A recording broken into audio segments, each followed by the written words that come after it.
Is anything new going on? Oh, yeah, I suppose there is really. We've got lots to talk about, which obviously we're going to be talking about on the show. Yeah. Lots of nice things to see at Super Booth. That was, yeah, it was a really good event this year. Yeah, there seemed to be plenty on offer this time. Plenty on offer. And the show's obviously doing really well because the amount of time we got stopped, oh, thanks for the show, and oh, this is this, and it was incredible. Yeah. So good, yeah. Cool. But I've managed to sort out we're gonna do our own show next year. I expect Robbie's probably sold you. Our own Synth expo. We do all everybody else's. So I thought, well, let's try and do our own. So. Oh right, yeah, okay. That's going to be down in Dawlish at the seaside. So we've done a sort of Synth Southwest. So yeah. So that's hopefully going to be pretty good. Get some bits together for that. So what you got there? JP6. Oh right, okay. From Hell.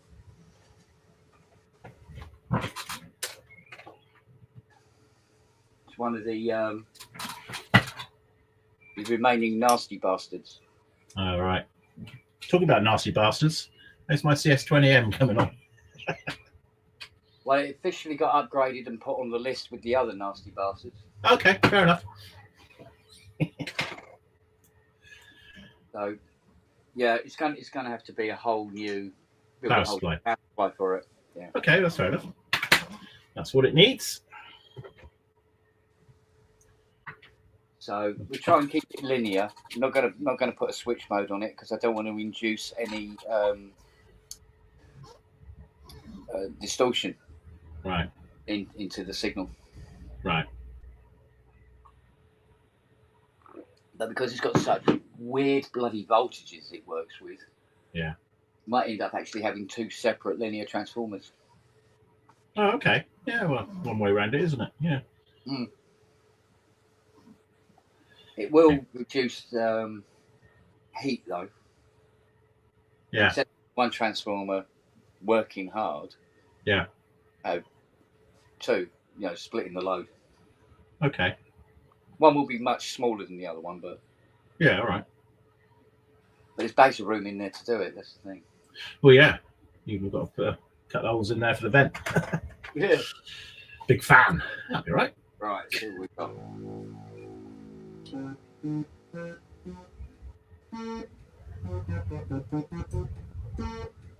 That doesn't surprise me. Very good, Steve. Dullness. I like it. Synth Southwest is what it's called, Steve. Well, what you actually want is synthesizer Synth Fest Yule. Yeah. That'd be. So you got to get into all the realms of licensing and fire checking and blah, blah, blah, well, we do that anyway with Synth East. We have to do all the PAP testing, so that's not really an issue.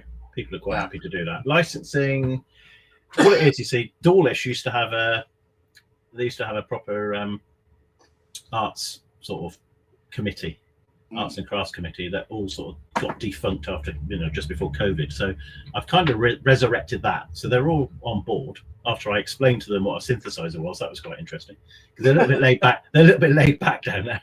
Oh, what? It's a what? But they're really keen. Cool. And what I want to do is, because it's our own show, we can have what we like there. I'd like to put a stand at the door, or two stands, one for the Alan R. Perlman Foundation and one for the Bob Moog Foundation. Hang on a minute, cool. Somebody's calling me. 2 seconds. You are required. I'm required. Hold on. Hello? Hello? Right. Let's see what waveforms we've got coming into these. So, pin 3 is giving us a... When you're ready. Cool, Christ, come on.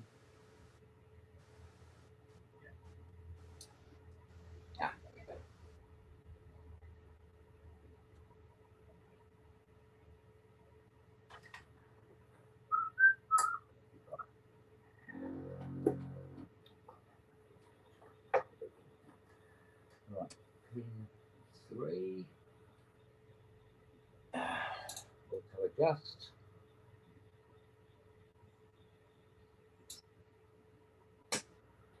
We have a saw. We have a mix.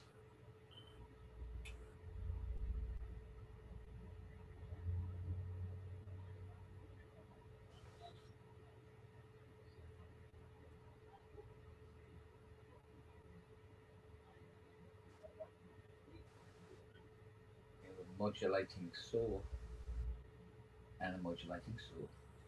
Yeah, cool. Just like what we order. Now this here, sorry, voice 2. We have fuck all, fuck all, fuck all, fuck all, fuck all, fuck all, fuck all, fuck all, bollocks, nothing, absolutely nothing, I can Uber it though. nothing, nothing, nothing, power. God's sake. Test everything now, that's the thing. I don't think we've got any other.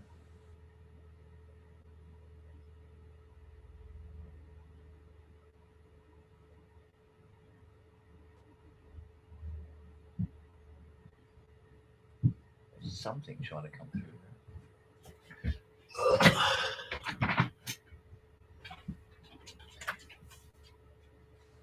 Right, got to make a call and I'll come back in a bit. Oh dear. Snooze it, bye. No. Definitely something trying to creep in there.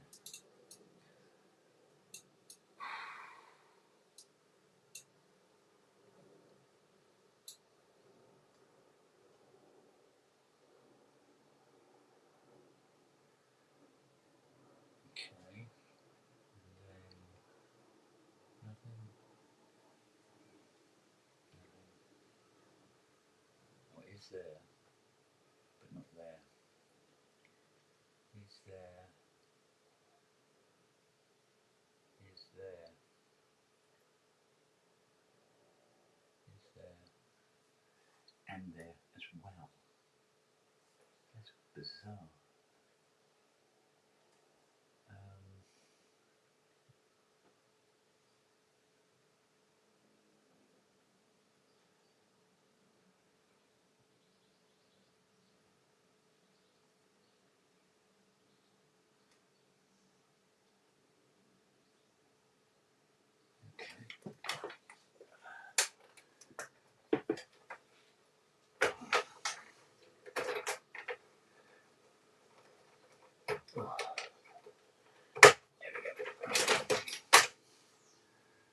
Trying to get these ones out.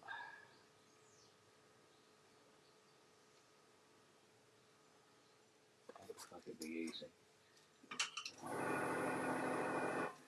But it's a Jupiter, they never are.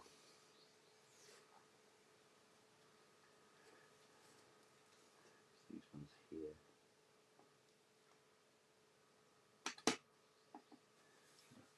Put these on first.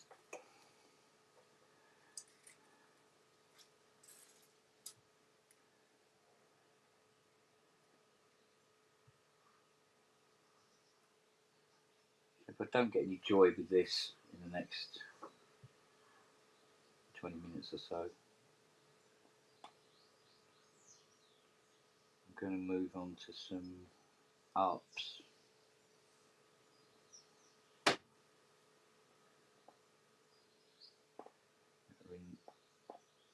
are in need of attention.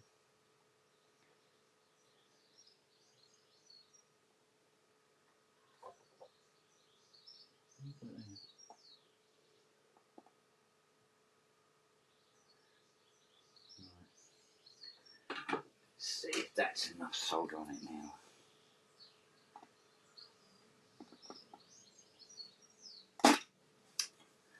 God damn you.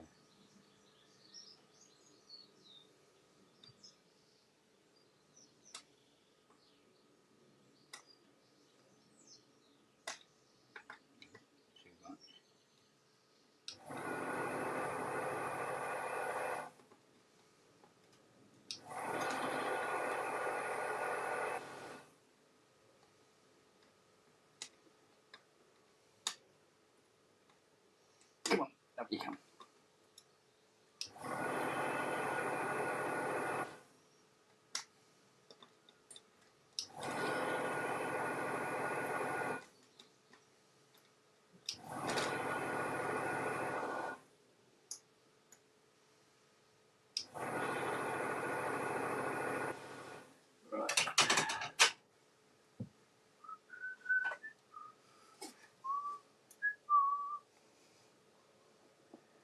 Come on then, out you come.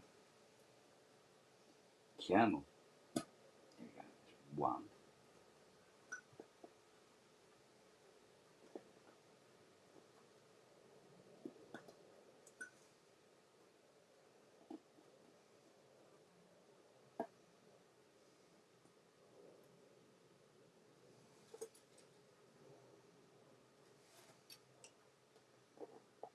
Come on. Come on, come here, little bitch.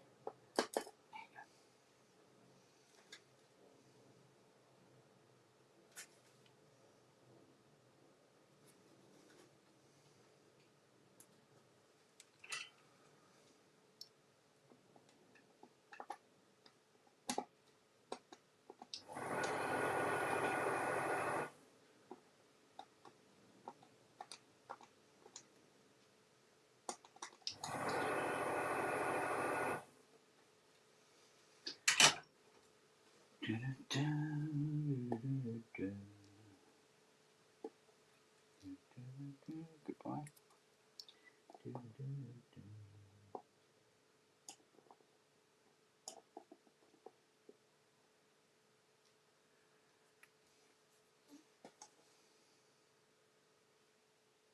Right, let's have a look at where's my diode packs.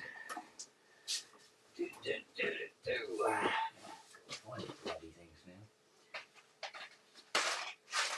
No.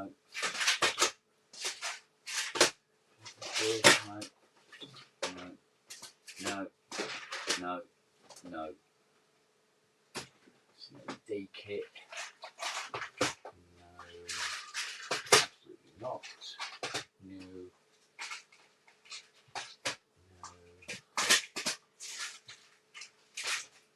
Pouch trimmers. No. Fuse kits. It's not then. No.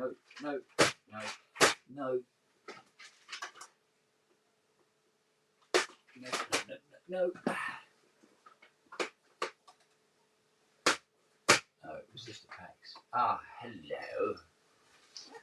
Oh.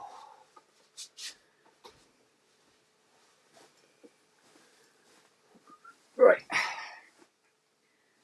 So let's see what we've got here.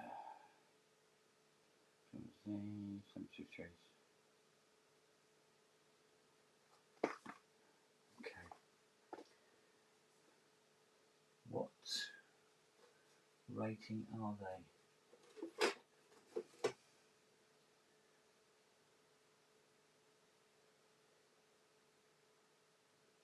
Interesting how it doesn't want to say.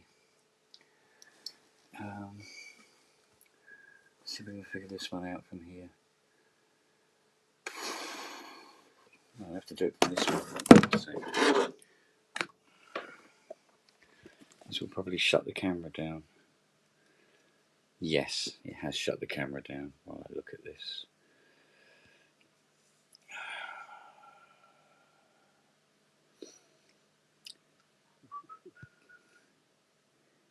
It should show us the rating here. One with hope.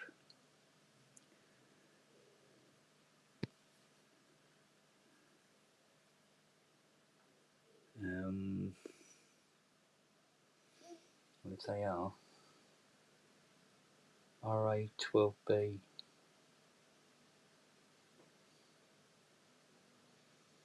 Yeah, so it's D11 and D10.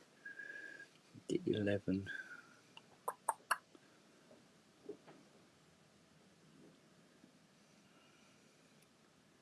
Come on. Where are you? D11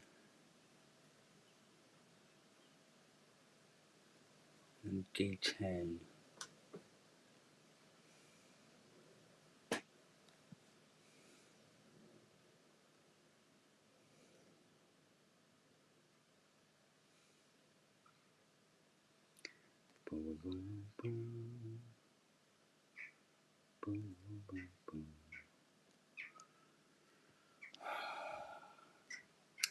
Not seeing anything here. Must show the rating somewhere.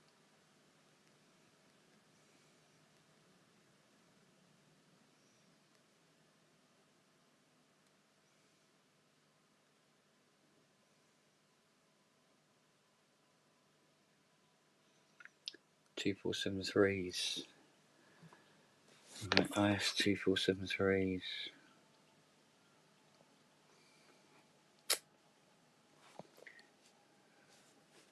So we have to find an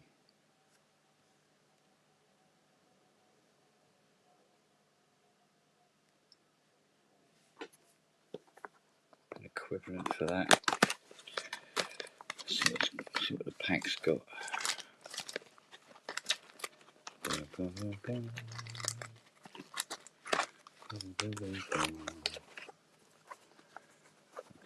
tell you what we'll do. We'll do it the hard way. Because we can't be absolutely sure. So let's put this back here now. Put that back up again. Let's do it the hard way.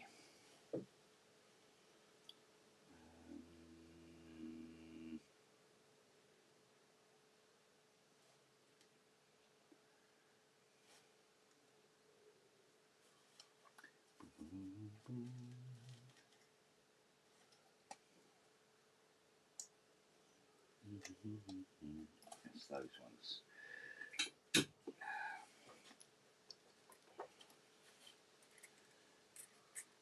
Oh, for God's sake. There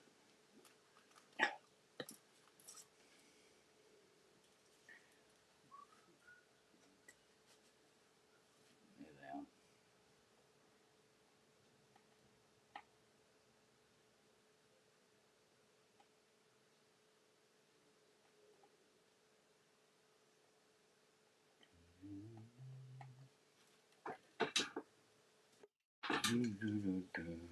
All right, Charlie Wops. All right, through back. How you doing? Yeah. Yeah. Same. Oh yeah. Indeed. Anything new going on? I'm frantically trying to get back into like work mode. Oh, good luck. Yeah. I did spend a little bit of time this morning putting the Moog Messenger video together. Yeah. So I'm almost done with that. So hopefully I can put that out tonight. Okay. And then I've got to do the Magnolia one. The one I'll leave till last is the really long one, which is going to be the walkabout. Right. Because I could just like take all the footage we put, string it together, and it would probably fill about an hour. I'm not entirely sure many people want that, so I'm going to have to go through it and speed up the bits where you're sort of moving between the stands, and then slow down the bits where we're actually looking at products, and then backwards and forwards. So yeah. I like do the highlights tour. Yeah, you know, sort of. Oh, there's a cool synth. Slow down, normal speed. Yeah. Then. Yeah. Like the sound effects. I should do that on the video. You should actually. And I've got the one I'm really not looking forward to is I got some quick footage of the PPG 1002. All right, yeah. Now, normally I would have all the microphones turned on, and I would do a little clap so that I've got my cue point. I can just synchronize everything up to that. Yeah.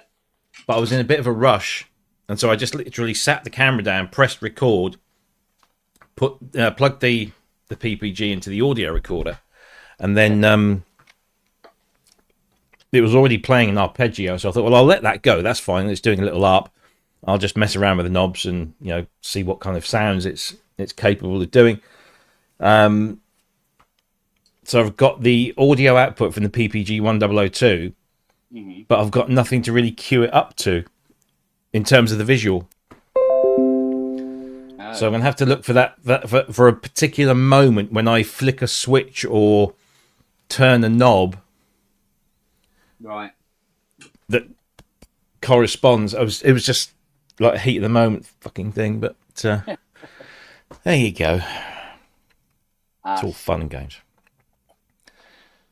Yes, it's didn't get back from London until about 1:45 this morning. God. It was a good night though. Yeah. Yeah, Stephen Wilson was just like brilliant. And I had a nice long chat with his keyboard player. Yeah. The legend that is Adam Holtzman, ex of Miles Davis and Herbie Hancock and many other musical luminaries. And he is more than happy to come on the show. In fact, it might happen as soon as about 3 or 4 weeks' time, once the tour's over. Oh, okay. So, and I majorly embarrassed myself as well because I was stood with Jackie. We were backstage and talking with Adam, and Craig Blundell, the drummer, appears, and I'm a huge Craig Blundell fan. And here he was in the person, and I just and I just reached my hand out to shake his, and he backed away.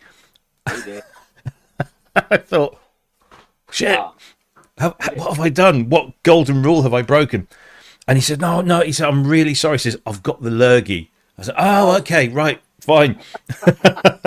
I said, love your work, big fan. Thank you. That was, and I just wanted to crawl into a hole. It was another one of my meetings with the stars where I just go, oh. Well, you're not alone. No. I had an interesting phone call this morning. Oh, yes? I'd only barely got out of bed. Too many late nights in a row. Do you know what I mean? And so I had a conversation with Steve Winwood this morning.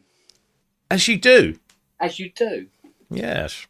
He has a very ill CS80 and requires my attention. Now, what was weird was he said I wasn't really quite sure how to go about it or anything like that. So he said I phoned up Yamaha. I said, I've got this CS80 and it needs redoing and blah, blah, blah, this and blah, blah. And they go, oh, you need to talk to Kent's mum. Okay. It's like that, is it? Well, whenever your name gets mentioned at places like Superbooth, everybody knows who you are. Really? Yeah. I'm just this guy that works in a dog's bed. What?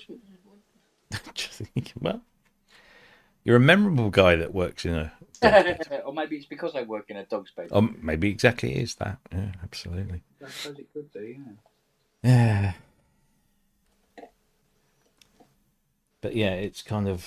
No, I was surprised that people do know me, but and I go, who are they? Yeah. I saw Mr. Miller again, as I always do. But he's always with someone, and he's always like moving in the opposite direction, and I'm beginning to take it personally. But yeah, he was around. Peter said, just tell him that Kent burnt his vocoder, or so, that'll get his attention. Got it back now, isn't he?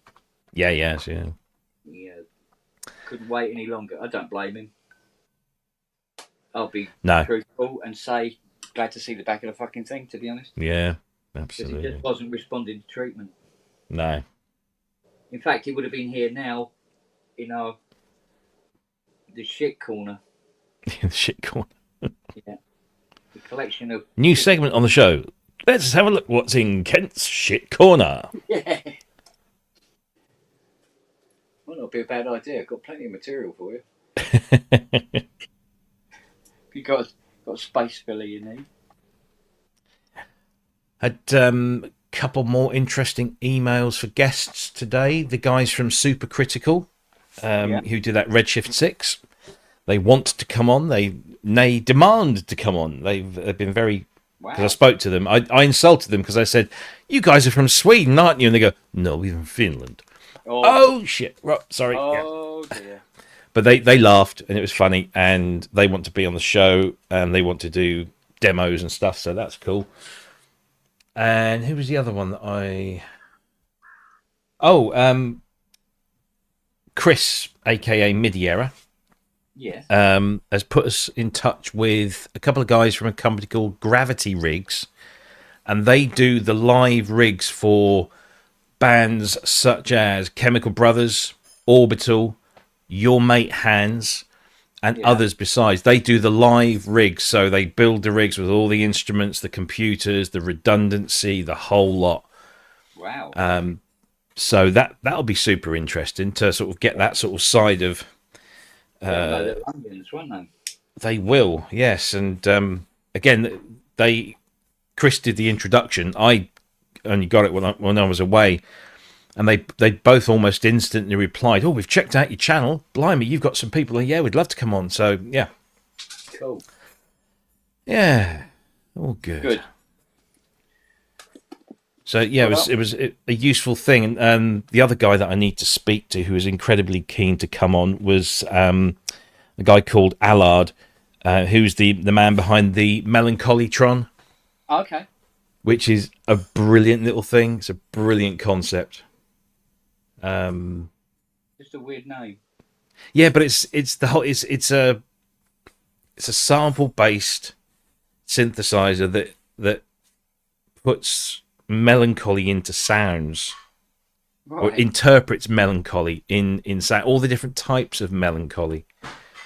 So instead of release, for example, because it's got 8 knobs on it, I think it's 8 knobs in a pitch bend mod wheel, and each of the knobs are to do with sadness and melancholy.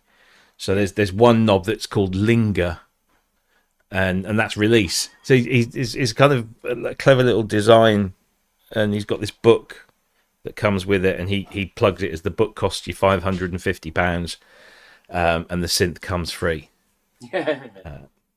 But it's a beautifully made thing as well. I mean, sort of carved wood cheeks, this little keyboard, simple interface. Most of the samples, he said, were from his Casio home keyboard collection that he's taken and sampled and processed. But he said the bulk of it came from Casio keyboards, which is an interesting thing. But he's a super nice guy, and he wants to come on. So yeah, we're filling up those guest slots again, thankfully. Yeah. I suppose you're always worried that it's going to dip off. And you just end up, just us three talking to each other. Yeah, heaven forbid. Yeah. Yeah, so wouldn't it? well, that was kind of my main sort of objective of last week, was to speak to as many people as possible and get them to come, find the interesting ones and get them to come on the show. I mean, I spoke to Christian and Barry from Modal. Yeah. And Christian was like, "Oh, hi, Rob. I'm really sorry. I know I was supposed to get back to you because you said come on the show and tell us all about what's going on, because obviously Modal was in that kind of state of flux, shall we say?" Yeah. But he says, you can appreciate, things got very chaotic and busy and what have you. But he says definitely want to come on the show. So that was nice to kind of reaffirm that one. So we'll try and get them on, because they've really turned the corner now, and I think we can expect more good things. Good. Now I'm trying to think who else we had.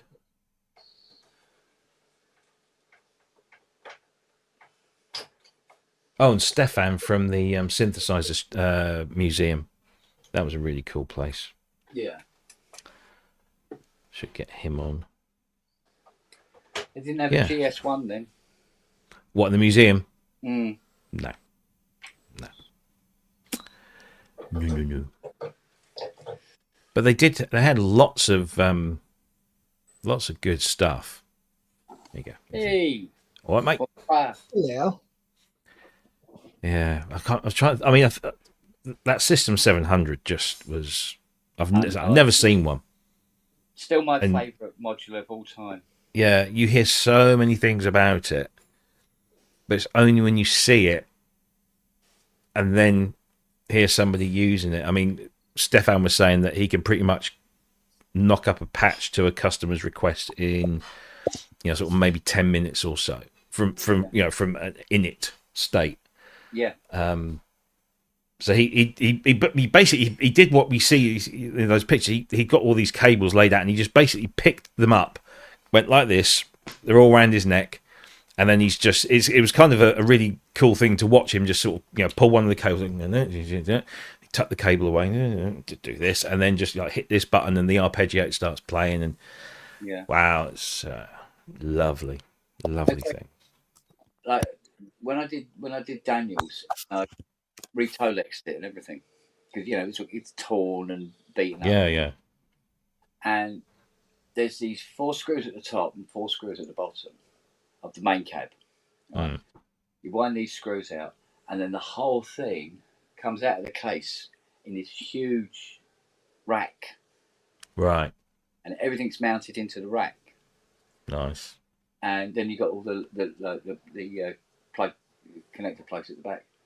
And just everything about it is just high quality.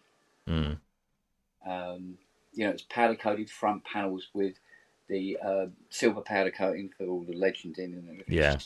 It's just everything about it is just gorgeous. Yeah.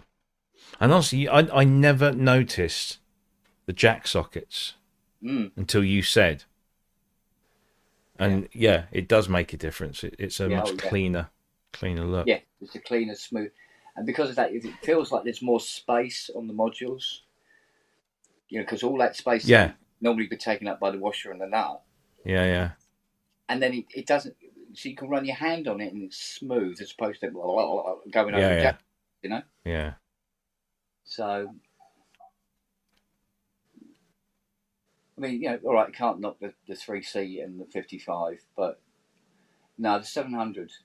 Well, all of that range, the System 100 and the 700, the CS5. I'll get it right in a minute. Not CS5. The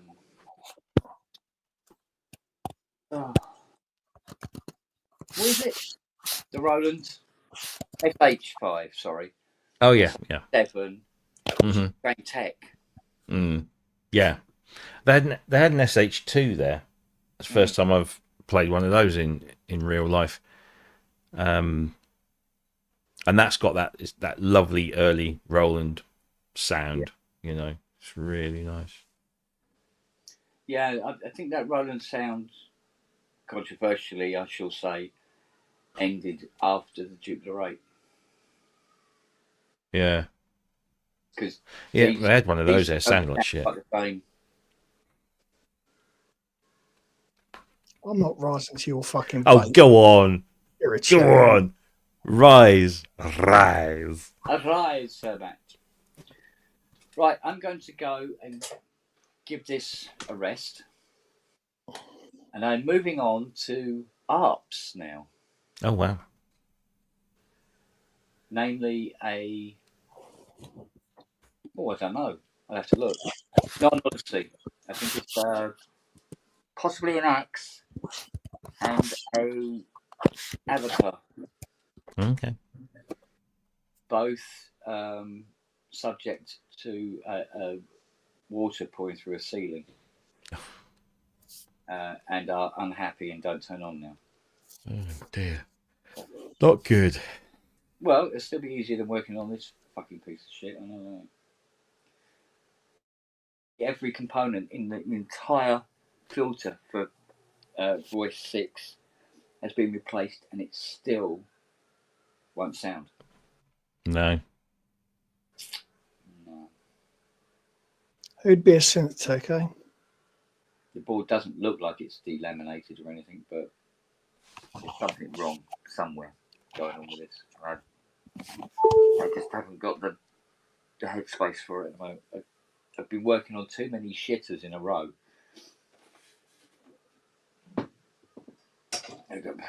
No, stop. Couple of Casios, supposed quick fix, but like I said to the guy, you know, I said, well, that's the kiss of death. Now you said that. As soon as you say something should be a quick fix, Yeah, it's not going to be. So, I think we'll start with the axe. See what the axe has wrong with it. Oi! Up you come, girl. Oh, one minute. Go on, I'll walk this over here out of the way. The chip hasn't arrived for the OB8, so I'm not looking at that.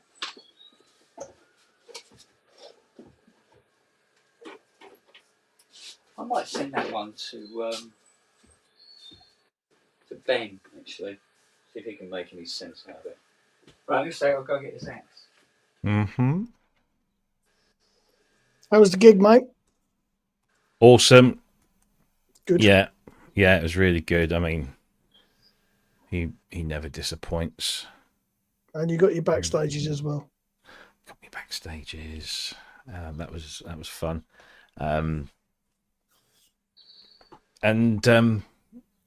I think I earned some hubby points with the seating arrangement as well.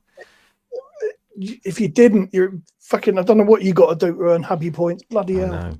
No, it was so funny because she kept asking. Well, not kept asking. You know, on a few occasions, she says, "So whereabouts are we sitting then?" I said, "Oh, we're over to the side somewhere. You know, about halfway up, sort of thing," which is technically true. And I managed to, you know, deflect and avoid. And then we get to the auditorium, and I had to show the lady my ticket, and I said, "Can you tell me how to get to here, please?" And sorry, it was a guy actually. Sorry, and he said, "Oh yes, come with me."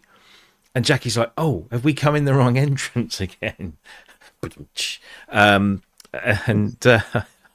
said, "Oh no, I don't think so. There's only like one entrance."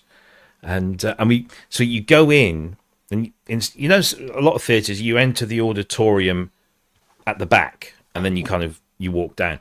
Well, in the Palladium, you enter at the side, sort of thing. You enter on the right hand side of the auditorium as you're looking down towards the stage.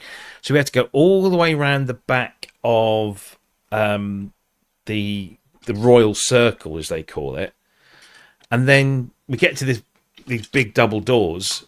And Jackie's like, "Oh, I'm so sorry to have made you walk all this way, you know, to this guy." And he said, "No, it's fine. It's absolutely fine." He opens the doors, and then we go through another set of doors, and then we turn around and kind of come back on ourselves, but go down some more steps. And Jackie's like, "Oh, we really have come in the wrong way." And then she doesn't notice there's just two doors, one for each box. And he stands up and he, you know, very politely opens the door and says, "Here are your seats." And Jackie's like, "Oh." And I'm pissing myself laughing. But yeah, honestly, that is the best way to watch something on stage. I'm going to insist that every gig that I go to from now on has boxes at the side, because you have two lovely little armchairs. What they say, armchairs, you know, not like, but just, you know, two chairs with arms, nice cushion, little table for the drinks.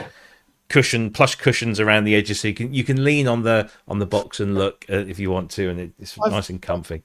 The only box I've ever been in, for want of a better phrase, my dad was the official photographer for the Boys Brigade in the 70s. Okay. And they did this big thing, Royal Albert Hall. And he said to me, you know, "Right, well, if I'm going along, I want my family to come and watch it." And I went, "Okay, fair enough." And they stuck us in the box, which the Albert Hall is something else. It's really good. So yeah, that was quite good. Yeah. Yeah, I did look at getting one of the Logia or Logia boxes, whatever they're called. But the prices were rather expensive. But oh, it's Goofy. Goofy the what? R-Packs. Oh, Goofy yeah. the R-Pack. But no, it was great, and the acoustics were great. The sound system was brilliant. Adam Holtzman. Adam Holtzman had his. He got a Korg stage piano, one of those ones with the kind of the rounded backs to it.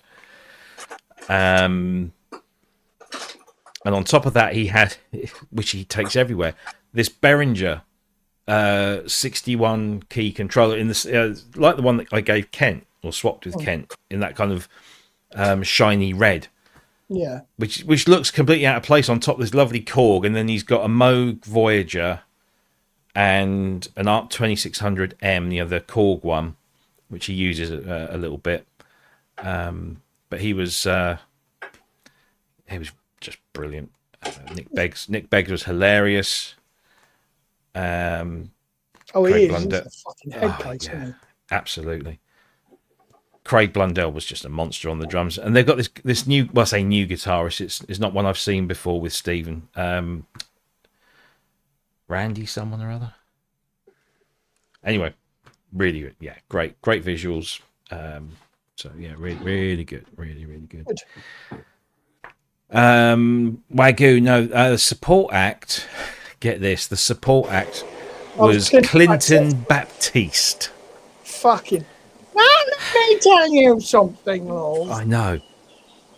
So apparently, the idea for the 4 shows was that instead of getting bands in, instead of getting, oh man, what's the point of buying this shit? We can hear you. We can hear you. We can hear you. Yeah. So instead of having bands as the opening act, Stephen decided to get 4 of his favourite comedians to do the opening bit, which is a different and novel idea. I suppose it kind of fitting for the Palladium. So he's doing 4 nights. On the 4th night, you've got Frank Skinner. On the 3rd night, you've got Stuart Lee, who I would have absolutely killed to see Stuart Lee, because I think he's amazing. Yeah. The 2nd night was Al Murray, pub landlord. Yeah. And the 1st night, Clinton fucking Baptiste. Unfortunately, when I was involved in all of that sort of stuff, there are so many of them that are like that. Yeah. You wouldn't fucking believe. You wouldn't believe. A lot of, a fair few of them aren't, but that is a real fucking thing. Derek, He arrived at the stage door. We were in a pub opposite the stage door, just trying to kill some time. And I looked over and saw this big, coiffed blonde head of hair, and he's in full garb as he turns up at the show about 4 or 5 hours beforehand. Yeah, no, not. I mean, most of the jokes were pretty corny. They're jokes that I've seen and heard before, either on Phoenix Nights or wherever he's been before. It was more groan than laugh. I don't think he went down that well particularly, but there you go. That's it. It's all right for some and not for others. He was only on for 20 minutes or so. Apparently they were running late. He was supposed to start at 7:30. He didn't start till about 20 to 8. I mean, the show carried on. Here he is again. You hear us now? Have I got Can sound? you hear us? Have I got sound? Can you hear us? Yes, we can hear you. My end. Okay. Oh, Oh, bless him.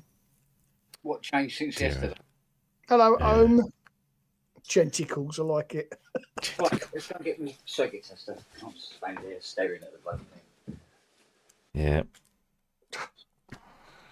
So here I'm sat here fiddling with a sweet wrapper. I got this at Super Booth. It's a little Kurzweil fidget thing. All right. With buttons and switches and things, and I should be sat here fiddling with that, and yet I'm not.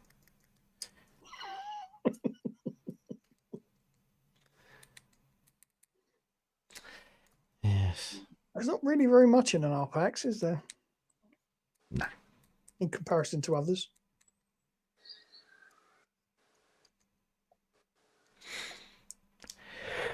Oh. Oh shit! I'm supposed to do that.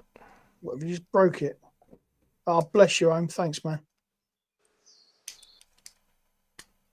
Oh no, I just pulled it off when it. You know Okay. what I mean?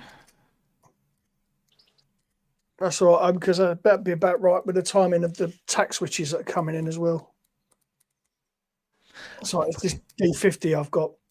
Oh yeah. Fucking hell, 350 quid. Well, I mean, they're about 600-700 quid, you know, if you're looking for one. And it came up at that. I was like, got to have it. Yeah. But the pitch bend wouldn't bend down. So it was like, okay, right, well, let's deal with that. And there was a key that registered wrong when you played. We went up the scale, it would drop the note. It was the high All right. would go down a tone. Mm-hmm. So, okay, not a problem. Thought if I really can't fucking sort it out, I know a guy who might be able to. Gets it home. First thing I do, open the base up, swap the battery out, and do a reset. That cured the key problem. That was fine. Okay. But then I thought, I'll have a look at this pitch bend. Pulls the pitch bend out, and you might have seen the photograph of all the bathroom sealant that was holding it together. Oh my god. And I was talking to Kent about it. There's a plate that sits on the that holds the pot in place, and that the bender attaches to, and it's what rocks the modulation on Roland's. Mm. Evidently, that had snapped, and they've just fucking glued it in place with this black shit. Jesus. So I was talking to Kent and Homegrown about it, and Home said, "Oh, I've got a couple of that era pitch bend units." Oh wow. So he's pinging me one out, and I'm going to do all the Nice tap pitches. Some of them are a bit shit, and some don't work. Can't Yeah. hit bank 2 and bank 8, I think it was. So it's going to be a little bit of work to do, but once it's done, it'll be beautiful. Sounds wonderful when, you know. Yeah, I play one at the museum, Mm. and I just Mike yeah, Grace. I what? Make Grace a happy chappy. Who? Grace, Oh, Grace. look what turned up yesterday. Ah. Ah, Yeah. It was under the breakfast bar in a cardboard box because of course it is. Of course, yeah. with, beware of the elephant sticker on the front of it. Yeah. Fiona had put it in there and then forgot. You go, where did you leave it last? Kitchen. Well, I never saw it. That's why we love them. Dear. Indeed. So I've got the white one and the black one, except I can't find the black one now. I put it in a box. I go, where did I put the box? I think it's in the shed. Do you know what? When he finally gets to fucking clearing his house out, it's going to be like, what? Hey? Now I've got to find Lord Lucan under the I stairs. was going to say, yeah, he'd probably, sitting alongside Shergar or something. Yeah. Right, let's see what we got going on here. Oh, we dear. had minus 15. What's up, Rob? Oh, we're going to have 15. I'm still pissing around with fucking UPS and my Polybrute 12, which is sat in standstill at the moment and has been for the last week. They sent me a text message on, when was it? Wednesday. Hmm. Doesn't sound. Your item is missing details for custom clearance. Please provide at, and then you click on this link and it takes you to this thing. So they're asking for some stuff like the original export invoice when I sent it back to Arturia, and I had to fill in this declaration form with my EORI number and other bits and bobs. And I ticked all the boxes. I got all the documents. I sent them all off, and I thought, great. Hopefully, day or two to process that. It should, be delivered maybe, beginning of this week. And over the entire weekend, there was nothing. So yesterday, I had to take my daughter to have her. She did her driving theory test, which he passed, thankfully.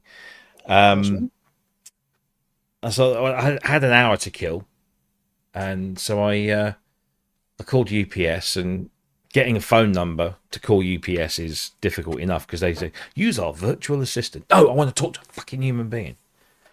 So I eventually got through to somebody. I was on hold for about 25 minutes, got through to someone who said, what's the issue? And I explained the issue, and they said, well, I've looked at your account, and apparently you filled out all the correct documentation. All the documentation is there. They just got to process it. I said, okay, fine. That's fine. As long as they've got it, that's good. Went to bed last night, just as I was going to bed. So this is, what was it? 1:55 this morning. I get a text message from UPS. Your item is missing details for customs clearance. So I go back on the website this morning. Apparently they want an SAD3 or a C88, as it's known in the UK, which is some sort of customs declaration form. I have no idea. I've never seen one. I don't know what one looks like. I've never filled one in, never had to fill one in. What the fuck? So, literally no idea. You go on the UPS website. It's much use as a chocolate teapot. And everything is in limbo again. And I'm thinking that, very soon they're going to start charging storage fees at £13 something a day. No, I've had something in customs, a couple of things in customs for 2 months while they sort their end out. I didn't get charged anything.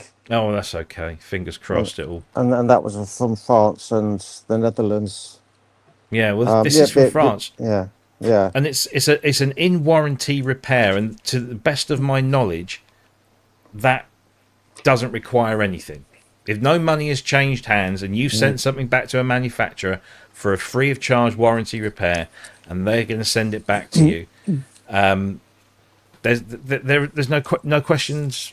But of course, it's fucking Brexit now. It's just everything has to be a form. In that form they want me to fill in is an 8-part form. I know. I waited weeks for one of the importers to send me. I was Royal Mail. I waited weeks for them to send me a bit of paper, which then would release this is how much tax and charges you're going to incur, which is fine. But yeah, as I said, I was dreading getting weeks of the email that said, do you know what, we've sent it back. Yeah. They didn't, but it's just frustrating. Here's another one for you, right? I mentioned the little slider caps on these headphones have cracked twice within the first year. I complained to Bayer Dynamic directly because I ain't going to fucking deal with Polar Audio anymore. They're a bunch of wankers.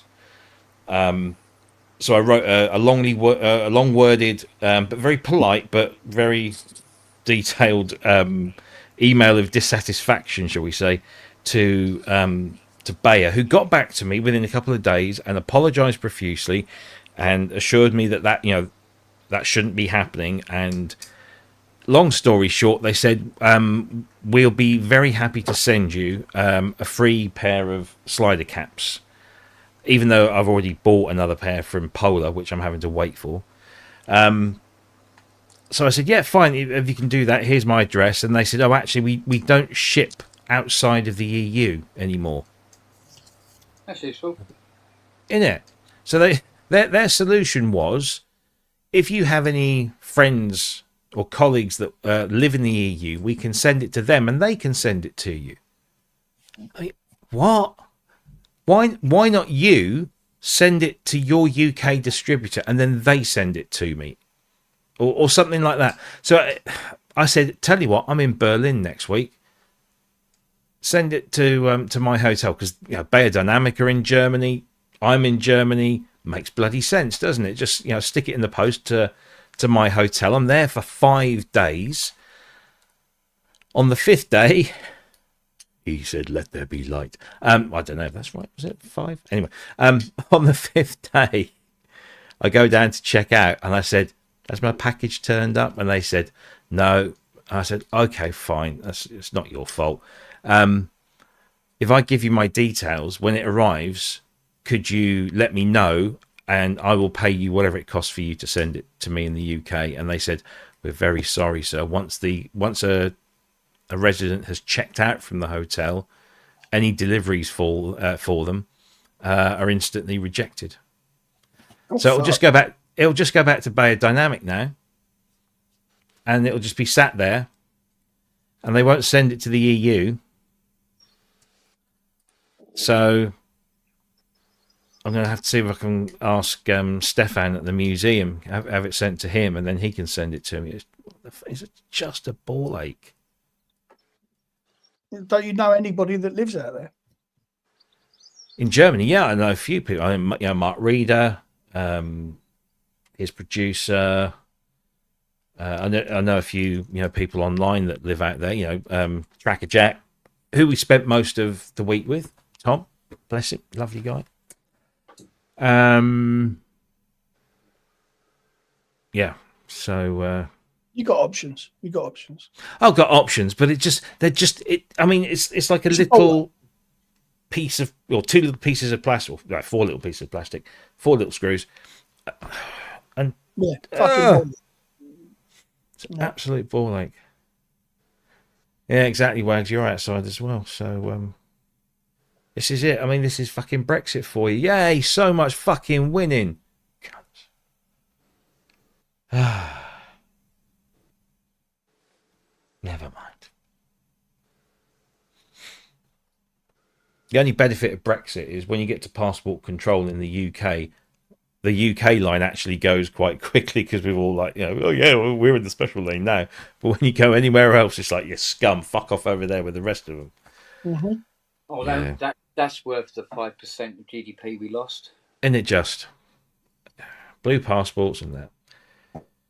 Yeah, Cressy, it is a bad design. And I did try and point that out to Biodynamic. I said, this happens on all the Biodynamic headphones I've had, but I'll grant you that maybe after 4 or 5 years, if they crack, fine. It's 4 or 5 years of wear and tear. I'll happily replace them.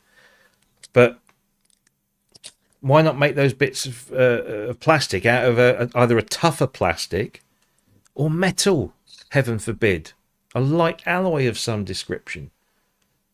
No, cheap plastic. Yay! We love cheap plastic. It's right, Wags. I mean, you think these headphones, this design has been around for, and this particular set. So this is the reason I'm a little bit anxious about it, is because I bought these as a limited edition for the centenary of Bayer, and they've got the little kind of inscription on both of these things here. And if the outside ones go, and they're not making the limited edition ones anymore, you won't be able to get them. However, Bayer have just announced that they're making these again, but they're not the limited edition ones with the little fancy bits on. So I'll still be able to get spare parts, but no. Sorry, I'm whining. It's just fucking annoyed me. That's all right. It's allowed. It is. I want to now discovered. I thought up the other day, Ken. So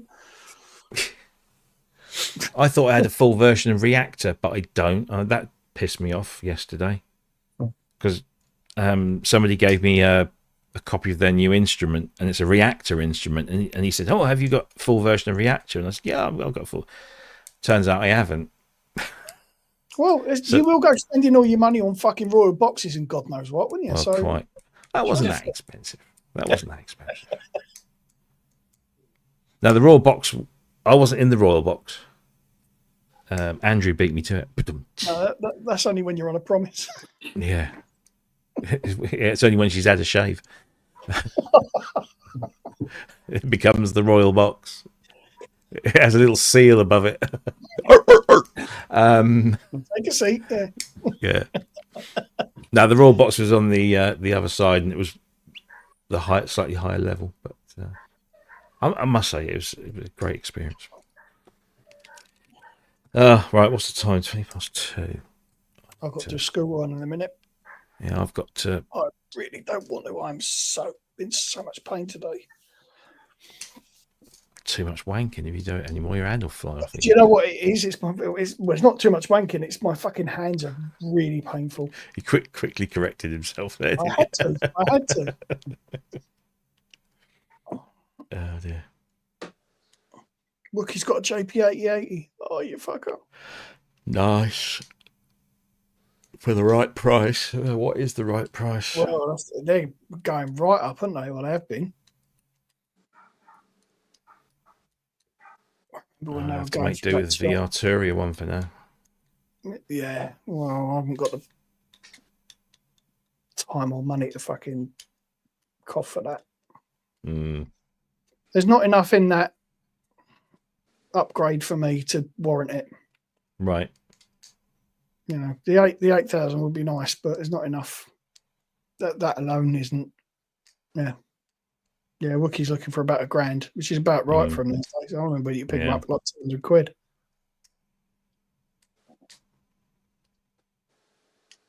Yeah, I probably paid something a little bit over that for one. Yeah. Was it a couple of years ago? The place where I got the DX7 that's now sitting in Robbie's place, in Robbie's gaff. They had a JP8000 for 400 quid in there. Fuck, and I missed it. No, not a fan. Gutted. Yeah. Oh. Yeah, Super Saw in System 8 System 8. System 8's are, you know, more than competent to do all that shit. So. Oh, for God's sake, come on.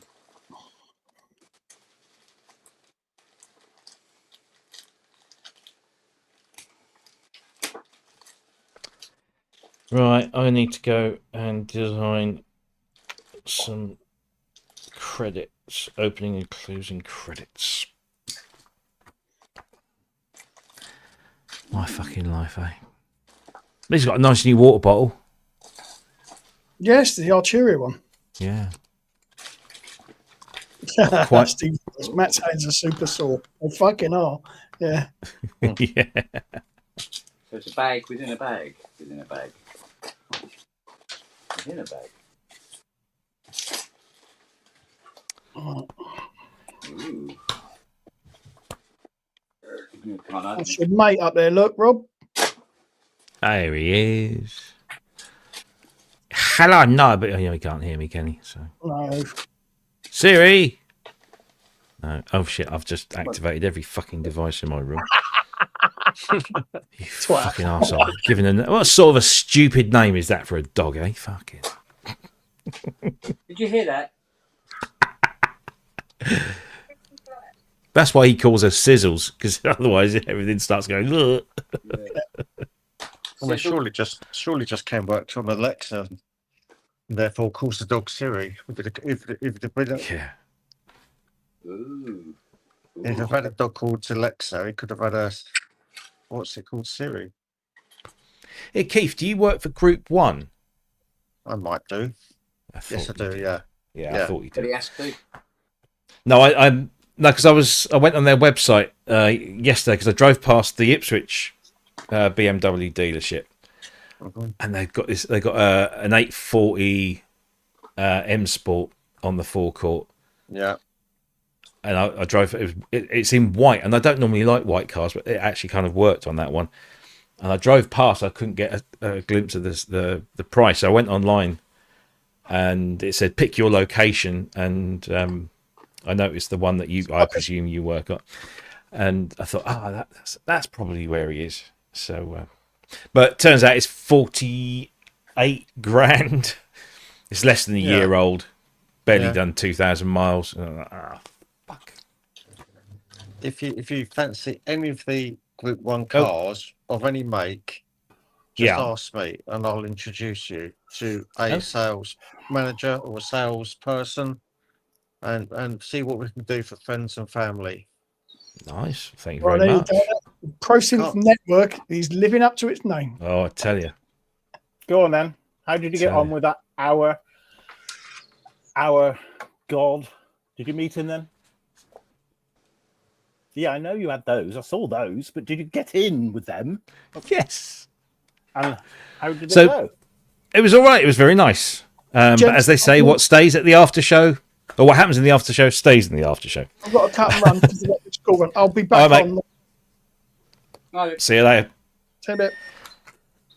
No, so Adam pinged me yesterday morning and said, "Sorry, it's too late to get you. Yeah, that's It's what all you said been to me, done." yeah. Blah, blah. Yeah. Mhm.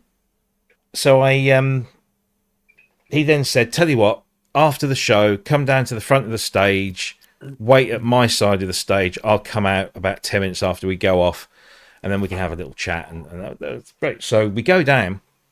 And there's a whole bunch of people at the front of the stage asking the crew to throw them plectrums or set lists or, whatever. And the staff at the Palladium, I know they've got to be firm, but the guy was an absolute wanker. Job's worth, was he? Yeah, I said, "You got to leave now." And I said, "I'm waiting for Adam." He's explicitly told me he doesn't know who fucking Adam Holtzman is. No. I said, "I've been explicitly told to wait here for the keyboard player to come back out. He's coming to see me." Right.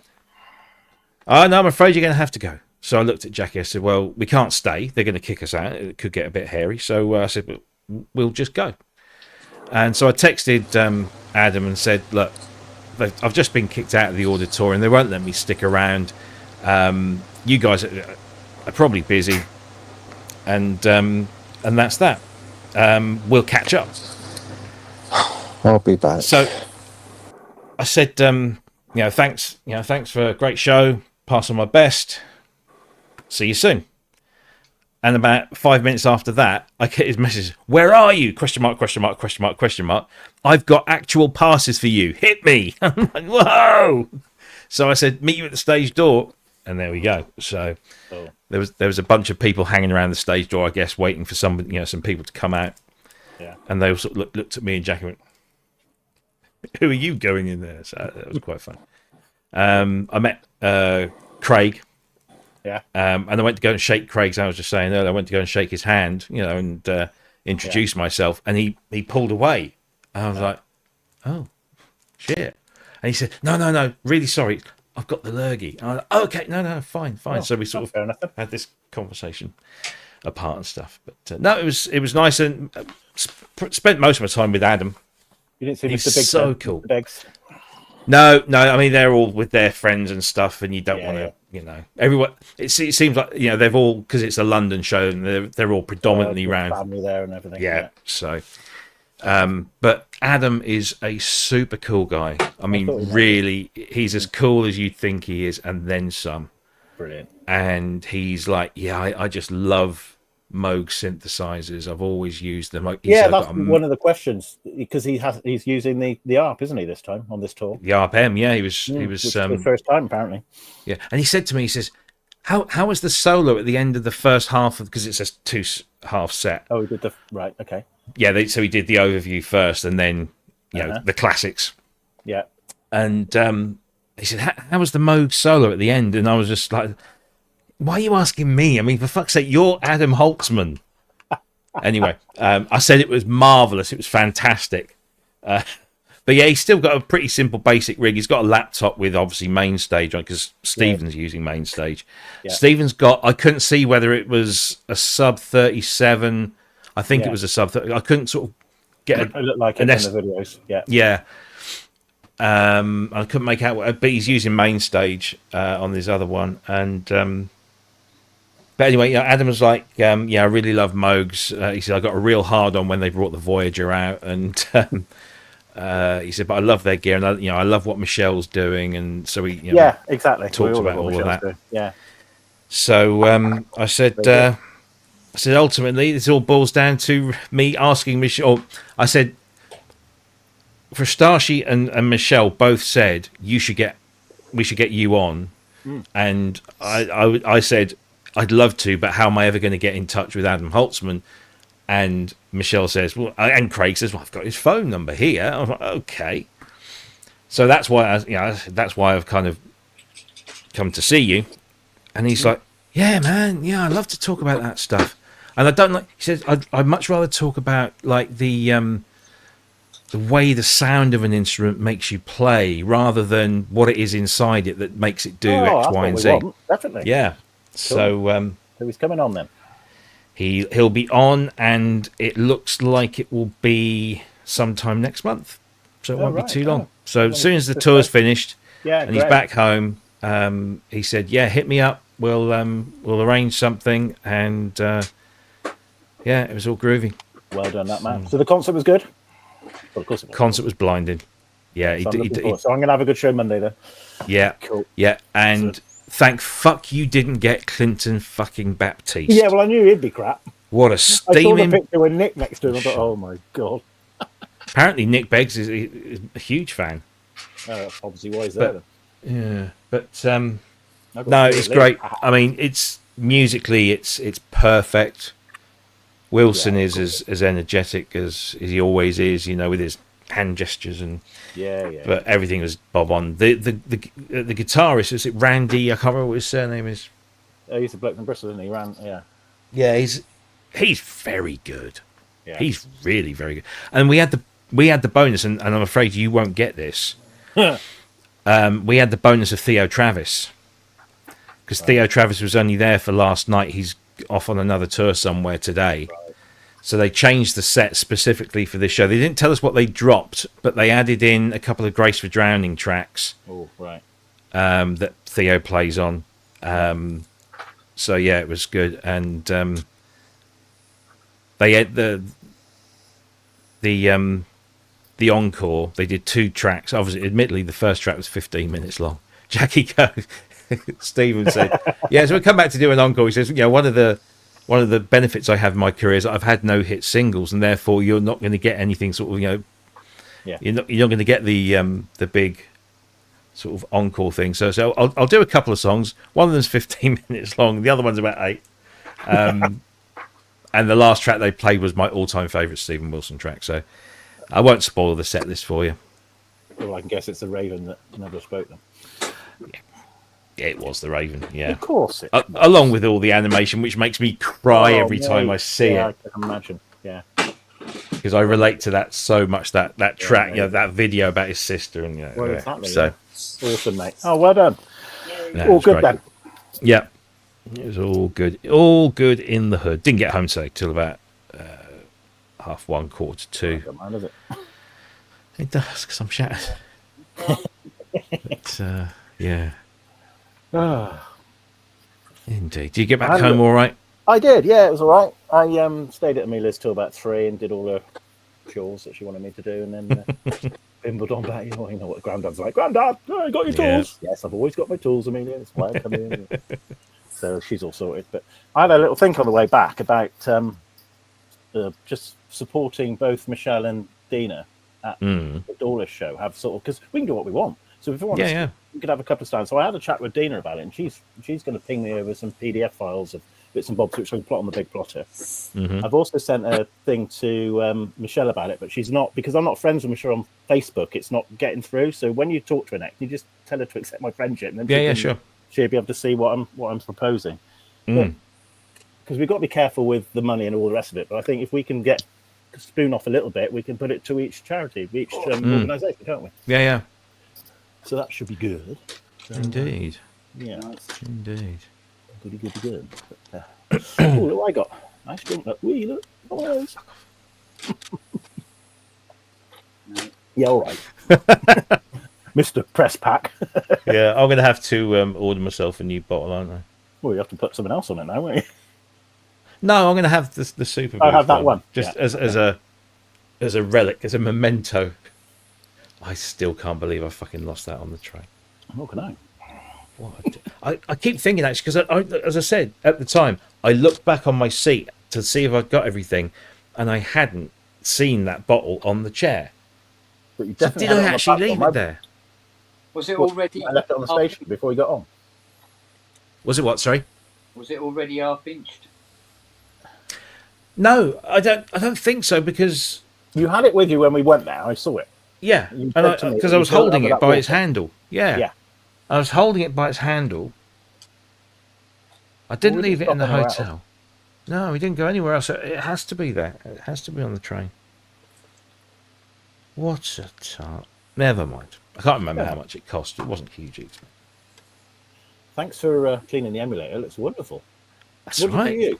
What do you use? Just soft damp cloth, or have you got some special? I have a special I put it next to ties, and I now need to do ties. Yeah. Some special fluid. Yeah. Special secretions. Good job I didn't take your autograph off.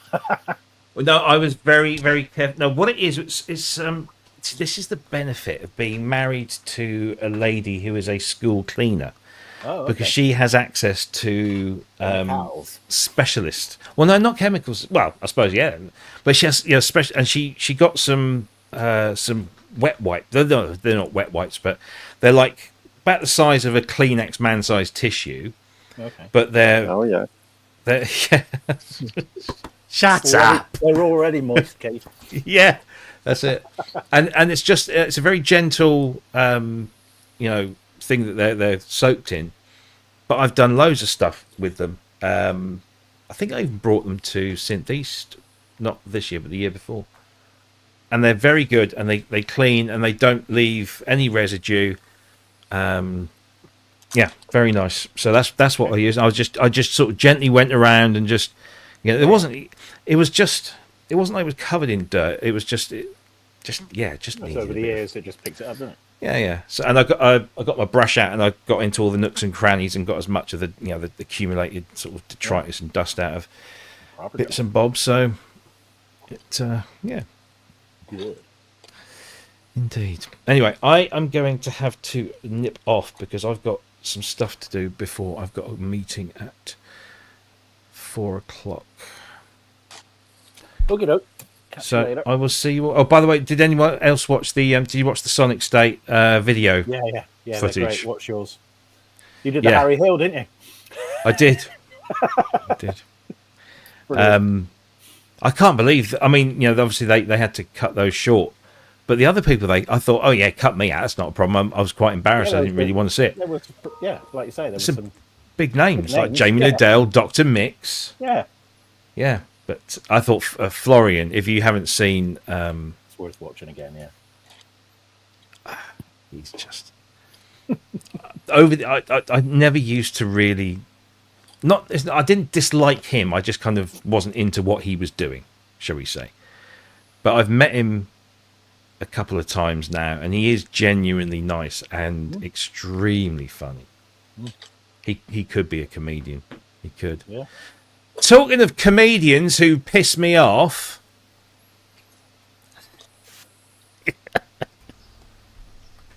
Get out, me duck. And on that note, wasn't you, Ian, but I'm going. All right, mate. See you later. See you later. Yeah, I'm going to do an Ian. Now Ian's here. I'll probably pop back on later. See you later. See you, Bobby. See you, Ron. What a wanker. What a wanker. What a wanker. Yeah, I'm all right. Yeah, I've come in to do some work, and you buggers are on. So yeah, I know. Well, I'm trying to work. This is my tea break. So I know. I'm trying to have a day off. Oh, that's even worse. How's the leg, Kate? It's the infection is looking a lot better. The leg's not necessarily. It's looking a bit less swollen, but I think it's heading the right direction now. I think. Right. Okay. Just keep on the tablets. I think that's the only thing I can do at the moment. Right. All we can do, isn't it? Yeah. Never caught the little bugger then. No, because I didn't take much notice of it. I knew I'd been bitten, but I didn't take any notice of what I've been bitten by. Yeah. Other than the fact that it did hurt. Yeah. But I don't know. Just having the dogs and things, you never know whether. I don't know where one would pick a flea up because they haven't got fleas, but because they don't go out, sort of thing. But no. So I didn't take it. And the thing is, if I'd have seen a spider, I'd have probably splattered it into extinction anyway. Not think, perhaps I ought to catch it and see see what type of spider it is. Yeah. But anyway, I don't want to know. You know, when I say I'll know next time, I don't want to know next time. I think next time I go and chase cobwebs around the house and things like that, I'll chase the cobwebs and then do the hoovering. Right. You know, if I have dropped one somewhere, especially on the floor or something, I may well pick it up this time. Yeah. I don't know. So you had a wonderful time, Pete. Yeah. It looked like you had a good time anyway, you buggers. And the second year, the second year going, you get to know people, they get to know who you are, and the amount of people that watch the show that kept stopping us. It took us a while just to walk across the place. It was great. It's like Rockstar. Yeah. People were taking photos with us for a change. That's nice. No, it was good, really good. Got a lot of it. I left a load of cards out for the show we want to do, and there was a lot of interest in that. More so on the people that want to come with their stuff, as opposed to punters. I don't think we're going to have any trouble with punters. So hopefully Bukes are going to be able to sell some books there. Just into Robbie, because it's our own show, we can do what we want. We're not restricted. So after spending a lot of time with Michelle, I think we need to support both of them. Dina and Michelle have two sort of big stands at the door with the LNR Perriman one side and the Bob Moog Foundation the other side, and cream a little bit off the ticket price perhaps, and just I'm trying to make it so it's non-profit. Yeah. Because you can get in a lot of shit when you're making money and all that. I don't want to go down that road. So keep it non-profit, bit of charity.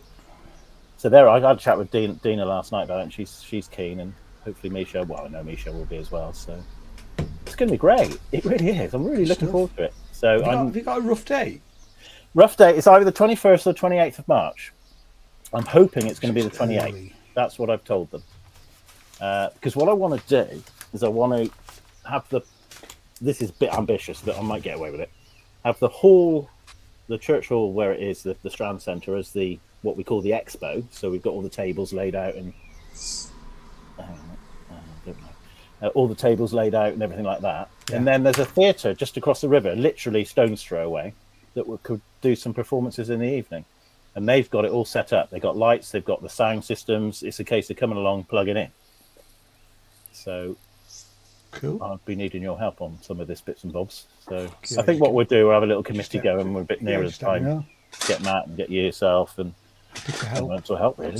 So is this space comparable to Synth East? I think ambitiously it will be, but if it's not going to be a problem, because it doesn't matter how small or big it is, as long as we've got. Yeah, you work to the size you've got, don't you? We've got a big room, so yeah, and we've got a year to plan. So with any luck, and they're very keen down in Dawlish. They're really keen. It took me a while to explain what a synthesizer was, Mike. But anything to get the crowds in, and out of season. Lots of empty guest houses, all on your doorstep. There's a train station there, very easy to get from London because it's the London line. So I'll be staying in Exeter. Yeah, well, you are. Oh, of course, you've got family, don't you? Yeah. Perfect. So yeah. So just dotting the I's and T's at the moment, and then once I've got the firm date, I can get this website going. I've got a website already, Synth Southwest. Oh, well done. Yeah. And I've actually done a little AI one with a synthesizer on a beach. So it's quite good. Yeah. But it's all it's up and running now, but there's no information yet. No. So. But yeah, I said to Robbie, we want some pretty nice, get some good acts playing there, and I know people like Jim Glue, and battery operated orchestra if they'd like to do it, people like that. Yeah. Jason in the chat. Oh yeah, hi Jason.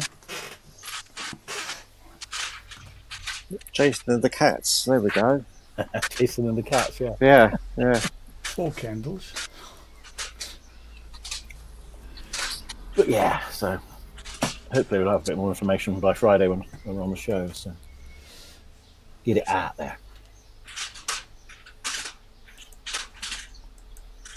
That synthesizer museum Robbie and I did on Sunday was a blast. We got some good footage in there. They have some kit in there. Have Oh, you been to DX7. have you been to the one in London? No, I haven't.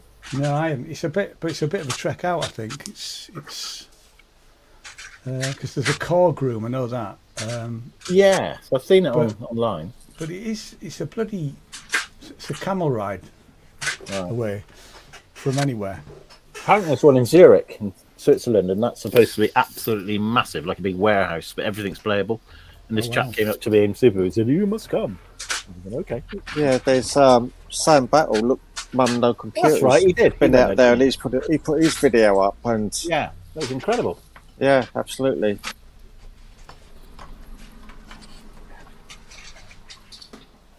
So how are you getting on with your Behringer 2 waves, 4 waves, or whatever you've done? You've got 4 of them now, haven't you?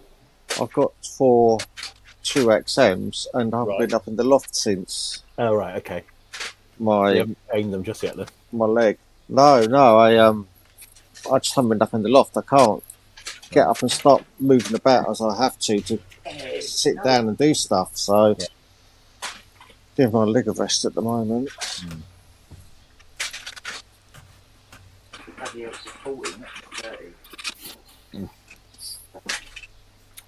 I was impressed with that Messenger. I had a nice go on that. Did you? I like that. Weighty bit of kit. And for the money. You think it's all right for the money? I thought it was a bit pricey, but it's a Moog.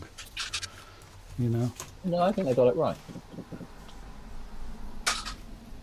But it's a mono synth at that price. That's the other thing. Yeah. Mono Monosynth with presets. Yeah. So it's not like your MS-70 or anything like that.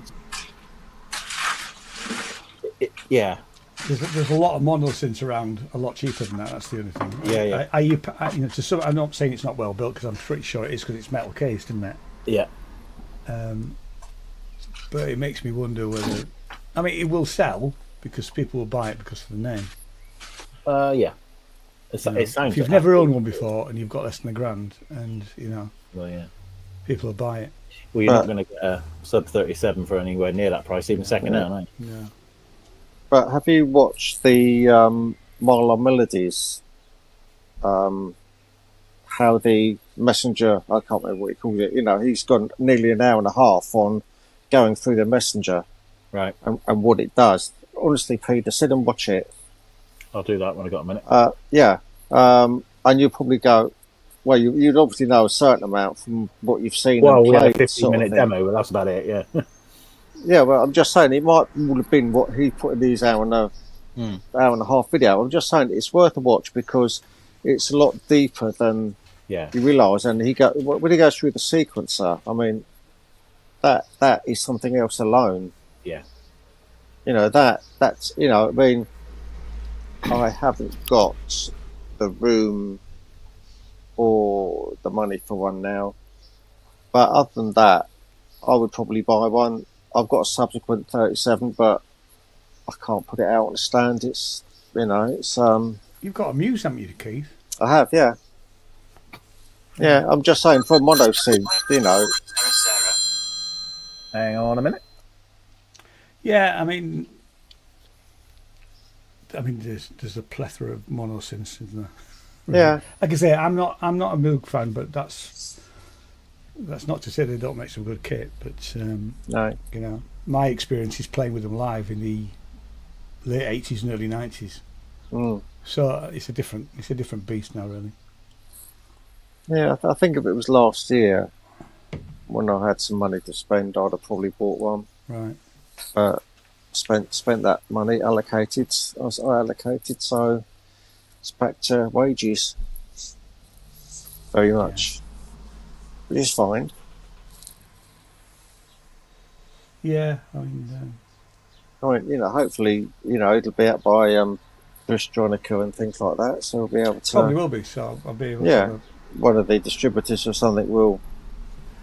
We'll have it. Oh God, I don't know.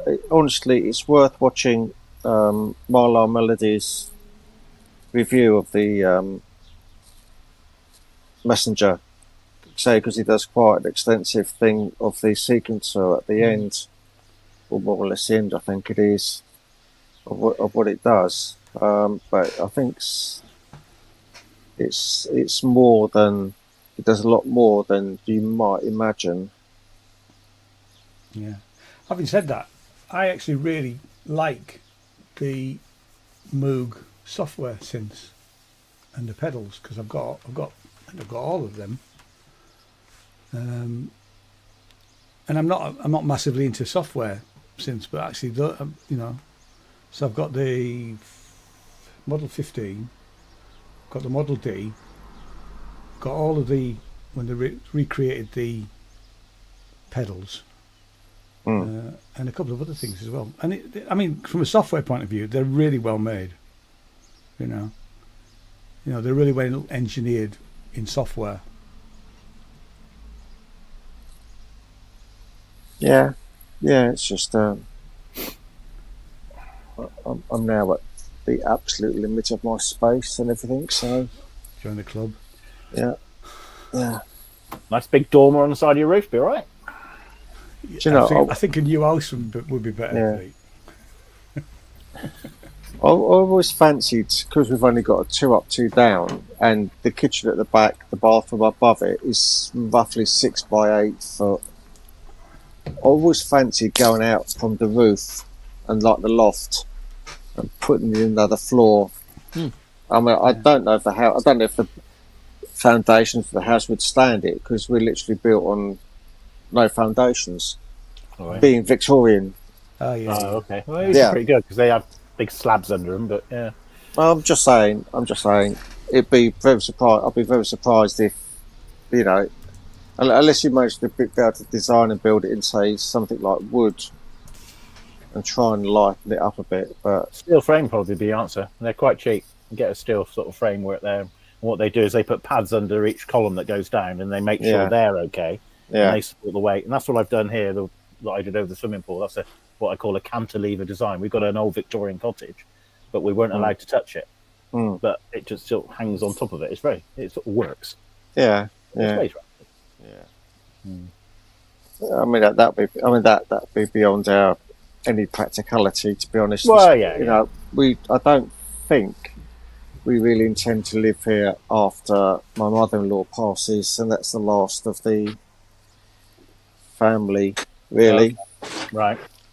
So, you know, I would hope to make one more move into somewhere bigger, obviously.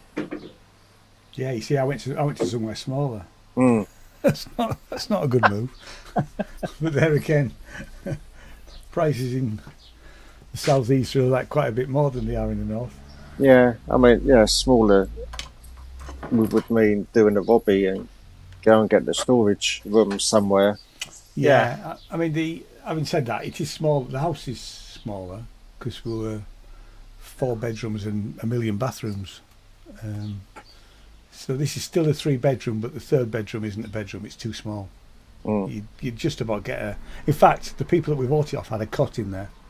Right. And that's probably why they moved, because they got 2 kids, you know. Right. They need a bit more space for the kids, you know. But Jane has that room. I've got this. So technically it's a 4-bedroom because this is, you know, an add-on. Yeah. I mean, life expectancy of this is probably 10 years, if that, from now. The building or you, Ian? I'm a bit worried now. Sorry? I said the building or you? I'm a bit worried. The building? About. Oh, me? Right. I've got 3 months to go. Oh, that's a... No. I keep saying to Jane though, if she goes first, I'm going to get a cat and call it Jane.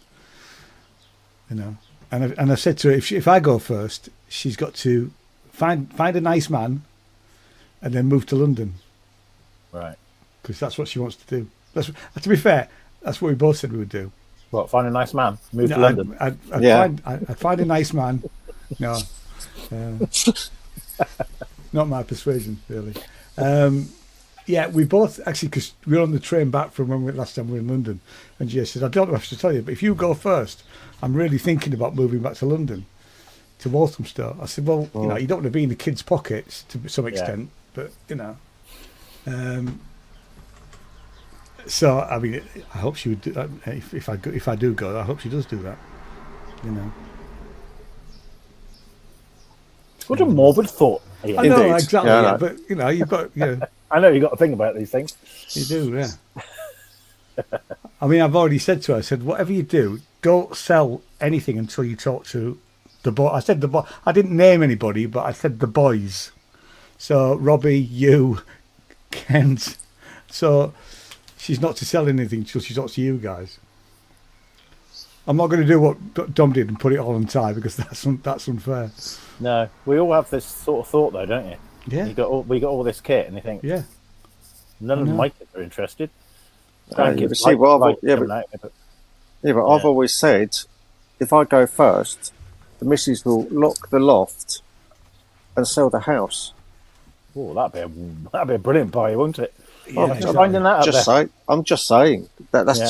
she would not go up there and go, Right, sell that. let's go and see what these sell on eBay and anything like that. She would literally shut the loft up, sell the house, and do her own thing. There you go. She could leave you up there, couldn't she? Well, that is possible. Well, that is sort of possible. Your own, yeah. Be like the Egyptians with all the stuff they put in their burial chambers, wouldn't it? Yeah. All their Very treasures. true. Yeah, yeah. So we don't have any 3086 annex. Imagine 1,000 years' time finding a tomb, a chamber that you've been buried in, and there's all this gear. What state? I wonder what it do after 1,000 years. I bet battery might leak. Yeah, There won't be that much left of it, surely. a few capacitors will probably go off here Exploded, yeah. and there. Yeah. Are you having a giraffe? If you've got a zoo, Kent, why not? Is it a petting zoo? Right, a CA 3086, right? I used to buy these in tubes of 25 Is that an Odyssey? out of an axe. Oh, it's an axe. I can see the keys are extended. Yeah, with you. Now, £19.80 for one. Yeah, that's progress for you. Well, progress can fuck its own Yeah. up, I think. Fuck it. Unless that is Cricklewood trying to take the piss, but even so, I don't think it is. That's mad. Just see what Steve Chris had said.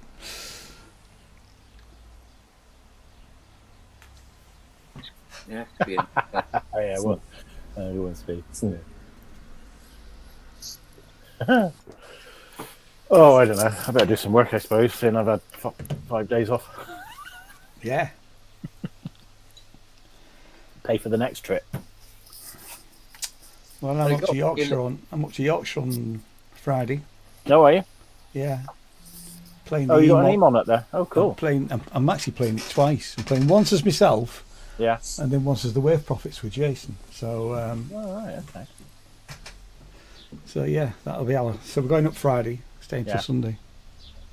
Night out in Leeds on Friday night as well. Bloody hell! Yeah. You have them in stock, that boy. I can get them for £11, but the lead time is 21st to the 30th of May. Well, that's plus 20% VAT, plus postage, plus taxis. That'll be £19 each, Kent. You'll be all right.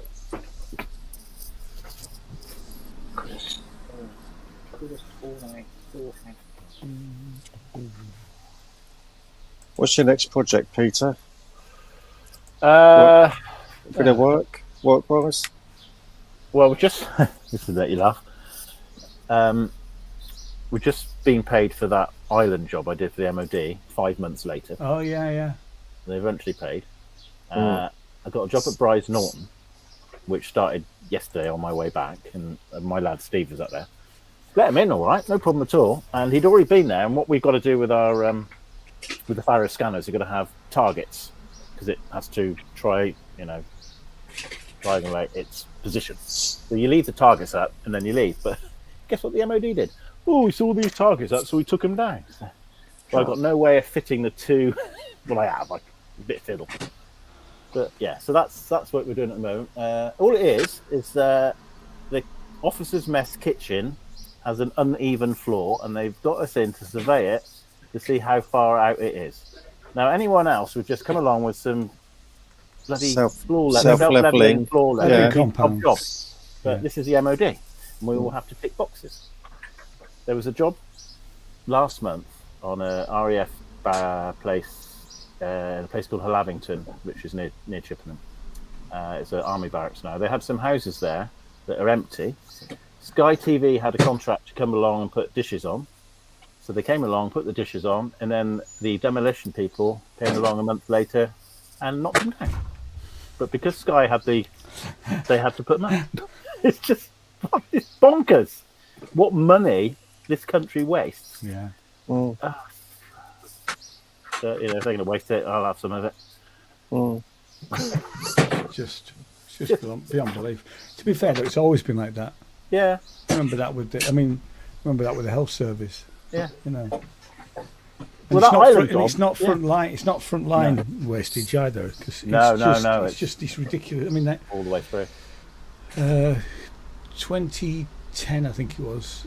They came up with it. They didn't, because obviously up until that point, nurses were trained at universities, or first of all colleges of nursing, and then universities. But the powers that be, and the upper management of the NHS decide that we don't want to do that anymore. We want to do our own. We want to have an NHS university. They spent billions over a 5-year period, and it never happened. No. And then they went back to the universities. Yeah. But they literally spent. It was definitely over 1.5 billion. I can imagine. If not more. And I used to. Me and my colleague used to go to meetings, and you almost felt like the leper in the room, because we were from a university, rather than it's incredible, really, the amount of wastage. It is incredible, but it's obviously done on purpose, isn't it? Yeah. Most of the jobs I do for the MOD go in a filing cabinet and get forgotten. Yeah.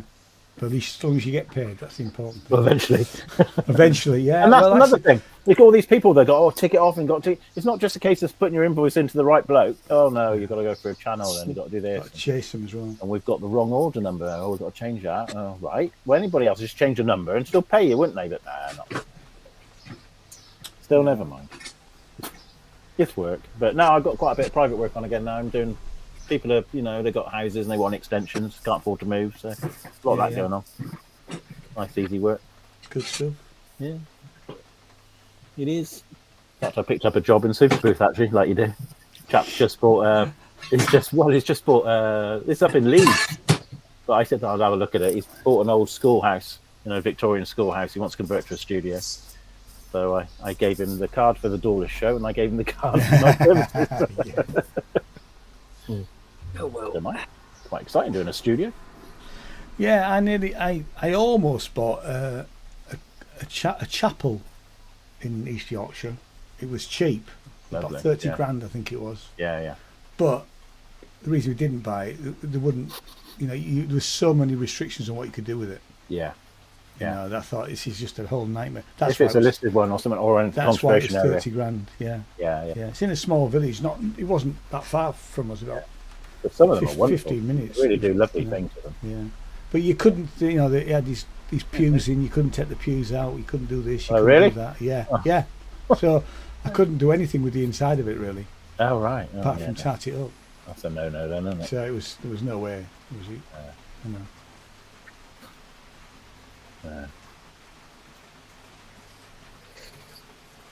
God, it's raining. Excuse me. Oh, you've got the rain now then, because Sarah's just gone to Chippenham. She said it's absolutely hammering it down, but it's not raining here. Strange, isn't it? I'll be back in a minute. I've left some stuff outside. Oh shit! It happens. Was it Saturday or Sunday the rain had come up through Guildford and things, and we didn't get a drop here? Yeah, thankfully. very localised, isn't it? Well, yeah, obviously stayed south of the river or something. Yeah.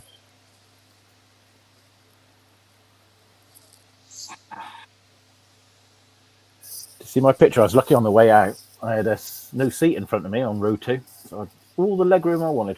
Yeah. I didn't have it on the way back. Yeah. Makes So me with wonder how that much. delivery, it comes to 24 quid. Yeah, there you are. What I said, didn't I? 19 quid was cheap. But that's my biggest fear of planes is my legs and joints and Especially things Long hauls. play up. Well, no. We'll be on short. Germany's a couple of hours or. Hour and 20. That I could probably deal with. But I'm just saying, just being crunched up in seats and things. Yeah. My legs just do not like it. That's all. No.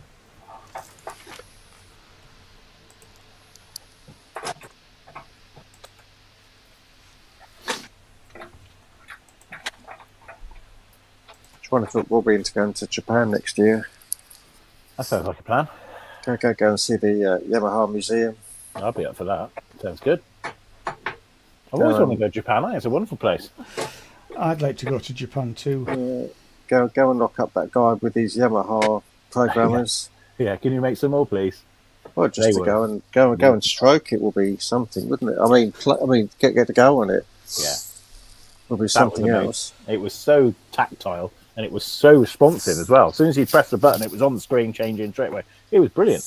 Mm. We're a work of art. Wouldn't get that in the loft, would I? No, couldn't it? No.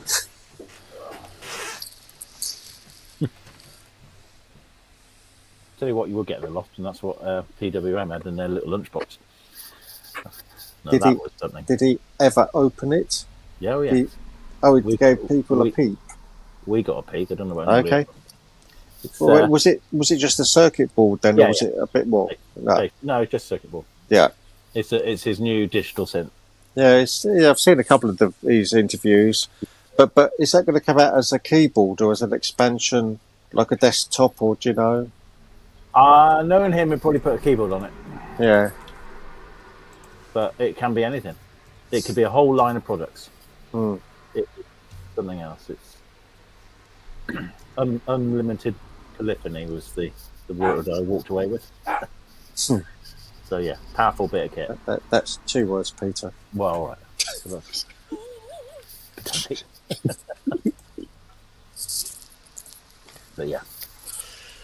but yeah, there was.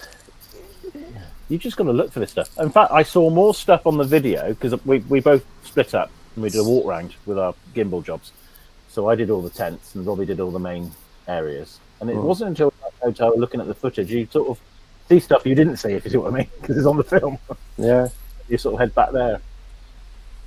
And the Craig temp phone the 13th of May 2020. you can go to the voicemail. So yeah, it was good. Did you have a look at the Korg? Is it the new Korg analog digital thing? What was it called? The something 8. Oh, what with the kalimba as such? Yeah. Yeah, we did. Yeah, What they're do out you think? in the 'Cause, woods. I mean, I watched a couple of videos on it and I thought, well, actually, it does sound like a kalimba. It sounds like a kalimba with its own sequencer, which, you know, This Berlin project that's been going on about 6 years, yeah, it's very clever. it is clever. Not for I me. just I don't- wondered. I mean, 8 didn't sound great, No. you know, and I know it's still in prototype stage. So Well, we they're need to see nearly the there. final Another year, thing. they reckon. Yeah, early next year. You know, less than 1,000, I think they said. But you know, for what It's does sort look of a like weird sort of setup. It's like at one with nature sort of thing. They're out in the middle of the wood, and yeah, I get. Well, I get it. I quite like the idea of being able to put bits of rocks on it and bits of metal to change the sound of the tines. But Yeah. that's, to be fair, you can do that already with a put You a can microphone on a kalimba, and I've done that myself. Yeah. You know, I want to know if it'll do more than just. Somebody made a MIDI controller out of a glockenspiel. Now that was clever. That sounds good. That was lovely. Yeah, and it was all coming through the synth. Yeah. Yeah, that was very good. But there was there's a chap there called the. Robbie's probably said about it. It's the Melancholy. It was a book all about that feeling, but he'd made a synthesizer to give you the sounds. So instead of, you had words like clouds and Yeah. it was weird, but quite nice. There was little things like that all the way along, in these little areas. The PPG was good. That was very good. Yeah. Yeah, all right. It's a lot of money, but people are going to buy them if they want them. They don't. They don't. But it was a solid bit of kit. Yeah, enjoyed that. Yeah.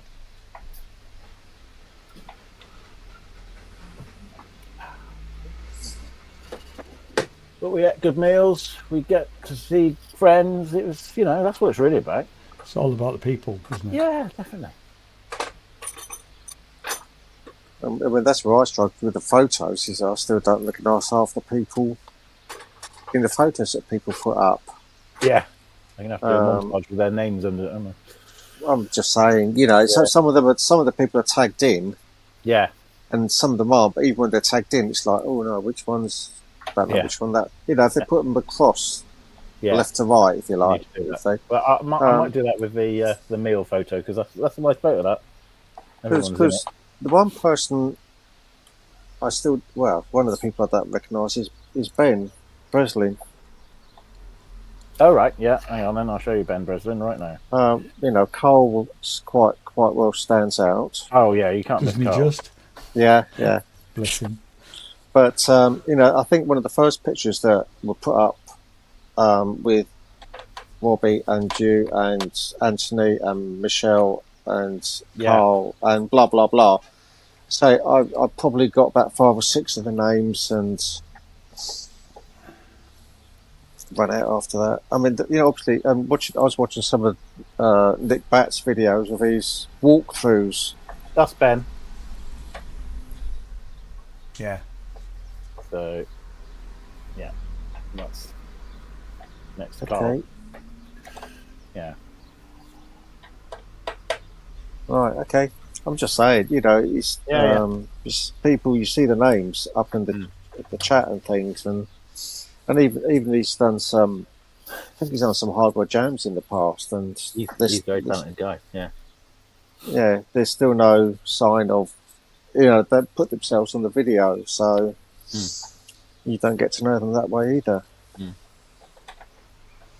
But yeah, watching Nick's videos, he just knows everyone, and everyone knows him.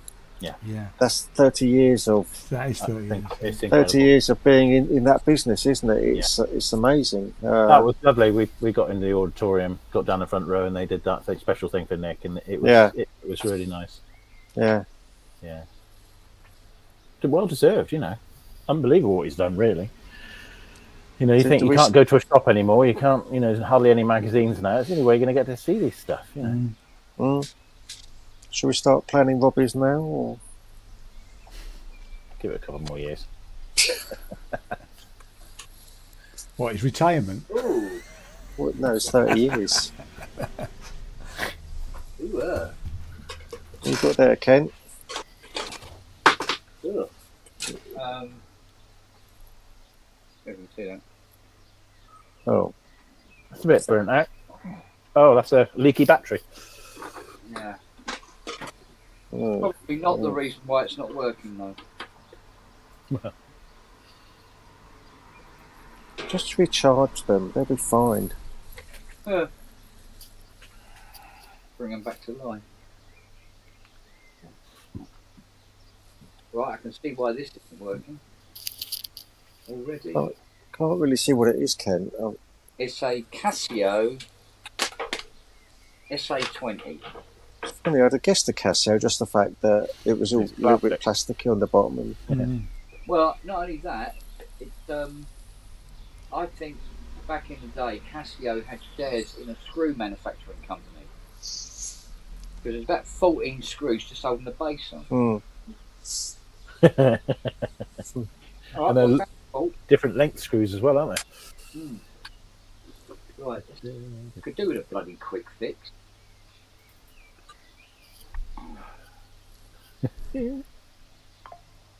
Unfortunately, he hasn't supplied the house supply.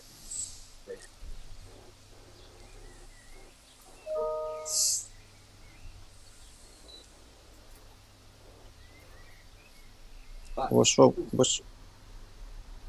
What's wrong with it? oh, it's the plastic. The where the plug goes in, it's destroyed the track Yeah. from Oh yeah. obsessive movement all the time. Are those things worth much money, or Don't know. He just loves someone wants the job done? So Right. So, I think it took longer to get the face off. Okay. While we're here, and we'll do the other one rather than it come back.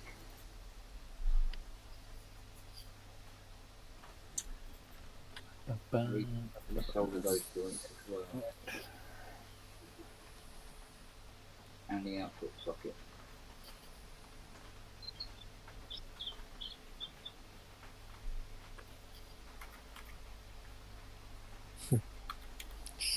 yeah, okay. That's what I was asking. You know, I just wondered what a Casio SA20 was worth. I mean, it's obviously worth something to someone. Yeah, I think it's probably more romantic than financial. I would actually like to fire this up to 4. Doing it together, but I don't think I've got that much for it. I don't think I've got a 7.5 supply here. Steve elbows.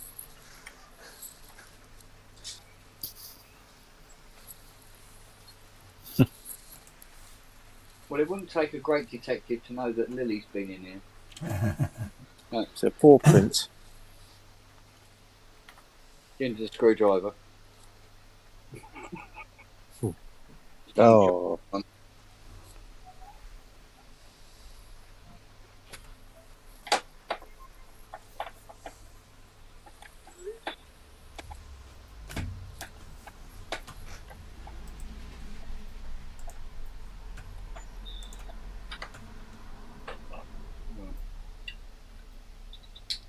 Still got one with the other Casio as well now.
You got your tickets for Gearfest, Ian?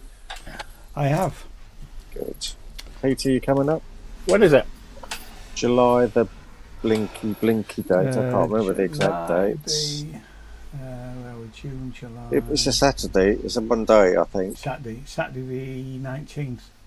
Oh, yeah, might do it then. That's at the tyre yard, isn't it? Yes. Yeah. So Robbie normally comes down. Yeah. Yeah. Again, bit of a get together, isn't it? Yeah. Jim Glue's been down a couple of years. Yeah. Robert Fat Dust has been in. Andrew Brooks. It's not the best show, is it? But, No. I mean, I think I had tickets for both days last year, year before, and didn't go the second day because you see everything you need to see on the one day. It is a very much a big mixture, Peter, of studio gear as more than synths. Right. But you know, I think for us, it's just as much a get together, another chance to get together. Yeah. Although the food's not great, is it? Consider we're going Bring your own. no, you you are might have better to, buying a because sandwich on the way in or something. You are because I think the weight for food that little stall thing was ours. This time. Yeah. Take more than you need and set up your own stall. Yeah. Exactly. Well, it's either that or you went round the corner and you got sort of lots of vegetarian and vegan if you're that way eating. Yeah, you could get a croissant pretty quickly, but if you wanted anything a bit more substantial, you were stuffed really. Well, good thing about the Dawlish venue, it has a cafe next to it. That's all part of it. Sounds With even lots better. of big cakes. A cafe. The the Tile House is a brewery on site. So Oh well, yeah. if you come up by train, Peter, then Have a few Swifties. well, you can have a couple, have a few, whatever takes your fancy. But I'm just saying, I'll go in by train. Yeah. Ian will, won't you? No, I'm going on the Friday, Sam, because I'm staying with family. So Yeah. I'm tending to use the bus more because it's cheaper. Okay. No, but I'm just saying you're not. I mean, if I can get a cheap train ticket, yes. Jane's going to be in London as well, so we're going to make a weekend of it because we'll go out with the boys and girls on Sunday. Yeah, that'd be good. But we're finding now that the train tickets, the trains take quite a long time from Frome. Yeah. You know, it's just bonkers, and there's usually a change. You need to get yourself to Westbury. Get on the train there. Yeah, Direct. I've done that. See, I have done that, and I picked up from Westbury as well. Yeah. When Jane went, it is better. I mean, that's more part of of the original reason we were going to look at Westbury was because of the trains. Westbury. That's what I do. If I want to go to Dawlish, I get on the train at Westbury and it's direct. Yeah. Brilliant. So yeah, and like I said, I've done that a few times. Although I've not left the car at there. The good thing about the bus is because the bus picks you up. It's early. It's like 7:45 in the morning. But it picks you up from Sainsbury's, and at Sainsbury's you can, with one of these parking apps, leave your car there for 3 or 4 days for something like less than 20 quid. So I think it was something like £3 a day. It was really cheap. Yeah. You know, so we may well do that. Well, I'm going to see Stephen Wilson next Monday. Yeah. I won't have backstage passes because I didn't go rob it. No, you didn't. Yeah. But I'm going to park at Westfield, and it's only 15 quid, and I'll just tube it in from there. It's brilliant. Yeah. Cheaper than the bloody train.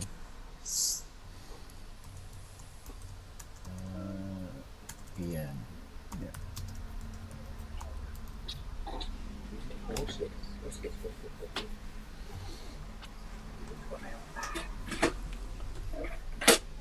Right, my little puppy, what are you? You are 12 volt. Okay. Let's see if you're the right polarity.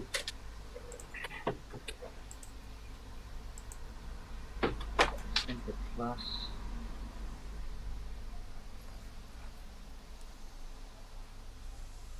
This doesn't say. Test it. Oh, that's...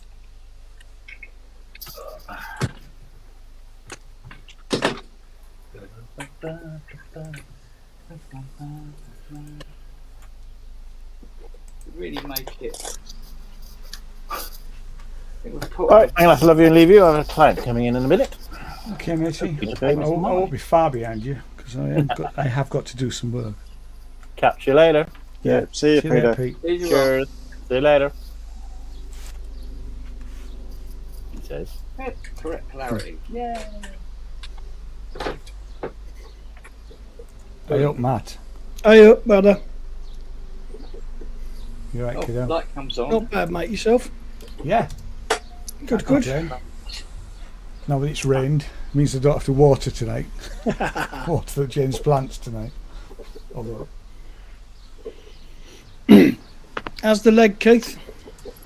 It's the infection looks better. I'm not sure about the swelling.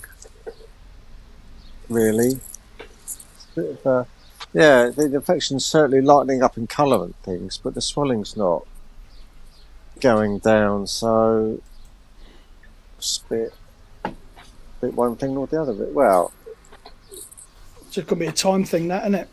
well, presume so. I mean, you know, as long as it doesn't, you know, certainly doesn't get any worse, then I haven't got any issue. But as people keep telling me, the antibiotics can take days to kick in. So I think they have on one thing, but not on the other at the moment. But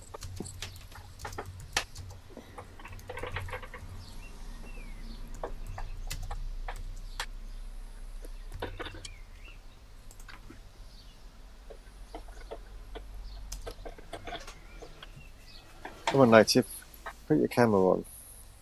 Come and join in. He'd be on his OnlyFans site, won't he? So tell us about your hammock days in the park.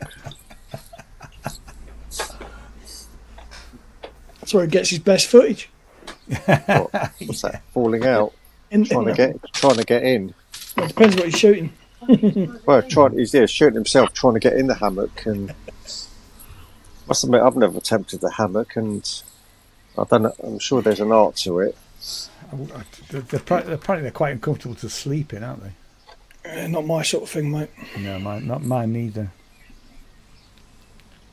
I like to lie flat, not curled up like a bloody cocoon.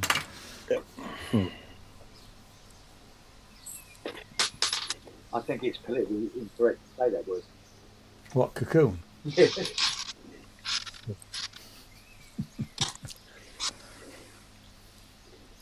Oh, come on. No, you're a little shite. Who's beeping? Let's have a look. Hello. There he is. Hello, darling. Bonjour. Bonsoir. Mon Comment ça ami. va? Comment ça va? Ouais, ça va bien. Et vous? C'est bon. Ah, maybe. That's it. That's as far as it goes. Monge two. Avez-vous un stylo? That's the only thing. I did two years of night classes trying to learn French. Absolutely no chance. I think I learnt more French watching. Porno movies? No. Fucking hell, Ian's on phone today. Yeah, I know. Maybe. No, watching David Jason. Fools and horses. Yeah. Yeah. Look, more French in that than Raquel.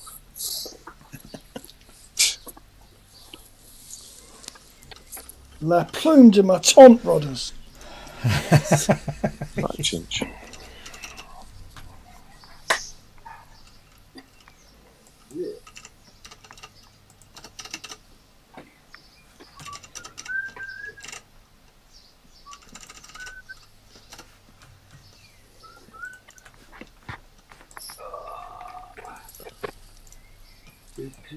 Robert, did you see the picture of the A6 in sit up and beg and a wooden frame? No. No? I mean, why do I need a can't- picture of an A6 if I have a Can't thing remember. just I can't right remember here?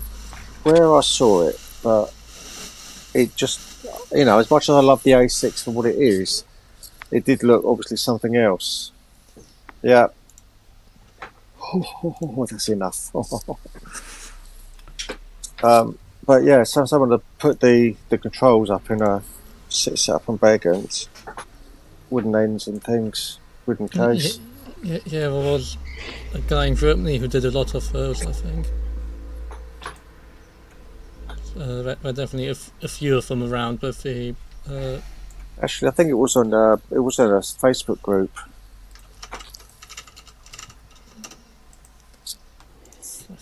I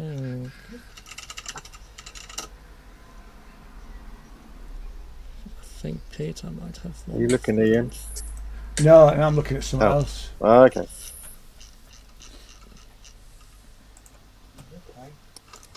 I think this is one that Peter has. Put that in the chat.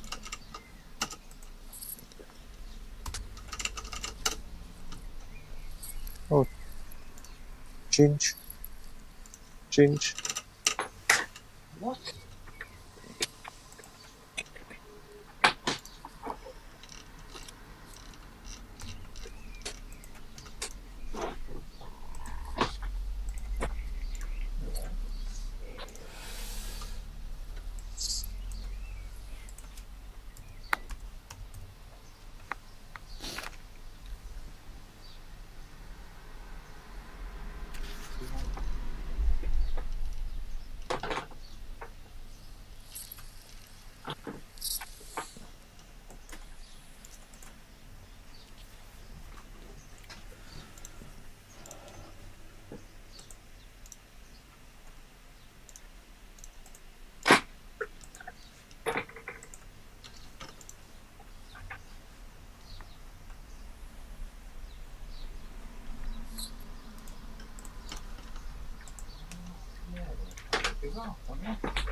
But to come back to your earlier point, Keith, about hammock in the park, I can highly recommend.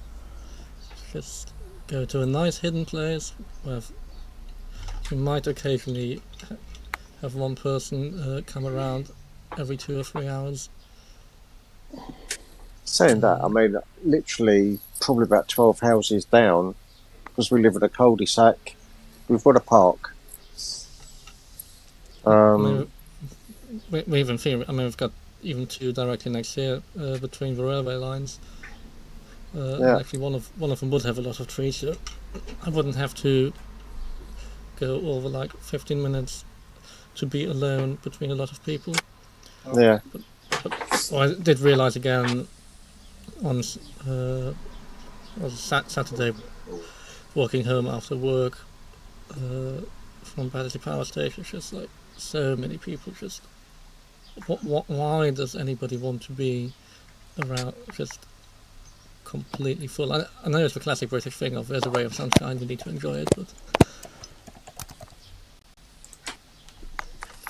You're obviously back working again then? just doing odd jobs. So it's just putting rehearsal room together on Saturday, which I didn't get any angry emails yesterday or phone calls, so clearly I wasn't too terrible. Well, not if you appreciate this weather anyway.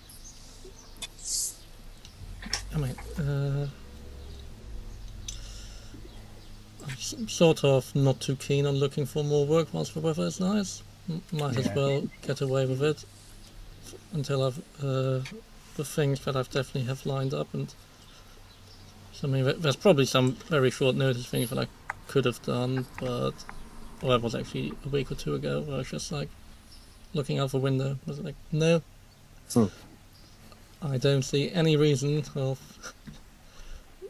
just going to work on the warmest days of the year.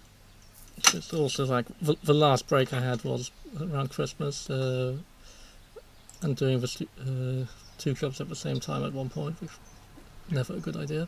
No. Totally agree with that. But then again, it depends on how much you rely on making hay while the sun shines, as we say.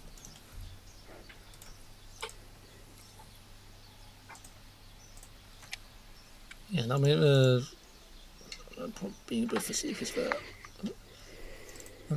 I do occasionally enjoy working.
Robert, you coming up to Gearfest this year? Might If I get can, yourself then north of the river.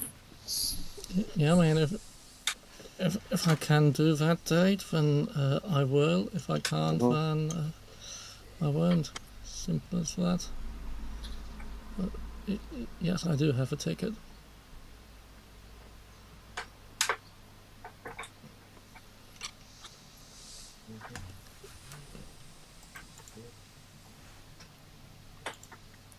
I mean, somewhat regret not having gone to Super Booth. But again, it's like, do I want to spend that much money for 3 days in Berlin? It's just, or I guess the other question is, do I want to work a week and a half in a warehouse? It's like, to compensate for it.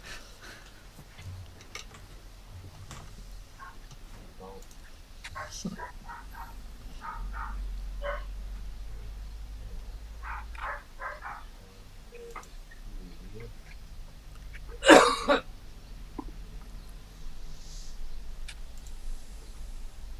What is he working on now?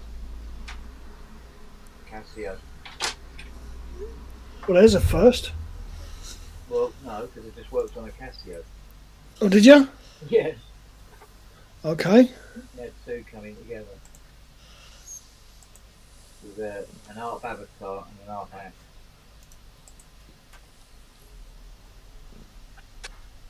well, I'm sure the Casios are so much worth your time.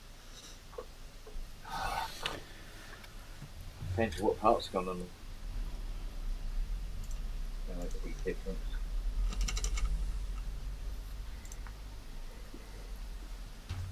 We are for love. I wouldn't sniff that. Yeah, you might bargain for. No, don't lick the power supply board. It's plugged in. Siri, you're fine, young lady. What are you creeping around for? What do you want? What do you want, baby? What are you after? Yeah.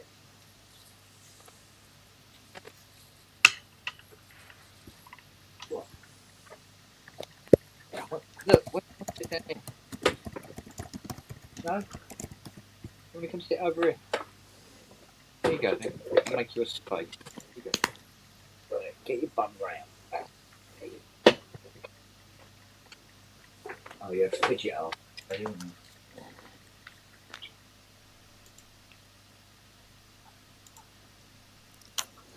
Anyway, I should probably leave you and finally have some lunch. So, lovely as always to drop in, but I'll be only back again in the background lurking.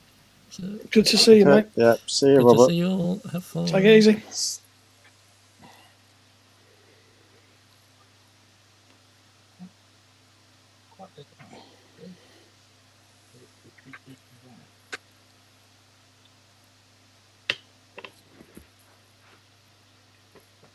That's what it wants.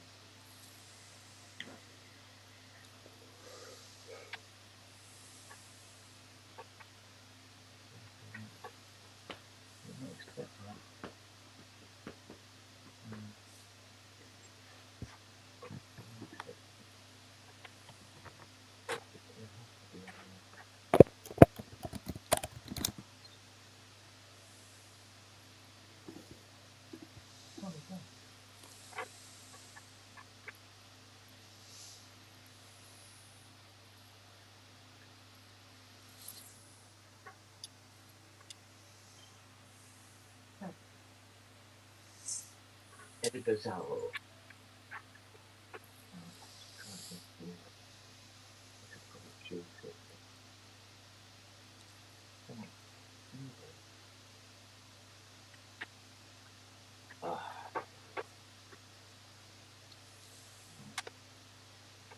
That's a tree.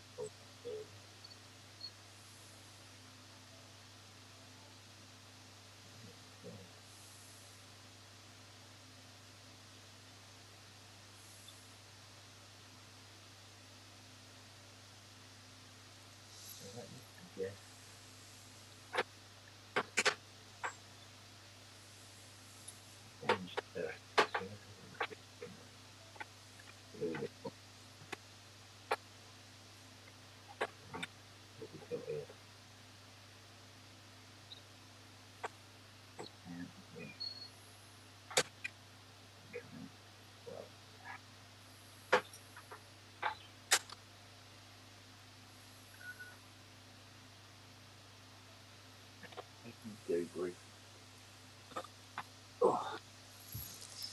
Yeah, no sign of showers here. It's still a very sunny day, so I don't know if they're coming in this evening or not.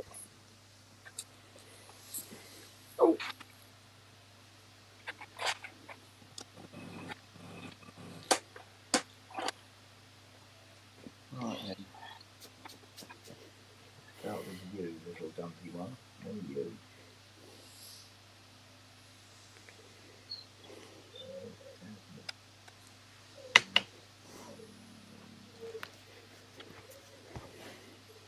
Five. 25. Okay.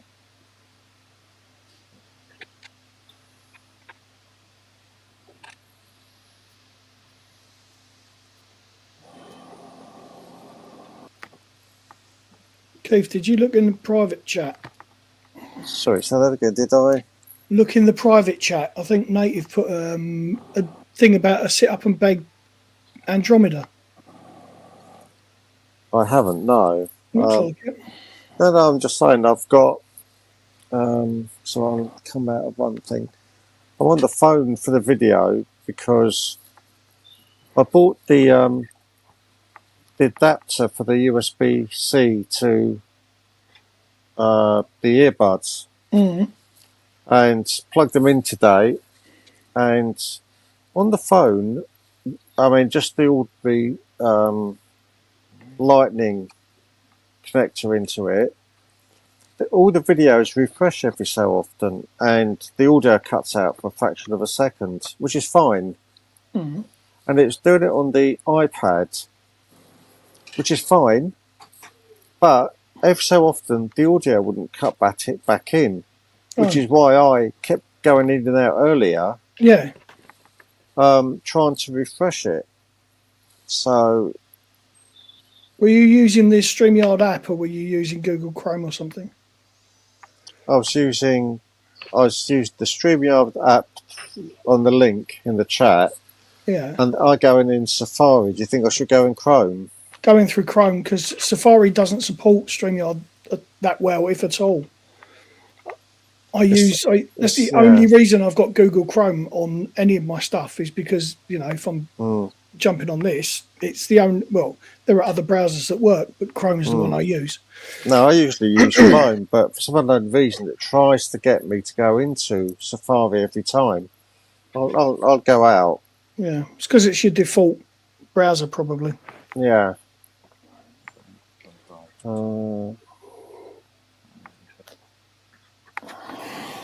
Which messenger? What, actual messenger or Facebook Messenger? Am I being... Or is it one of StreamYard one. It's StreamYard private chat. I'll send you the link through Facebook Messenger. That's all right. I'm just saying, there's only so much I know at the end of the day. It's okay. I can send it to you on Facebook if you want. It's not a problem. Just saying, without thinking about it, StreamYard private chat. Okay.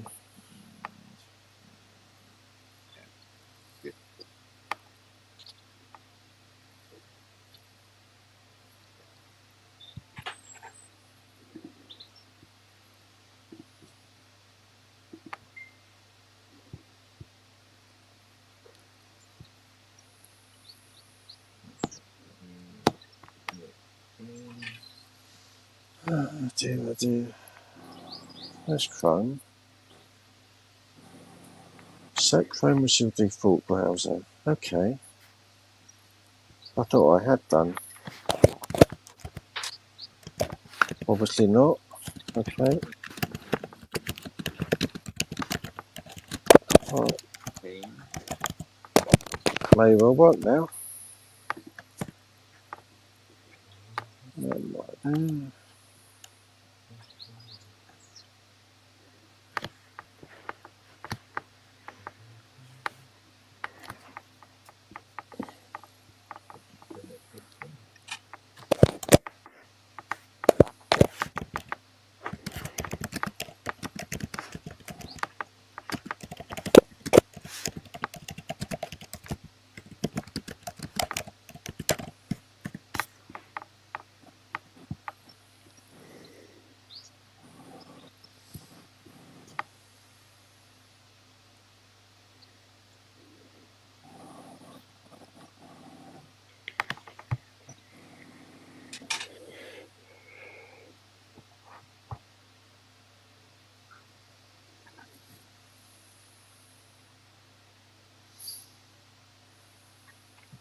22. Let's see.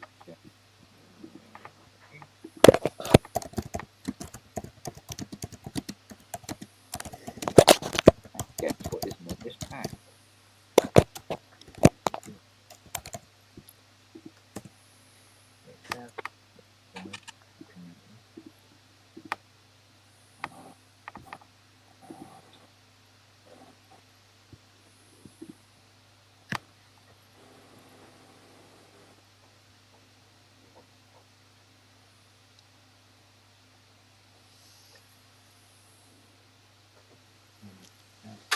Five.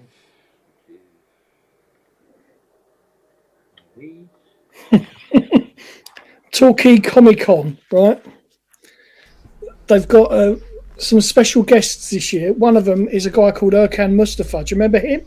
No, I don't. Grange Hill. It was Roland. Oh, God, yes, Roland. Bloody hell. I should go and get him to sign my arm, really, shouldn't I? Oh, yeah. Bloody hell. Grange Hill. There's a blast from the past. It just.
Keep still, you little bugger.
What?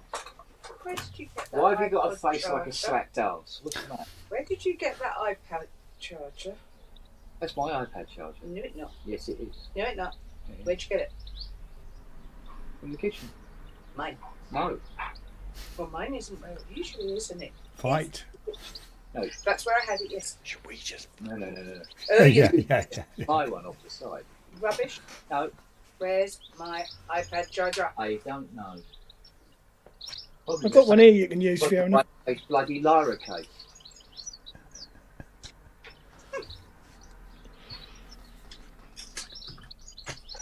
Oh,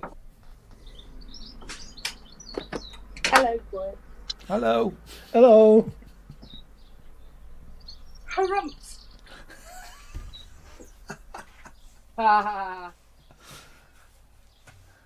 Yeah, two. Yeah, two would be fine.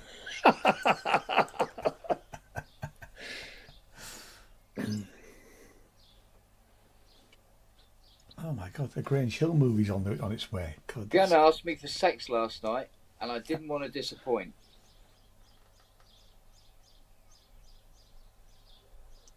That was a waste of effort.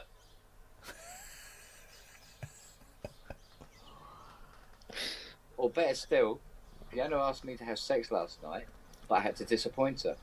We had sex.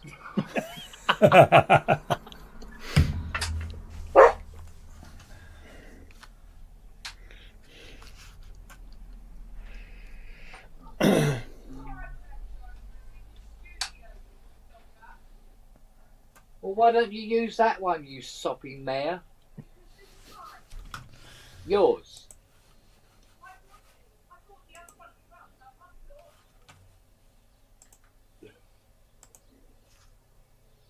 Why don't you take the old spark plug out of the Mustang? Do something you used to.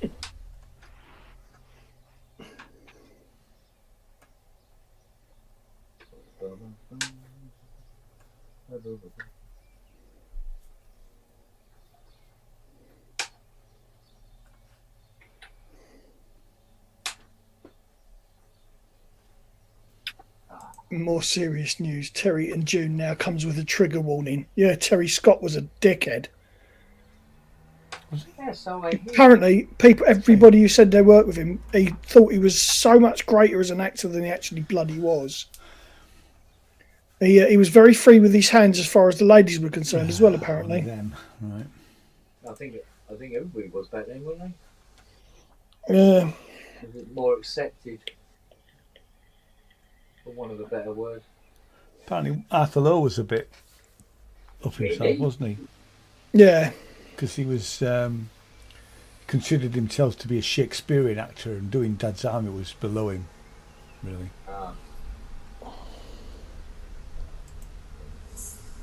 There you go, Matt. Every time I go into the link, StreamYard link from the chat, it says, goes into StreamYard, it says, how do you want to open, in what browser?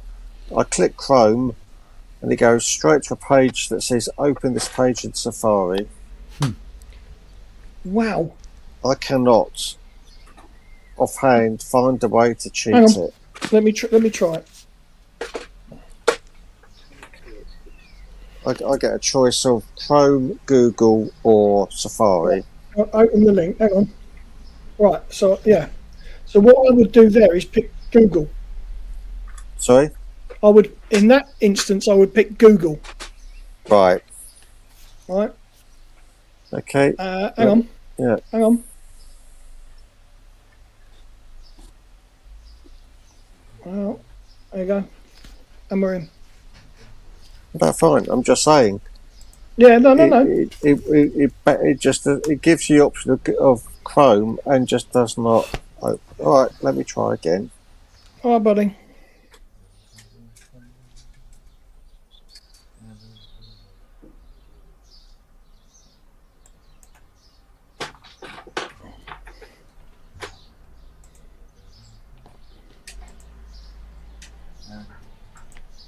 One, three. Oh, Dave's backstage. Hang on. Sorry, Dave, didn't see you there, mate. Hey, Dave. It's okay. Hey, how you doing, Hello, man? darling. I'm good, mate. You? I think Keith's using an iPad, Wagyu. Getting better. Strong. Getting better. Good stuff. Yeah, I finally hooked up my Elgato face cam. It's definitely clear. Nice. Yeah. Now the question is, can I hook up the other one? Do something fancy.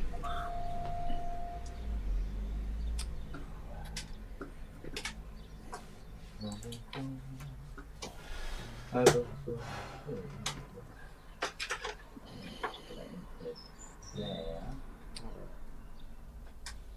course, now I got to look at myself more clear.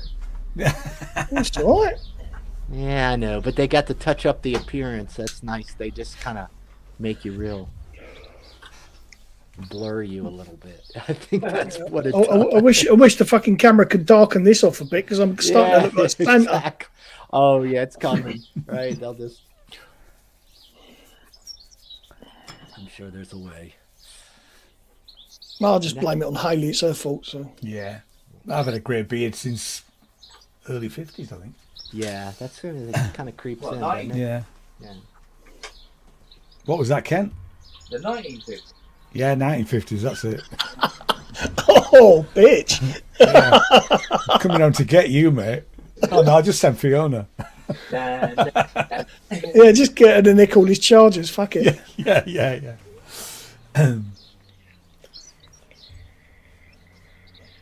Oh, go in the hole. That's what she said. Ba-boom, cheesh. Right.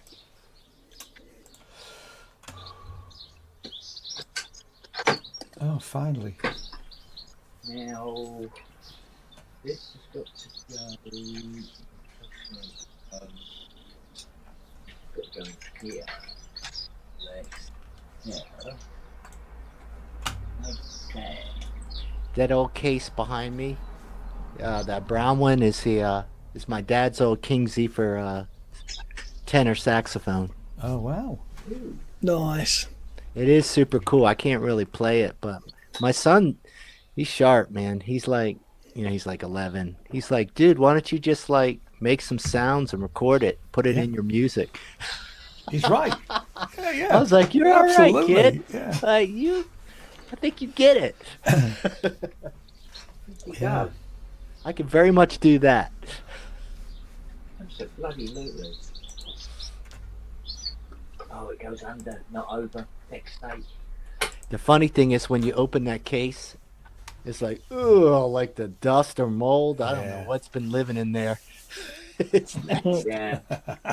It's like, woo! Like your head starts hurting. And it's like, oh my god. We've a local newspaper called the Froome Times, surprising surprise. The headline this week is Musicians launch Froome's own record label. And it's not me. They're up to date. Yeah. Yeah, so these guys are... I mean, actually, I'm going to meet them on Thursday. We're going to have a meeting.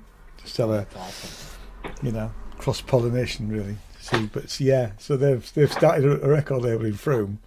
That's freaking great. And I'm really crap at sort of self-promotion to some extent, so I never thought of contacting the local newspaper to tell them when I arrived in Froome. Plus, as Jane rightly says, we had so much going on that was the furthest thing from my mind. No, of course, yeah. But it's kind of like that uber organic old school way, right? Yeah. That's kind of, you almost forget how that's even a possibility. You're like, oh yeah. Yeah. That makes I did manage to do a radio thing. With the Froome Froome FM, the local radio station. So they had me in the studios and we did a 1 hour show thing. And it played lots of music as well, which is good. That's the hardest thing with any kind of marketing is kind of settling in on a battle plan. You know what I mean? Like really kind of wrapping it all together where you go, okay, this is starting to make sense, And it's not the same for everyone, That's super cool. Yeah. Yeah, we're doing another I got another compilation. Hopefully good be stuff. out in the next month or so. I got most of the songs from everybody. We'll see how it comes out. Yeah, well, it's fun. It's fun. Yeah, we're Kent's tripping. Kent's Oh my tripping. God, look at him. God, he's on I didn't know drugs he again. can move like. Yeah, he's on his knees as well. Yeah. Oh yeah, you can see the whole thing. Oh yeah, he's on his knees. Yeah, we're looking at possibly doing because we went down and did the Bournemouth Imam, which is about an hour and a half from here. really good night, and the guys was that ran really it, good. and Lucky Jason's going to go down and actually talk to him about possibly doing an EMOM album with them. Right. You know. Yeah. Ken, Done as well. Ken, Yes. Inhibited is asking about who's a good repair person in Cornwall. Good repair. The nearest would be. I'll be right back. I'm gonna grab some coffee. Nearest All right, is buddy. Ben on the Welsh border. Next would be who? Ben Rosborough All right. of Cyberwave EMS. There you go. Cyberwave EMS. Aye. Well, when you retire, we know what to go to. Can't be, if he's on the Welsh border, he can't be that far from me. Big long border up Wales, mate. I know. I just realised I said that, and I'm really crap at, I'm crap at geography at best. And then I thought, actually, what are you talking about, you prat? Up near Liverpool, for fuck's sake. Exactly. Yeah. Yeah. You No, know. it's not up that high. Not up that high. Is it sort of North Wales or South Wales? Oh, come on. Don't be a little fucker. Go in the old. Right, what was that again, Kent? So we can put it in the chat for Inhibited. Cyberwave EMS. Cyberwave EMS. EMS.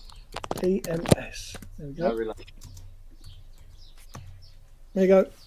Vintage synth repairer. Yeah. Good lad. Top dog. Client list. Abbey Road Studios.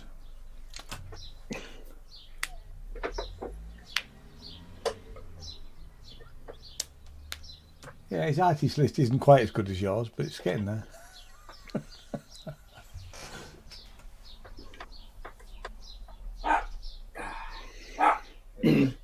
Yeah, and I bet none of his clients can claim to have been clattered in the bollocks by a dog on the way in. Exactly. Yeah. Reminds me of my little conversation with Steve Wingwood this morning. Only Kent could come out with something. I know, like that's, you know. I mean, Ark of the Diver is one of my favourite albums. Well, he wants me to do his CS80 for him. Of course he does. Apparently, the bit Hey that Ken, Cyberwave's workshop looks a bit like yours. There's so many keyboards in it. all those workshops look like that, trust me. Yeah. Right, 2 done. Hey. There you go. Right, before we'll check it one more time. Have you actually had 2 easy jobs, Kent? Deliberately. There's Fucking easy hell. and easy, isn't there? Yeah. Deliberately did it.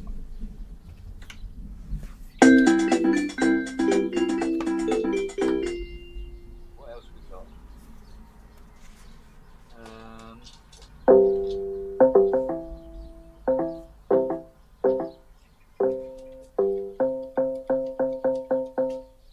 Not seeing much going. Bass.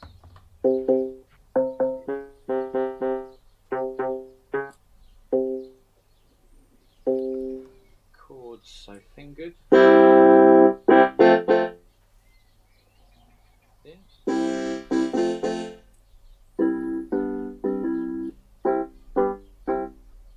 Single finger and off.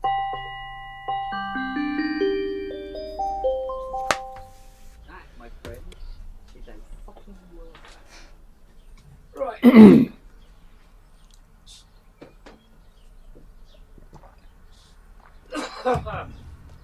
It's nice to see him finish a keyboard and not want to stab the fucking thing I know, halfway yeah, through. it is actually, yeah. Well, it used to be that all the jobs coming in were like that. Just bish bash bosh, bish bash bosh, bish bash bosh. I done back in the day. I think the record was 24 keyboards in one day. Not anymore.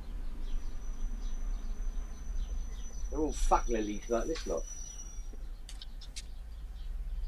This is more of a proper cat cam now. Oh, have a look. You've got one in the Yeah, I background. don't even Oh, have to yeah. like be here. Hey, Yeah, there'll be cats coming in and out. Love it. Great. That's great. go say hello. Don't worry, the Sub 37's got a cover on it. if you were getting sick to your stomach like I do. Because I mean, when I'm watching Jason's show, I do brilliant, feel, isn't it? I do feel Brilliant, man. I mean, it's so wonderful. But I'm thinking, I know he cleans them afterwards. But bloody hell. It's bad. Like, well, between this and like, I like to keep the window open, even though I'm subgrade. The pollen is coming in, and I'll look around. I'm like, between the cat dander and the pollen, I'm like, Yeah. almost. I'd say every few days, I just kind of like freak out. I have to stop everything and go get a rag and just like wipe everything down, and then I'm Do you take stuff for pollen? Because I have antihistamines. Yeah, it kind of hits you. Yeah, I'm pretty resilient, but it can be. It's different pollens, you know. Yeah, like it is. Yeah. But there's this yellow. I don't know what's dropping it, but it's like when it first like rained, it was so bad. I'm sure you've seen it. Like it's just like the pollen is running off. Yeah. And you're just like, oh my god, like. But I can see it almost. I just wiped this. Oh god. Would I just you? wiped this. Really? Siri? So luckily the sub's got a cover on it, and I took one of the pallet case covers and I put it on the Fuggers because the Mooger Fuggers because it was just making me sick to my stomach to watch the cat walk on them. But I want to keep them out, you know. Yeah. Like But I'm kind of at that point where I've cleaned it up a lot, but I don't really want to put like cloth over everything because then I can't. I mean, It's kind of depressing. I obviously put all these it's like an old things lady's on. home, for their But couch. Oh, sorry. I mean, I don't regret buying these, but They're slick at least. I mean, it's a. I mean, to be fair, it is a pain in the ass when you're actually wanting to do stuff with all of it, and like I have to take them out of the studio because I've got nowhere to put them in here, you know. Yeah, there's not. I don't know. Like in a perfect world, I like the clear cases. That's kind of. Yeah. Actually, I mean, Jason's got the clear cases, I and mean, actually it's they're not great. cheap though. So if you No. have a lot of instruments, and every once in a while I get lucky and I buy one that has it, you know, and you're like, oh yeah, I might, you know, like a used one. And you're like, I mean, I was looking at them for the Hydrosynth because I used to have the Hydrosynth down here, which is now down here. Yeah, down here. And I was looking for one of those clear cases, and they don't do one for the 49 note Hydrosynth. Yeah. Well, and no, they're like be $100. I mean, it's Oh not yeah, like, actually, it's not yeah. chump change. I mean, No. my problem is I try to convince myself I'm going to keep a synthesizer for life, and so I'm like, oh, it's worth getting the case, and then I sell it like a year later. Like the grandmother, I had a nice clear case for that, and then I'm like, wow, why did I do that? Like, So do you sell it with the case? yeah, I mean, Yeah, at that point, 'cause you may as you well, yeah. can't really recoup. You get a little more probably, but I've had some of the local guys. They like to have the clear cases, so I've had a few things I bought. But I do not plan on selling this up 37. I'm very adamant about that. Yeah. I put too much money into it to sell it. Psychologically, it would be too damaging. I know do what you mean. regret selling the grandmother though, because I really just enjoyed playing it. You know, it was an easy synth to play and patch. I've only played one at a show, and it felt easy to play. Yeah. It's I big agree. though. It's clunky. Yeah. I think that's why everybody's probably excited about the Messenger. It's the first one that's kind of doesn't feel so clunky. Because that's always been a Moog thing to kind of make these chunky, big Yeah. knob synths, which, you know, is awesome, but it's also can be a pain. So where are you going to put it? Yeah. If you got a lot of other stuff. You know, so No, I and had this- I'm kind of enjoying open space. Like, Yeah. Yeah. I mean, this space here is normally not here because it's only because we're rehearsing tomorrow for this gig on Saturday that we're actually, you know. But I quite like the fact that it's very. I can put it up and take it down. It's just two boards with a bloody X frame. Yeah. You know, and it's just slightly smaller than the table we've got on Saturday. So we need to. Oh know. yeah. You know. In a perfect world, I'd probably conceptualize something like what you see in those small little tiny houses, where the bed comes down. I know it's crazy to think like that, you know, but No, it's but really it's- not. You know, yeah. I could just like pull it down and set it up and then put it away. That'd be great. Yeah. You know, just to have a little extra, just to kind of have the space, you know. But thinking about that sax, I think I am going to try to find a little stand for it. Maybe just pull it out. That way I don't have to open that case. Put it away somewhere. Jeez. I mean, it's awesome to have it. It's, you know, it's probably, what, 80, 90 years old. Crazy. That was my dad's. Like, that was his main axe, you know, so. That's cool.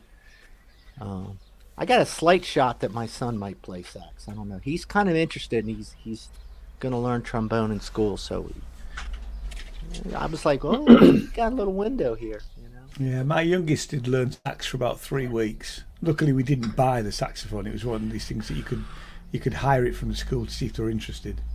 And he played it for 3 weeks and then didn't stop rehearsing and then switched to guitar, which he can still play. You know. Good. Yeah, we're renting the trombone, which. Yeah, it's the right thing to do because you're just not sure. But I am gonna have to. We did it a little earlier because he doesn't really start the formal with the class until fall. So, but we got excited and he was pulling it out. But I think during the summer I'm gonna have to mandate that he pulls it out for 15 minutes or so a day and just plays with it a little bit because he's got the mouth thing figured out. Like he. Oh, that's cool.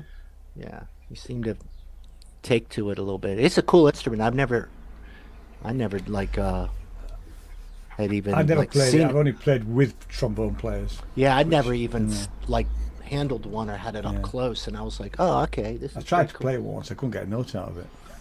Sax is hard for me because I don't really have big, powerful lungs. Yeah. So it was really killing me. You know, I was like, whew. Apparently, some of that is down to the reed, isn't it? Because you can get I guess so, an easier yeah. reed when you're first learning. Yeah, You know, I know. but- You're probably But right. you don't know that when you try it. You know. But it's also. Go ahead.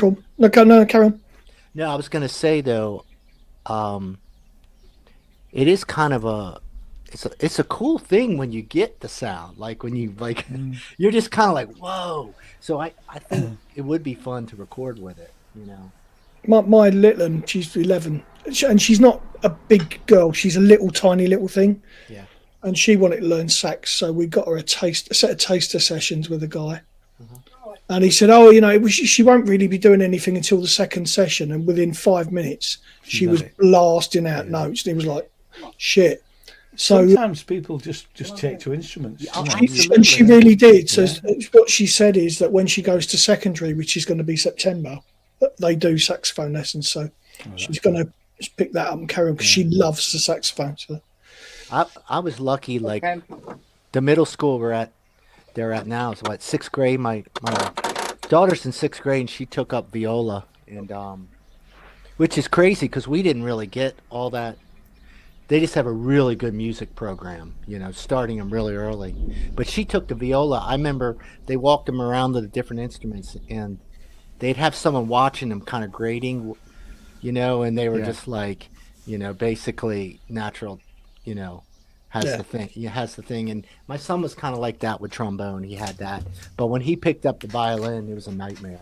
I mean, you could just see him kind of grimace. He was just like, yeah. Or she was just like, it wasn't beautiful, but you could see, and she's already first chair, like in her class, like they moved her all the way up, which was, she was so thrilled, I was like, because she's got the tempo rhythm. I was like, there's my drumming. Yeah. I mean, I first learned tempo setters, violin, and I hated it. I was I would hate it too. Junior school, so I can't remember what grade that would be, and I hated it because I didn't really want to do it. My parents wanted me to learn an instrument, and I didn't have much choice, and I had this 3/4 size violin, which was about, I was probably about 7 or 8, and we had this really crap violin teacher who would take us to a disused part of the school with no heating in winter, there'd be about 5 or 6 of us stood in a row, and he would shout at us. So the last thing you want to do is learn the instrument or even go to the lesson, because you're literally stood in there with a violin, and you can't wear gloves playing a violin, and you've got your coat on because it's so bloody cold. There's no heating in the school, I think I lasted 2 terms and said to my dad, "Nah, can I stop this, please?" I've had my acoustic guitar for a long time, but I've never been a natural at the instrument, and I had to work it. I mean, I had to really every instrument to some extent. Yeah, cause I watched some of the guys when we were growing up, and they just like shot past me on the guitar so fast, and so I just kind of went to the bar chords and kind of the chord. And then people are like, "Wow, you're really good at the chords." I'm like, "Yeah, but I can't do any of the picking or the." All right. Yeah. I mean, I can do a little, Yeah. But it just, whereas the drums was like, "Oh wow, yeah, okay, this totally." Everyone's like, I've tried drums. It's doing the 4 things together. I mean, I'm better at finger drumming now because I've got that little Yamaha finger drummer thing. But doing drums, proper drums, coordinate my feet and my hands, absolutely no chance. Yeah, I'm rubbish. I can't do it. I know. And piano was relatively intuitive to me, but the strings, straightforward. I'm like, oh man, I don't want anything. I mean, like I said, I like. I'm glad I have the guitar. Between that and like that sax and stuff, you can put some really interesting textures. I mean, it's just nothing like. I mean, we're getting closer with the digital, but if I'd say there's anything that really. You want to throw a mic on is those kind of acoustic instruments, because I've heard some great stuff. It's just how you play it. It's just all the imperfections. It's really super. I mean, I'm more likely to write songs on guitars than anything else. I used to be like that. Oh, it started raining again. I've got to get some stuff up. Back in a sec. Yeah. I tried to write songs. I guess you could call them songs. I'm not sure. I write lyrics. I've been writing lyrics all my life. I've never been able to translate them into songs. I can hear the song, but by the time I sit down to put the music to it, it's fucking gone. I can't translate what I hear in my head onto or make it happen. Well, lyrics are totally. That's a whole different thing too. It's kind of magical sometimes when I read people's lyrics. I'm like, wow, but then I think, well, they maybe they think of some of the music stuff that way. They hear it and they're like, holy cow, how would you, What happens with me is as I'm writing the words, and normally, you sort of hear things as you're writing the words down, and you think, okay. Because certain words flow in certain ways, so they sort of suggest a melody or something like that. Last set of lyrics I wrote, I sent to Robbie because I wanted to see what he thought of them, and he went. He said they were pretty good. I'll probably send them over to you. But it was, they do tend to suggest a kind of a melody and a feel, and yeah. Been a long time. Well, it's sort of I don't want to say a lost art because it's still out there, but it's certainly not. I mean, I think us growing up, lyricists, that was a very serious, ambition. We took it really serious, like people that. Yeah. And now I've always taken lyrics seriously. Yeah. So, just like we took the vocalist.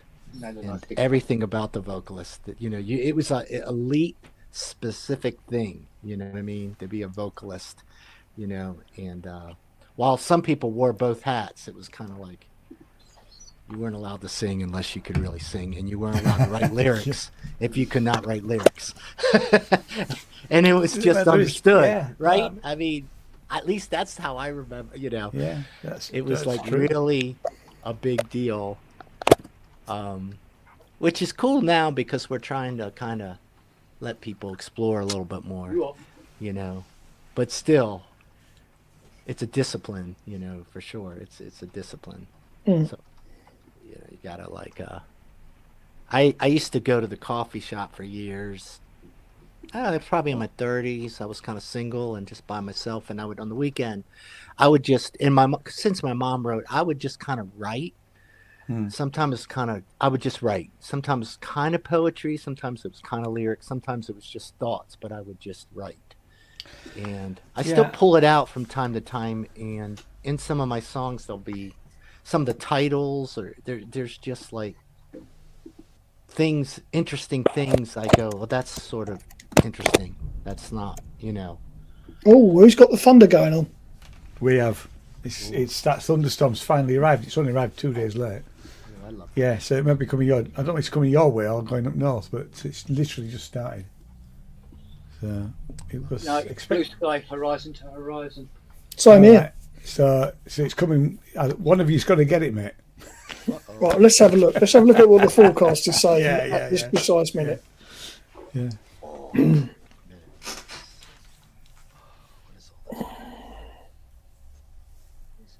No, looks good. All good here.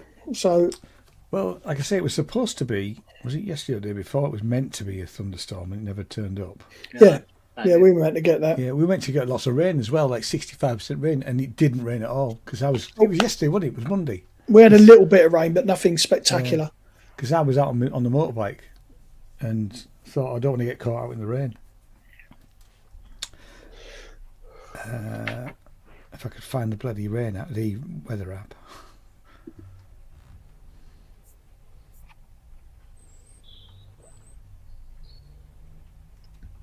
I need to get somebody to be around.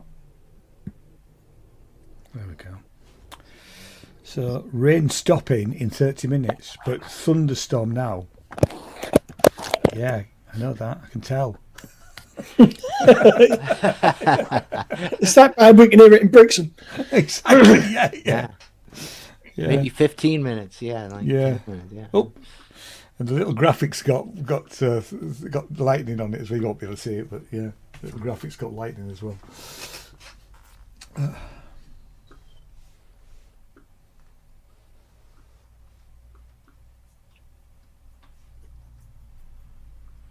Weather's fascinating, isn't it?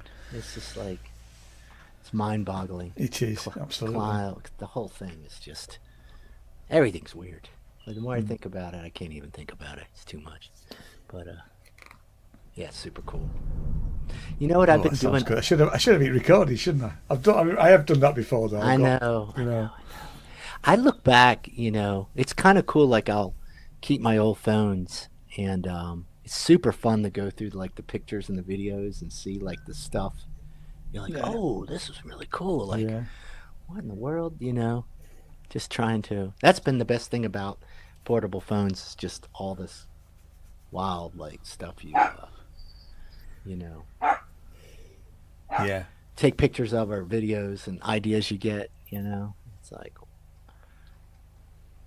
I don't keep them. I do transfer stuff though onto hard drives. Yeah, I have a few that I've been kind of going through them recently for different reasons. Some of it for work, which was not fun, but looking for crap that I needed to find. But then of course I just start looking at the photos. Yeah. You see, that's dangerous for me because at last count, my photo archive was 24,000 photographs. Yeah, I take a huge amount of photographs all the time. I mean, my dad was a photographer, so it's just sort of something I grew up with and something. Yeah. It's an art form I appreciate. So I do too. I don't really. I don't, like most art. I kind of understand. Like every once in a while, I would start taking something. I'd be like, "Why is that more interesting? What is it?" Like, and you start. And I'm usually the one with the family. If we're taking a walk somewhere, I'm 50 feet behind. You know what I mean? Stopping and being like, "Whoa, this is interesting. I need to like." That's me. Yeah, I need to capture this. Yeah. But one of the most important sets of photographs I've ever taken is exactly in that position. With Haley and her 3 kids, we're off in front, and often I just think, get hold of this one, snap it. And of course, when her son passed away, those became so fucking important to her. So and again, Litland used to say to me, she'd say, "Why do you take so many photographs?" I say, "One day you'll get it." And when Marshall died, and we produced all these photographs of him, and she would go, "I remember that," and I said, "Now you understand it." Yeah. You know, yeah. It's in actual fact, Dave, I sent you those lyrics over, and that's who it's about. So yeah, it's. I'm always taking photos, always taking pictures. Biscuit's just telling me that the storm's coming. It's arrived, but it's really heavy, so it's going to get heavier. Oh shit! Yeah. Do you get a lot of hail? Do you get hail? Not Is really. that Not quite as bad as I saw in Arkansas yesterday. I didn't even see it, but I know that hail is disturbing. Like I think it's really cool, but there's a point where it's not funny anymore. It's like, it's like a tornado. You know what I mean? It's like, yeah, that's really cool. So it's coming towards you. The blocks of ice can be quite big as well, can't they? Yeah. Well, this was the one, the Arkansas one that I saw yesterday. They were coming down like cricket balls and bigger. Oh yeah, you can see. I've seen plenty of cars. You can see a car with hail damage, and it is just. But it's your roof is the thing that freaks you out because it can really like. Yeah. Well, I was watching it denude a tree. It was actually just stripping everything off this tree. It pretty much ended up a fucking trunk. It was just coming down that hard, just cutting through it all. Yeah. Oh, I know. It can ruin if you have a garden. It can just. They can just like decimate your plants, and it's really. It's like really depressing. You just come out and it's like, oh man, just like. But on the flip side, it's real fun. Like you open up the garage and you're watching it. Whoa. Well, I definitely don't have to water Jane's plants tonight then. Yeah. We've got out of that one. Yeah, that's covered.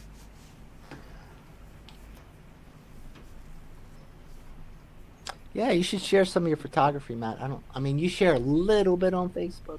I do I put bits of it up on Instagram, not as much as I probably should. Right. But I think I finally got with you on Instagram, just recently. Not as much as I should, really. But I mean, do I follow you on Instagram, Matt? I have no idea. What's your handle? Let me have a look. Let me go find my phone too. Mr. E. There we go, Ian. Oh, yep, that's Mr. Yeah, E, that's Mr. the one right. I found. Okay. Yep. You put the D50. I saw a picture of a D50. Yeah, that one. Got it. Yeah. Oh, I am following you. Oh, there you go. There you go. It's good. Result. And I think I follow you, Dave, don't I? I'm really crap at remembering. I'm sure. Well, sure. I don't go into Instagram all the time. Usually if I've done a TikTok, I might occasionally copy it over. But that's. Yeah, I'm following David on there.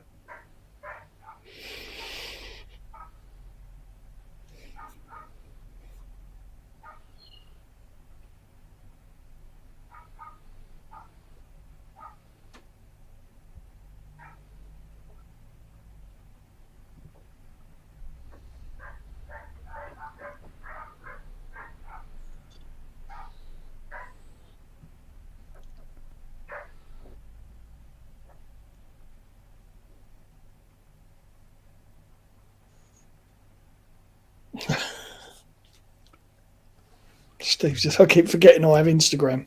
Yeah. I keep forgetting I've got Blue Sky. I don't go in Blue Sky very often. Yeah, neither do I. Funny enough. I just can't get in the habit of just, having a look. I'm lucky if I'm going once a week.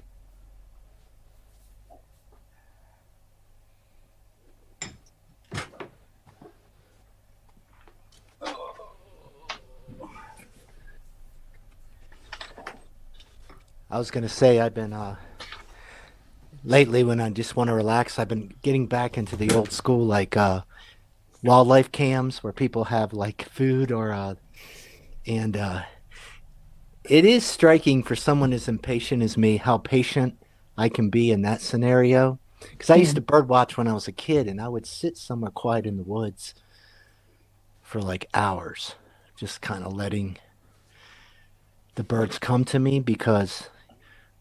If they're very shy, like a lot of stuff. But if you sit real quiet, somewhere like slowly, you start to like this world emerges of this stuff, and you can see things that, frankly, you're just not going to see if you go trudging around.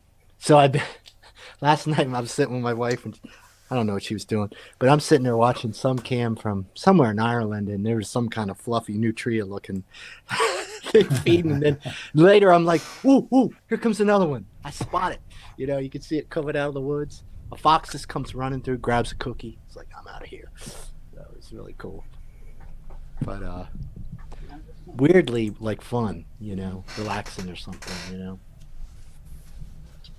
I have to say, Dave, I don't know whether I've actually said this to you, but that album you sent me, the Red Spells Red, great album, absolutely great album. So, you know, I've been playing the CD a lot, actually.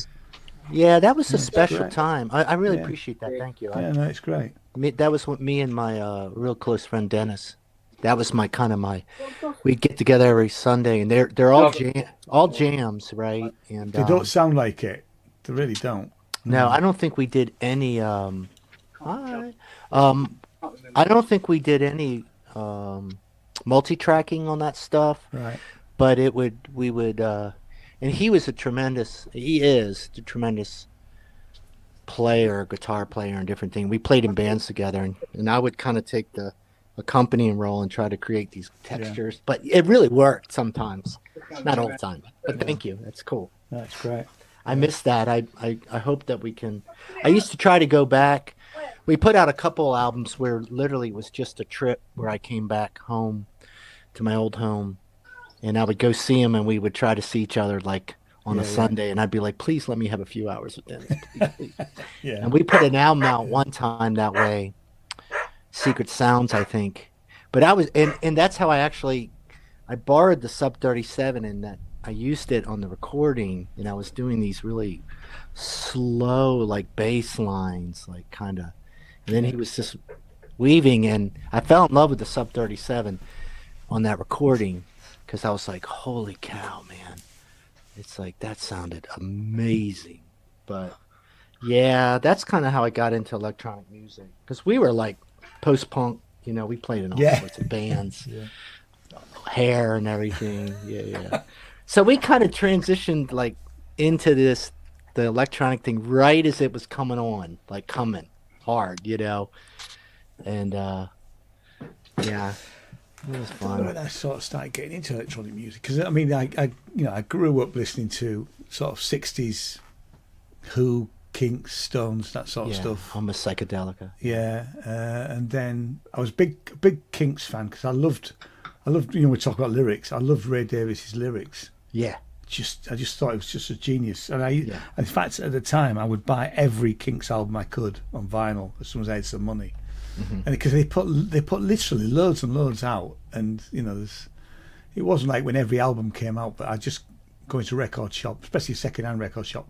If I find a Kinks album I haven't got, I just buy it. Those days when I was growing up, and then got into playing just pub rock. It was before punk, so it would have been pub rock type stuff, you know. Then joined a band and bought my first synth because they were going to get a record deal. So and that got me the gig. Up until that point, I'd play piano and organ, you know. Bought the 700 and then got the gig, and for 18 months that was it. Really, we were just, you know, and we'd signed to a small independent record label, but the bigger record labels were sniffing round, and management was coming from Leeds because we were in New York at the time. So all of that, and it felt really quite exciting, and just like amazing. It's just like, I mean, literally we played anywhere in North Yorkshire, it would be full, you know. Songs were great. They weren't written by me, but the lead singer, who I'm still friends with, he wrote these really good pop songs, you know. And although this was actually after punk. I'd never really played in a punk band, so this would have been 81. Yeah. You know, so the punk thing didn't miss me by, but I was a bit sniffy about it because I'd learnt to play my instrument. I was sniffy about it too. You know, I was too. And that's why I loved the idea of post-punk. Yeah, it was really appealing to me because you could fuse. I learned to appreciate by playing punk influenced tunes. Yeah. I mean, why I loved the people new loved it. Yeah, what was the new wave thing over here, which was post punk, really. But that's why, for me, like bands like Gang of Four, Yeah. were really like, still to this day, like they were just so interesting.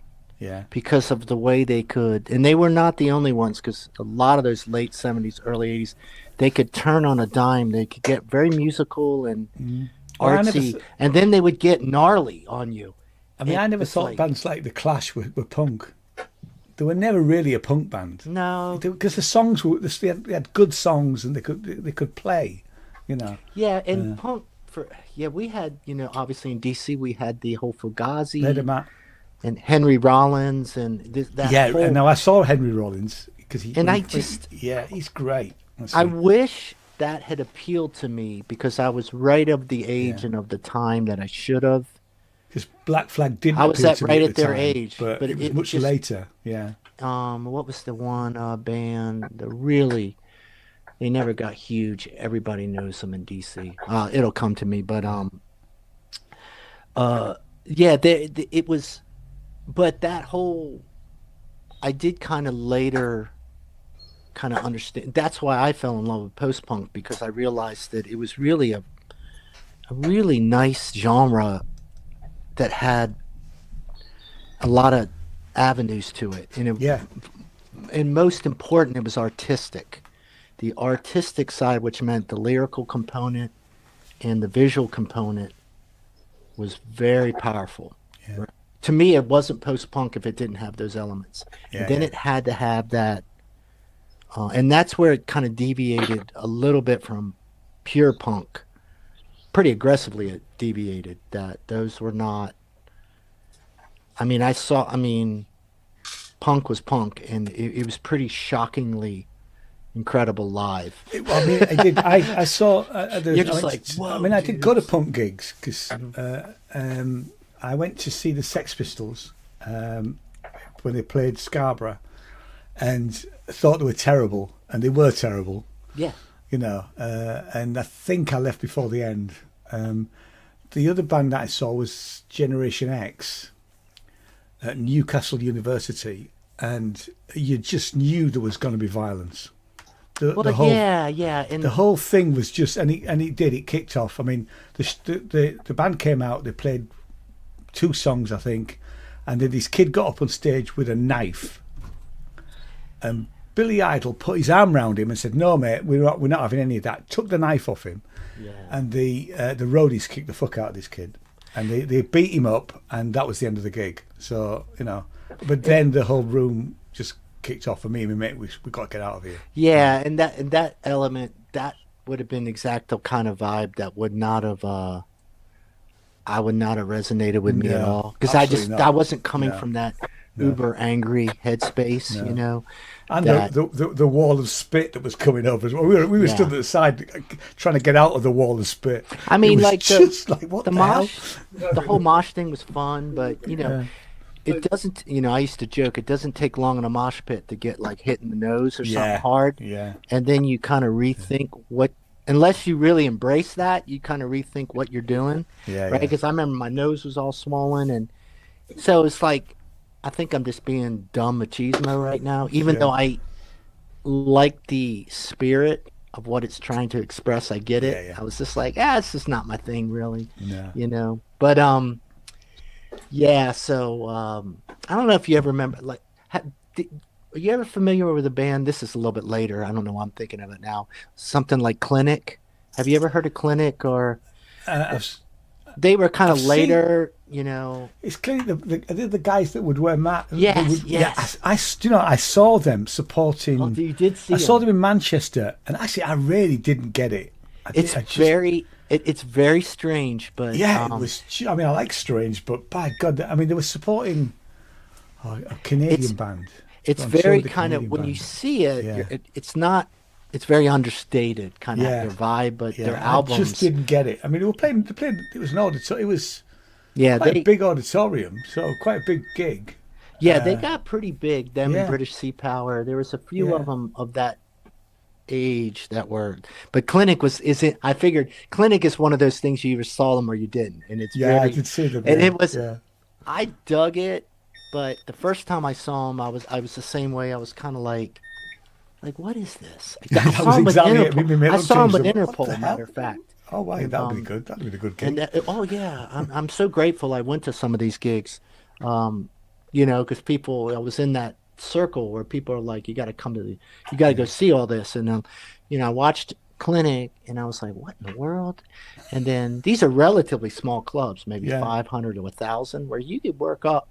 Then Interpol came on, and they were obviously that very sophisticated. I don't even know if I'd call it post punk. It was in that realm, but I remember after going like, God, Interpol just destroyed them, right? From a musical standpoint. But there were people there going like, are you out of your mind? Clinic was like the band to see. And I was like, and then my buddy, the same one I did that recording with, he was a head sound guy at the club.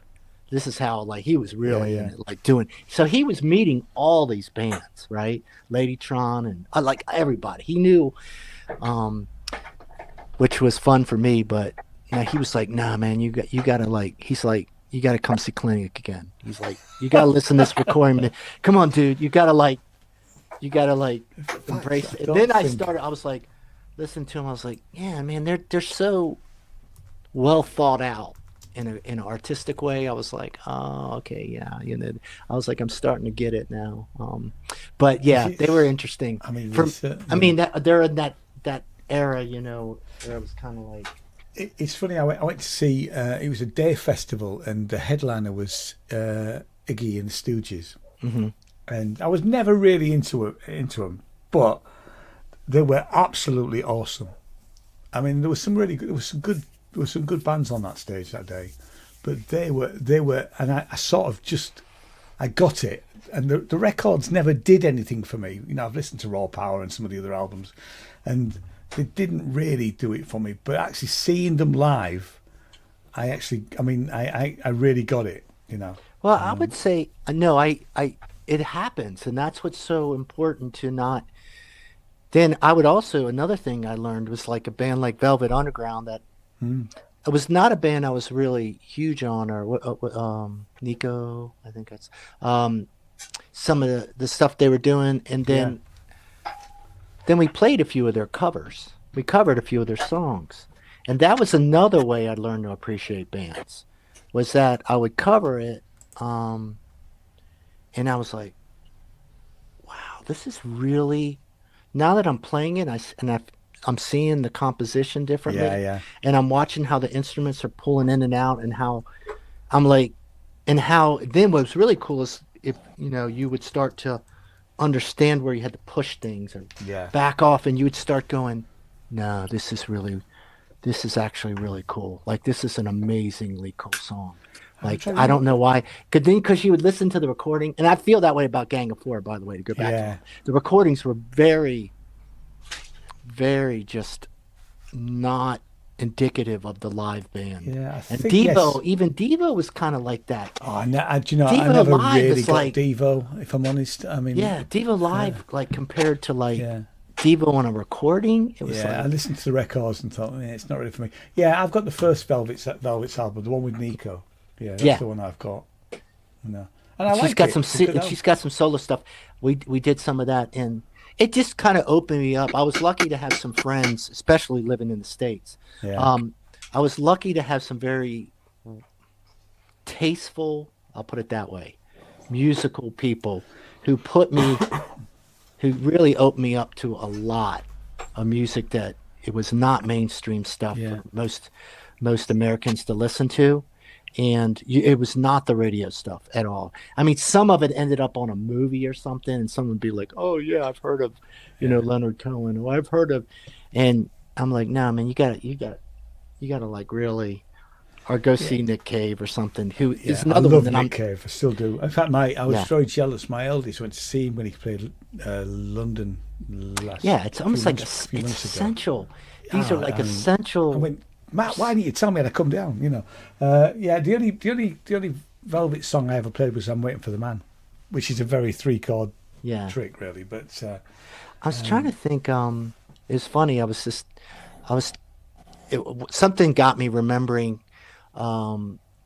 We did "Love Will Tear Us Apart" by Joy Division, and I had known Joy Division, right? yeah. I mean, but we played it, and I had to play the drums, and the drum part is kind of, I don't know if it's a drum machine, but it's it's like 7 or 8 minutes of like this very like machine like part. I think, didn't Martin Hannett? He got Stephen to record the drums, and then he basically early sampled them. I think that's what he did. Okay, so he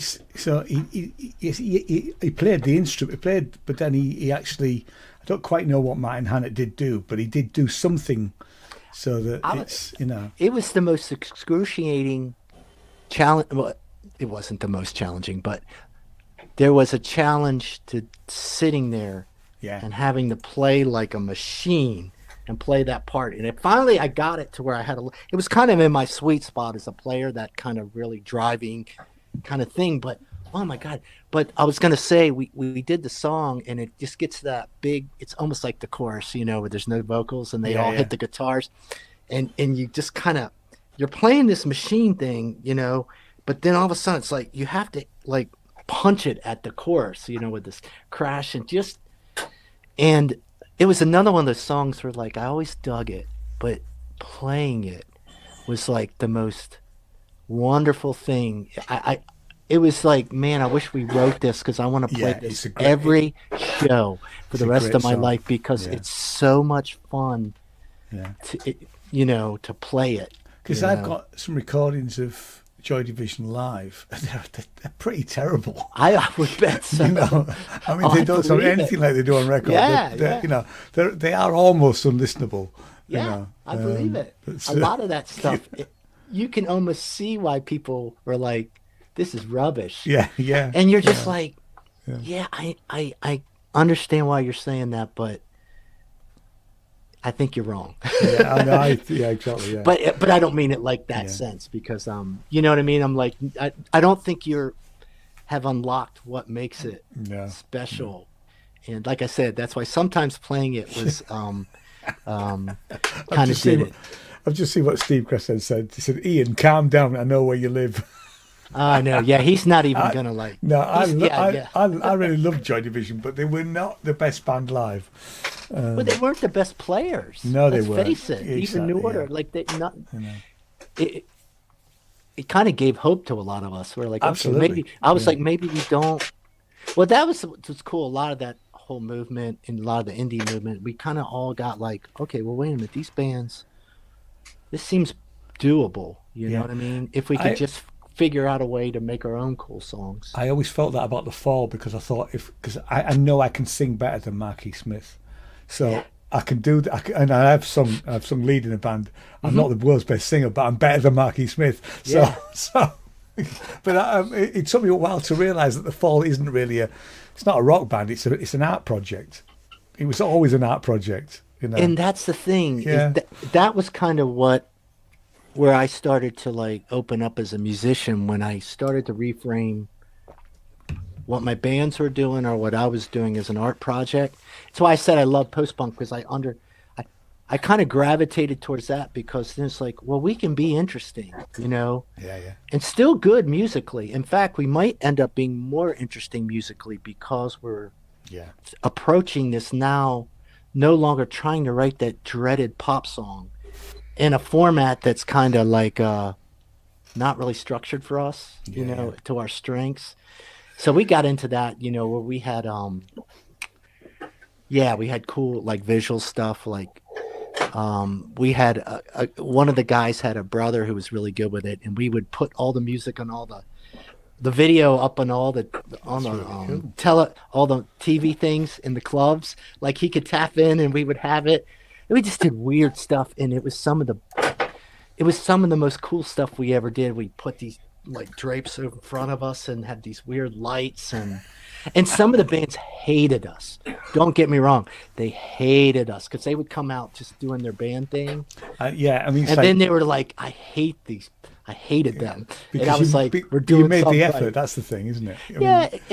And you're not afraid, right? You're just kind of like, yeah, we know it's kind of weird, and we know we might get laughed at, but I always quite like the performance element of it, because I mean, I remember seeing loads of bands where people would just look like they look like they just got off a building site to some extent. They just they didn't dress up, they didn't make an effort, they just got up and they didn't move. Seeing sort of local bands that play, you know, they can play okay, but they don't move and they don't look like they're having a good time. Whether that, you know, well, it's weird. Like, well, one of the things that make Kraftwerk, or even remember I was talking about Interpol, a lot of them donned this very workman-like, you know, uniform thing. But the thing is, it was an art project. At first. It was. Yeah. So you had, and actually Interpol, they were art students. Yeah, that's where they right. met. Yeah. They met in New York City at an art school. So you had to, at first, you're kind of like, this is derivative, or this is that, or this is, you're going through all these things, but you're going, yeah, but it's very memorable, right?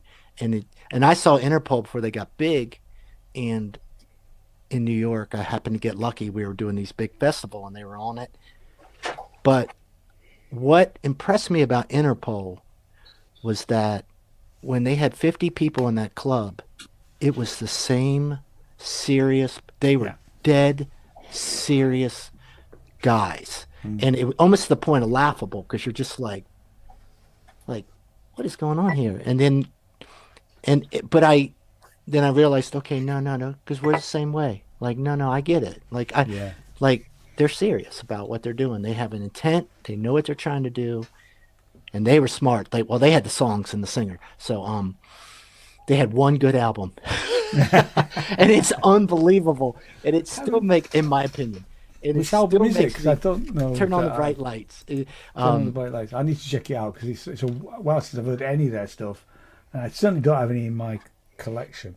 It's like a great album, if that makes sense. The way they paced it, they would do it live, and then after that, they never could replicate it.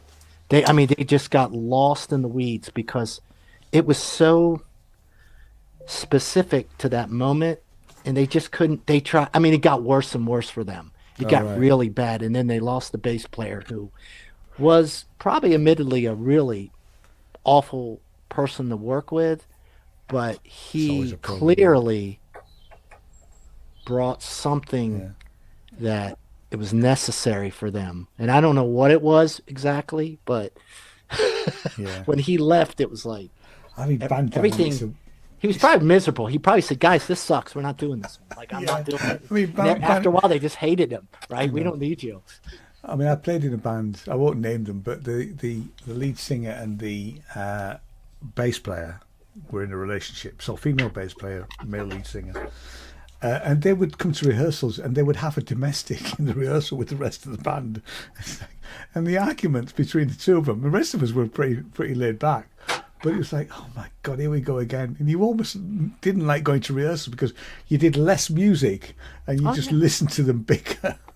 I had a band that it was so, they were fighting. We were in the band space. I would have to go change the litter box, because I know this is what a drummer does. All right.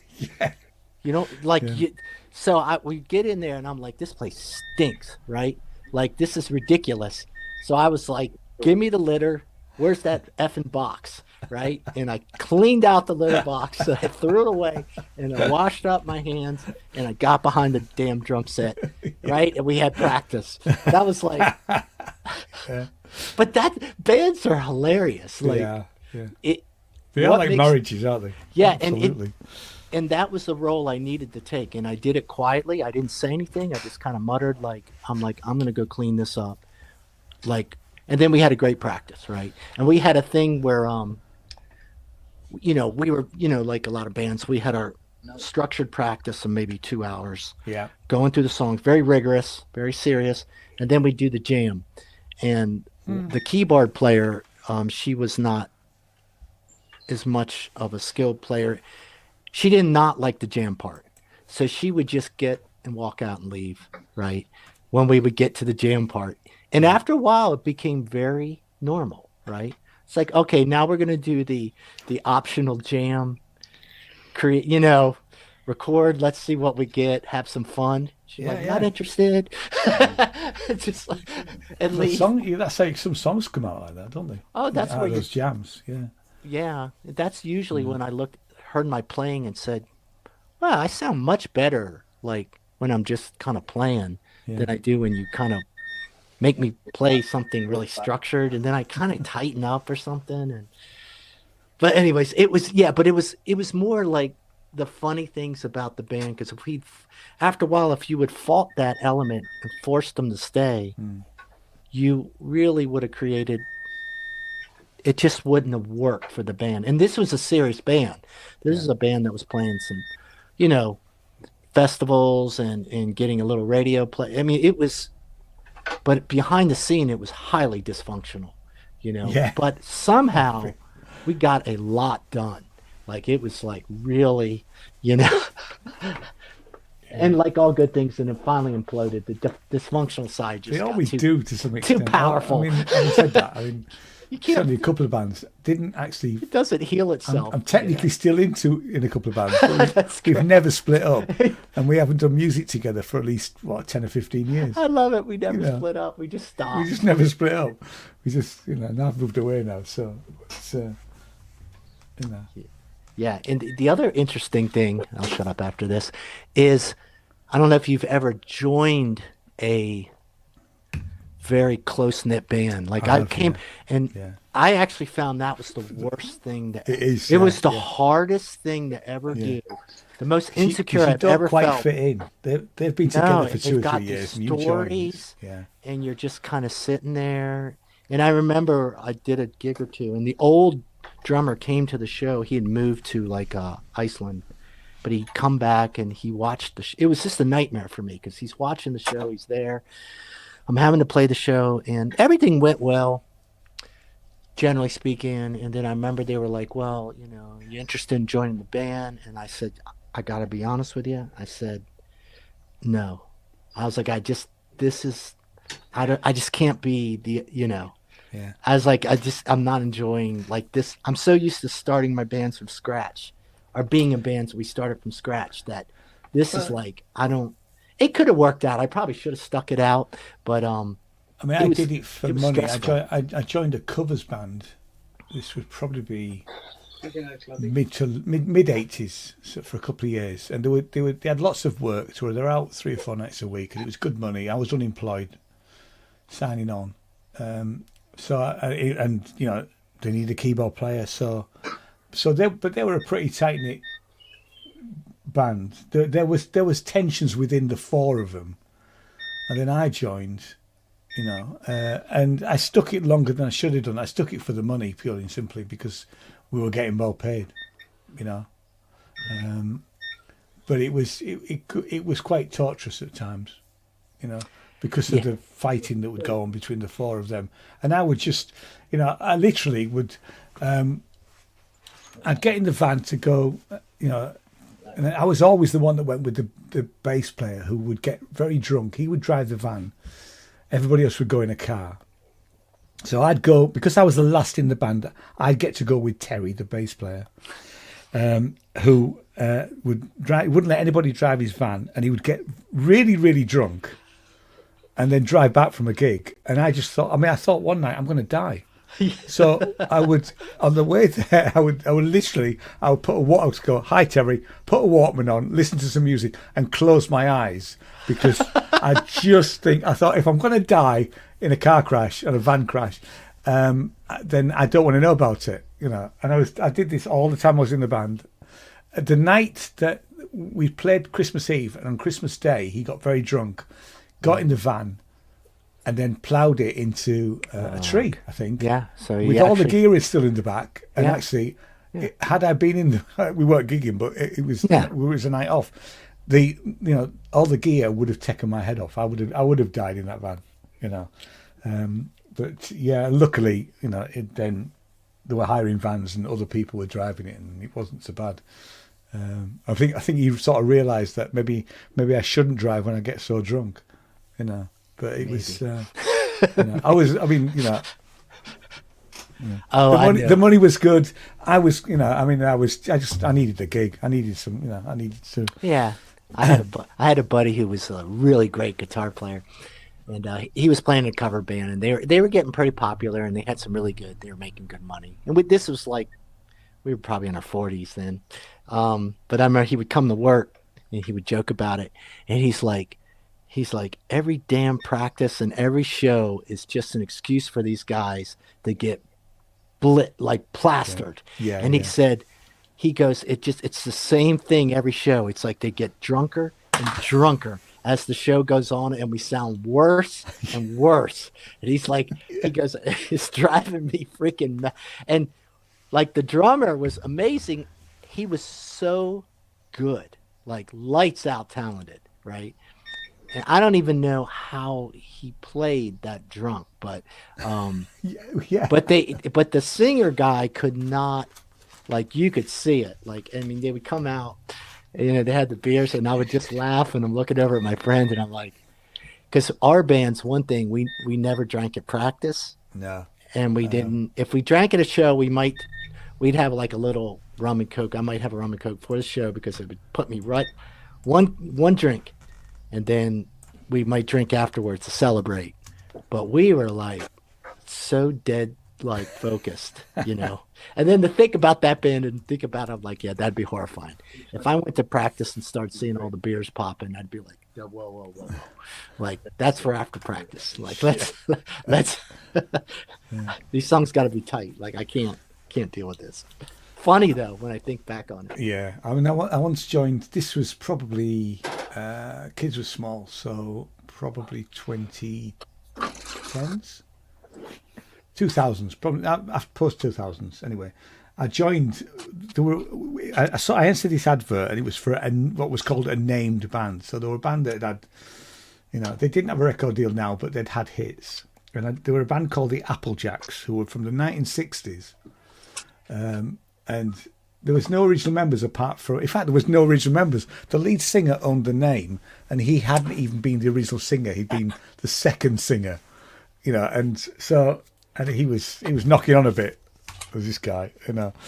And it was all covers. It was all 60s stuff, you know, really. And I thought, well, actually, it's, you know, the money, again, it was the promise of money, because the promise was we were going to get paid, I think, £2,000 a night, and the band would split. So there's four of us in the band and Mr. Applejack. Mr. Applejack would get 1,000. We would split the others between us, which is still good money, you know, if you're out. And it was just, I mean, we never actually got past the rehearsal stage because somebody would leave. And he was able to get really good musicians. So there were, you know. But I stayed for about 9 months, I think. We went through 3 drummers and 3 guitarists. Me and the bass player were the last to leave. And when the third guitarist left, I just said, "Nah, I'm not doing this anymore." You know.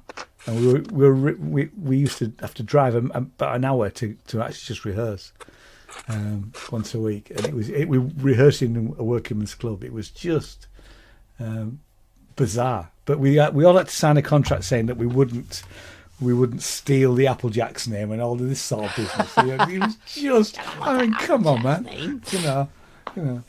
Let me go I gotta get the dog real quick. Yeah, okay. But it was hilarious.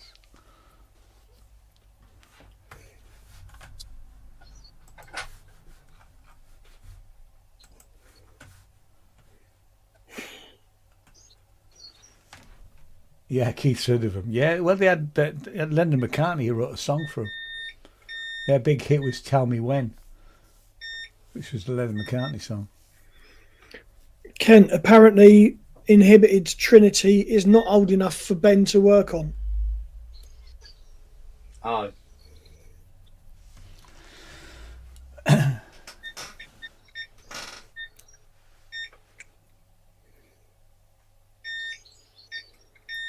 God, that means he's got to go to one of the pricey places,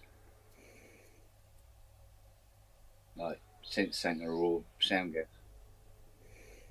Sound gas still going? I thought they'd. Well, as far as I know, James is still working there. So. All right. I thought they were. I thought they were. Well, I haven't heard from him asking for a job. Put it that way. Yeah.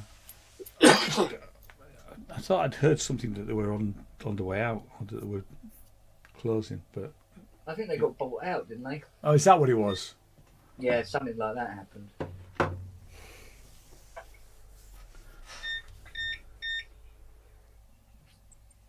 Who's that in Dawlish then? Inhibited? Who is it? Because I've not heard of anyone out there. Place in Dawlish. Yeah. Mm.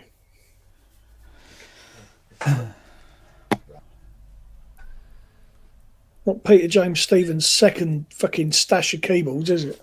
Yeah. Yeah. I'm looking forward to Synth West because I haven't been to Dawlish since I was a kid. That should be a laugh, actually. Yeah. I'm looking forward to it. Yeah. Be nice to sort of spread the net a bit, isn't it? Absolutely. Be interesting to see who actually sort of, tries to come down for it, Yeah. if anyone. Robert saying sound gas went bust, but sound gas auctions and the sound gas tech are still running. Ah, right, okay.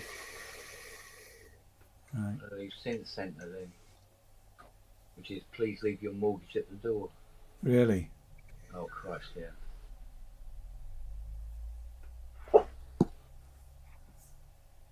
What's wrong with his Trinity anyway?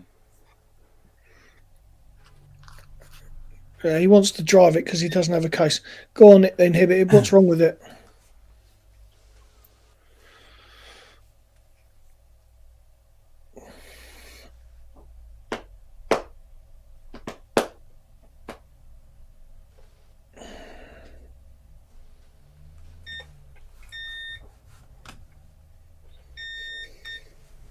They're definitely around here.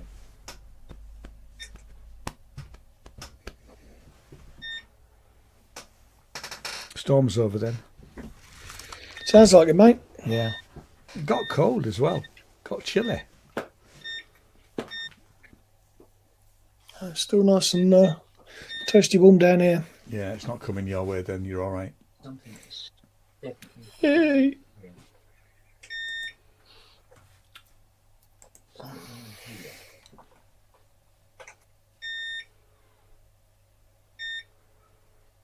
What?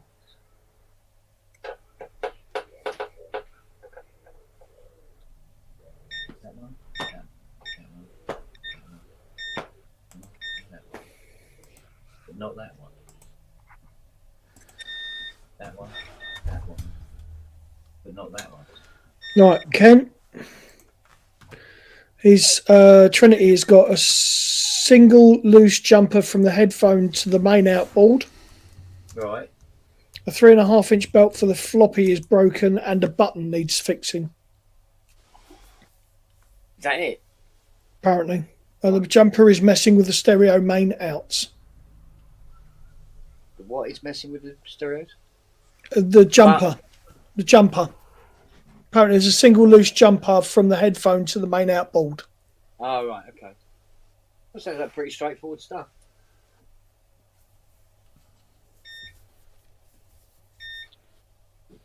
Surely it'd be easier to stick a fucking Gotek in from Chris Poacher, wouldn't it?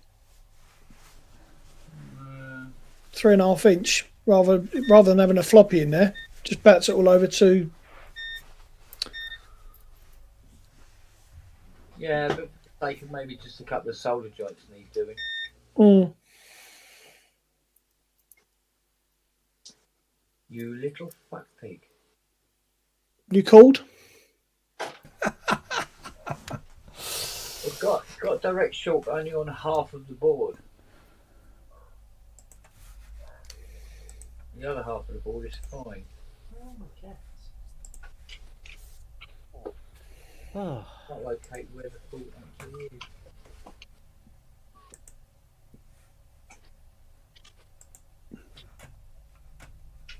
Definitely nothing to do with the filter. And Christ it is as well. Look at that, for crying out loud. And the thing about this is packed full of components and it's sealed in resin. oh, okay.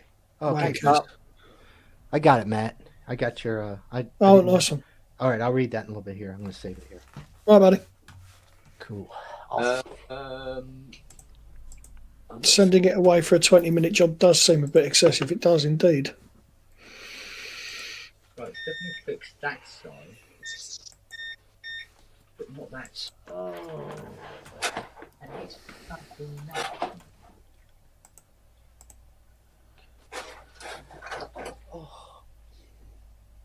Oh, come on, don't be a tart.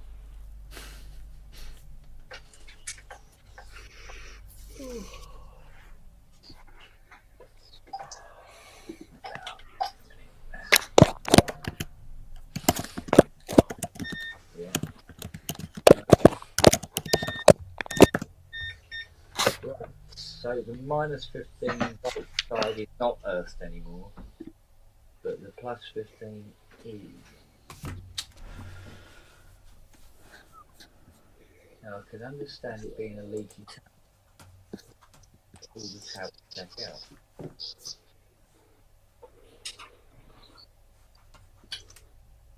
Which strikes me a little bit sad.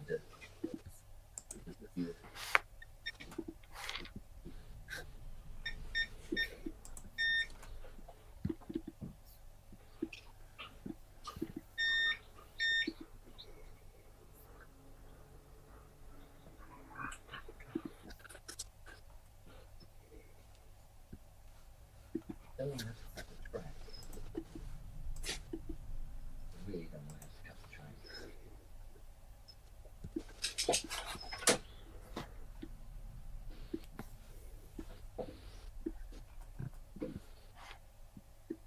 On the back side as well.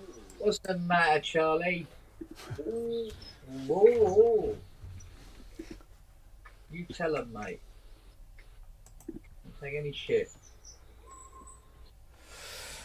Right, I'm going to go and do something. Yeah. Yeah. I've not done very much in the last couple of hours, have I? When I came in here. What? Yeah, but I've got to do it for somebody's rehearsal, so I need to. I've been sent the track that I need to put my stuff all over. Yeah. I'm not falling for it. I'm fucking falling for it today. You got me like a bugger the other day. You did. I did, didn't I? Yeah. Right, to the point I've actually clipped that, and that's going up on my YouTube at some point. Good stuff. Right, I'll talk to you later, boys. We'll do. See you later, buddy. See you later. Bye. Cheers.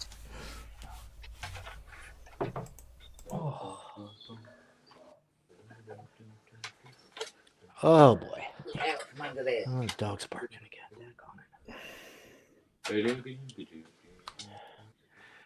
Oh man.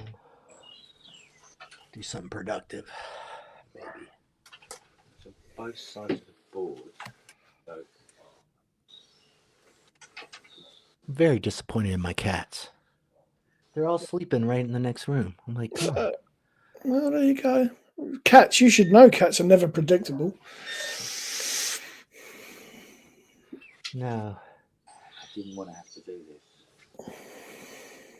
I don't want to cut the tracks to locate it. I'm pushing it.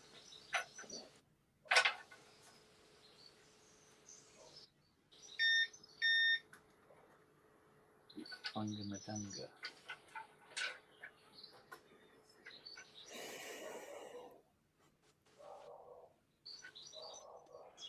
Man, my dog is annoying me. What he's doing? Obviously, something was upsetting him. Yeah, it's probably something outside. They're getting stir crazy. They want some action. One of your cats has appeared in the doorway. Oh yeah, there we go. Is that Tuxie? Unofficial Tux. Yeah, he does. He's like, what's going on with the barking? Yeah. He's trying to sleep. Charge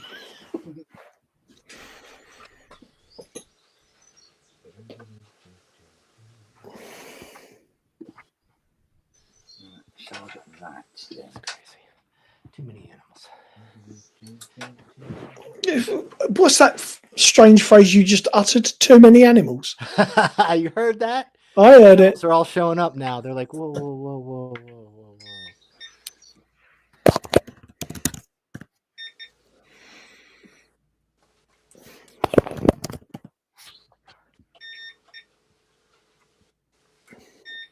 Siri's like, it's my time. Yeah. All right, so it's Time to eat. I think it's getting food time. Hey, not far off. Go and harass your mum.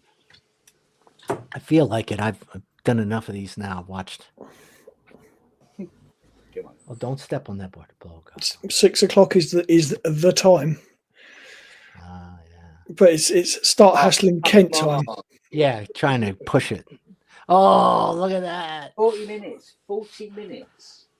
No, 40 minutes. Oh, boy. Someone is The thing I love about Siri is when she goes up to him, she drops her head before she headbutts him. Bows.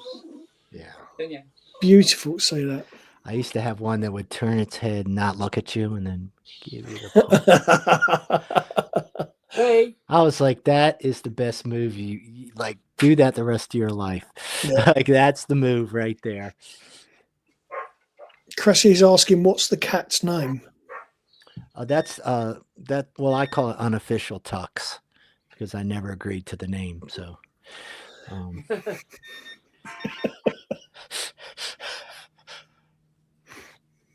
Bebo. understandably too. By the way, tux. Like, Mm. really, guys? That's the best we got. I'll feed them. Well, the one that my missus adopted, when he turned up, was called Effie, and he never responded to it. So that I think they had him a week, and they tried and tried. He just wouldn't have it. So they said, "Right, fuck it, we're going to change his name." Yeah. So the little one sat there and just started rattling off names, and then Dobby, the house elf from Harry Potter, she went Dobby, and he spun his head round. And she went, "There you go." Yeah, really. It's that simple, isn't it? Well, we call him It can Dobby be. Dick.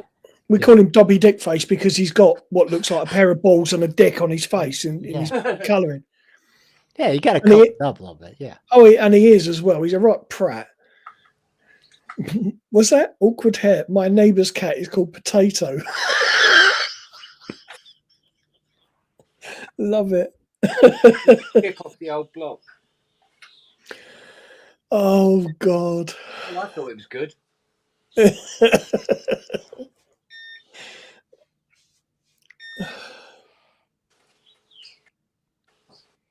Oh, you little shit. Yeah, I had a Tux cat, and he had a zigzag down his face, and he was called Ziggy because he was like Ziggy Stardust. You know, it was just a. Oh, hang on. No, they're brothers. They're litter mates. The two we have two of them, and the other one's called Oreo, which again, worked really hard on that one, guys. I don't. Yeah, it's okay. I have to keep my mouth shut sometimes. A lot of the times, but they're cute together because they just kind of like get in a ball and they like. They're really funny. They're really close. I hope they stay that way. That's how you want it, isn't it? 1, 2, 3, 4. Yep, that's correct.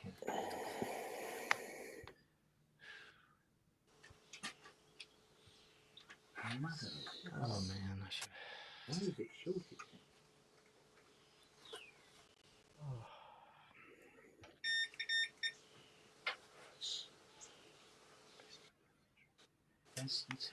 Charge this. Oh, do I have to lift that in?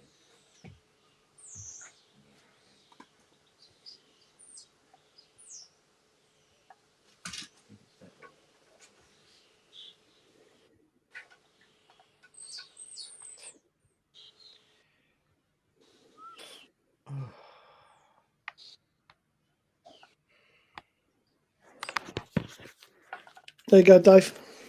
That's Dobby Dickface. And he's an arsehole. He really is an arsehole. But he's a cute one. He's one of those ones that he just, you know he's going to be a dick, but you still love him Yeah, anyway. you still get away with it. Yeah. It's hilarious. Well, it was really weird because she'd adopted this beautiful grey. I don't even know what his breed was, and we had him less than a year, and he passed away, had a heart attack, just out the game one night. Wow. And within a week, somebody had said, "Oh, this cat needs adopting. The owner's just passed away, and we've got no way of looking after him." And Hayley went, "We'll have him." So it was almost fate, really. Yeah.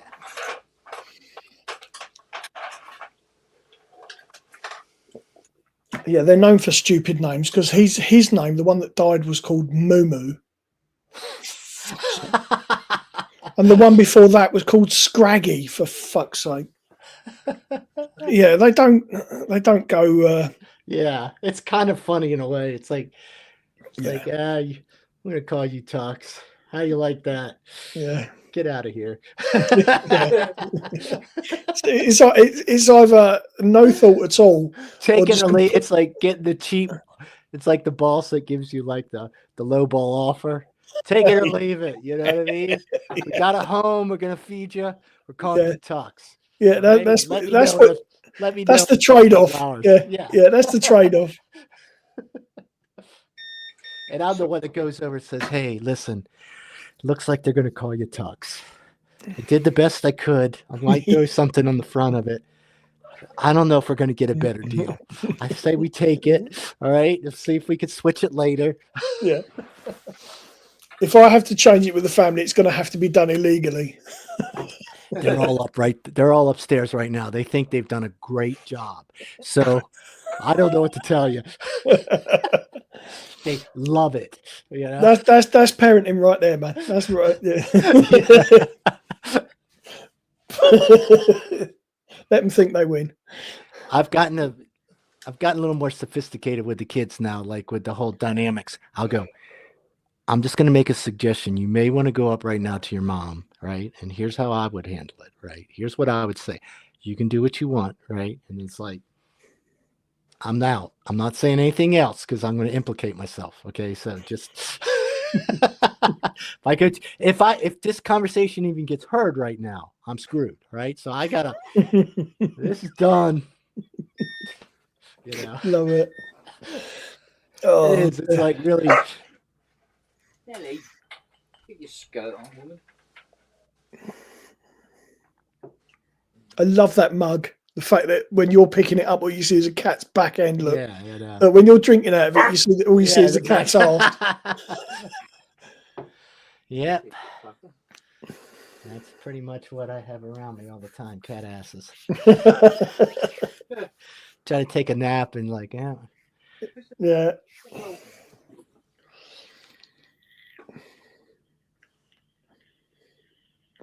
What did you do with it? You. Talk to you. What did you do with it? I love the look on her face. She's like, "What? I'm just sitting here keeping you company. I didn't do anything." Yeah, she says that. But look at that ears, though. The ears are moving, pinned back. They're all over the place. I'm waiting to see if the mum moves. She's an absolute darling, that dog. I do love her. Oh yeah. Ooh. Okay, there we go. I think you might be on the winner chicken dinner. Yeah. What, you found the short? Might have.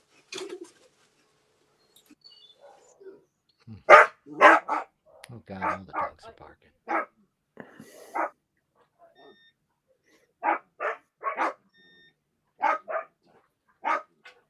Oh, don't you started him off now.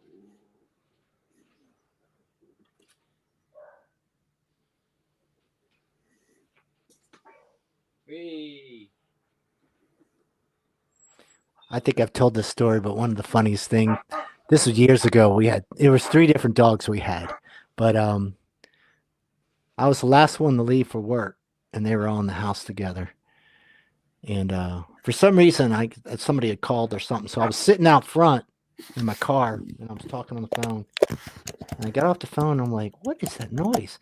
And all 3 dogs were howling, like at the top of their lungs. They were inside the house, just like, "Oh!" Oh, They never did that when we were around. And it was just like, what in the world? Do they do this like every day after we leave? You know, and it was just like this big, like crooning, like song. They were actually a really good three-piece. Like they had different like croons, you know, different howls they did and everything, you know. There was the high-pitched one, there was the baritone, yeah. you know, expressive one right in the middle, you know. It was just like, It was like the Bee Gees of dogs.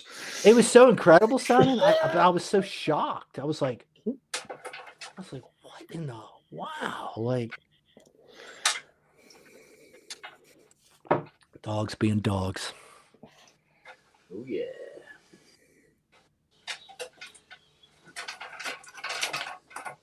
Oh, come on out there. Right. I probably tried to record it, but you know what happened the minute I got near them, they stopped. Of course, that's always the way. I managed to get a video of our old little Jack Russell Pipper, who used to get your attention, but by not making any noise. And she'd stand in front of you and would do a silent bark. Honest to God, she'd look at you and go. Love it. I've got a little video. I found it last night, actually.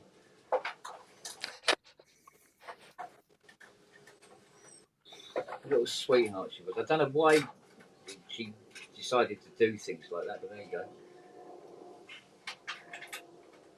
That was Pippi's little trait.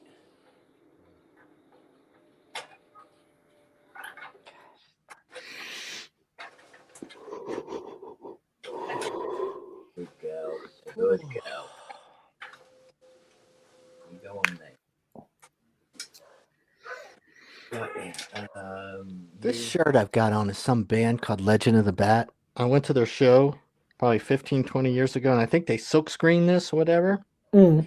And I don't know what they used for the shirt, silkscreen, but I've washed it and worn it and washed it, and it is absolutely flawless still.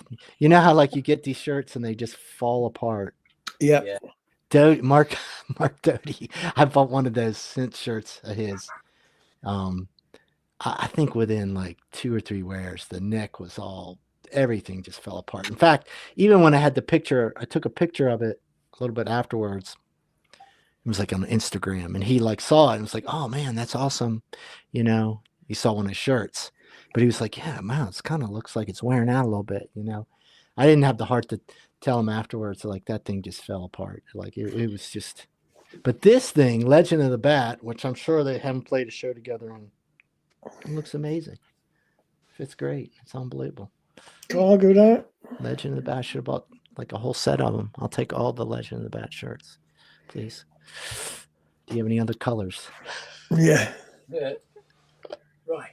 Okay. Put a couple of Actually, the Pro Synth ones are pretty nice too. Yeah. They really are. The material and everything. And I was pretty happy. The polo shirt that I've got is really nice. I like that. Yeah, the jacket's unbelievable. Yeah. I got the jean jacket. I got to break that out. Nice. But I can break that out in time. I'm going to take that to a gig or something. That's like, you know it. Damn right. Of course. Got to be done. I can't take Haley out in a bloody bikini to a gig though. Bless her. She loves that. She loves that thing. She's been out in the garden in it today. But that's the toughest part. You just like want that. You want them to be some kind of quality. Like it's terrible when they fall apart. It's like, oh man. I mean, the Jeff Toman shirts used to be pretty good. Yeah. Like all the Roland ones that I've had, but I've worn them so much that I've just worn them out. I've had them 10, 11 years, and I've washed them and worn them, and they're really fucking raggy now. So, but I'm picking a new one. I'm picking a new one up tomorrow. He's actually found a D50 shirt in my size, so it's like I'll have that. He saw me. Go on. I was gonna say I've seen some ad for some like. I don't know if they're official Roland shirts, and I'll be like, "Oh, that's really cool," and then I'll see the price. I'll be like, "Oh, Yeah, I'm like, nah. I ain't that'll be the paying official Roland ones. Yeah, they're Yeah. stupid money. Yeah, Stupid. Yeah, kind of sucks because they're like they look. I mean, I don't know what the I'm sure the quality's hopefully really good, but yeah, I was like, whoa, man, what are we doing here? fucking stupid money. The 808 was it the 808 trainers were But they're or cool training looking. Yeah, Oh yeah, lovely looking stuff, but it's just off the scale. Yeah. Expensive. Yeah.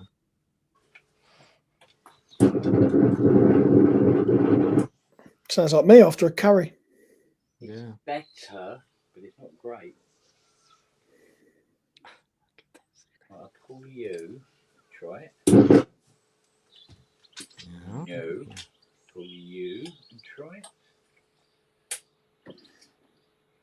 No. Call you. And try it. Serious wait. Wait, there we go. That dog's waiting for one sign that he's getting up and he's finished. Oh yeah. One sign. He says that D word should be off like a missile. Yeah.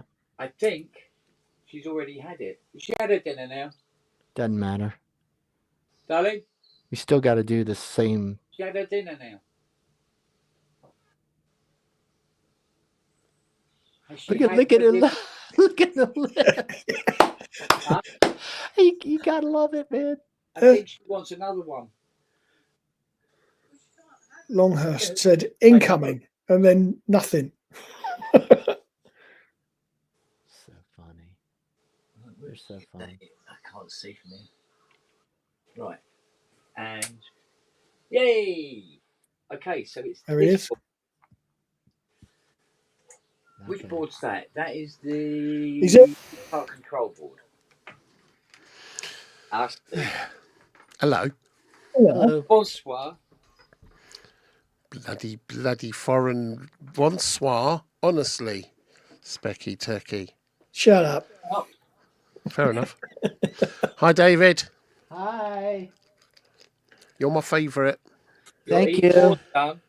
Matt, you're looking very rugged and beardy and gorgeous.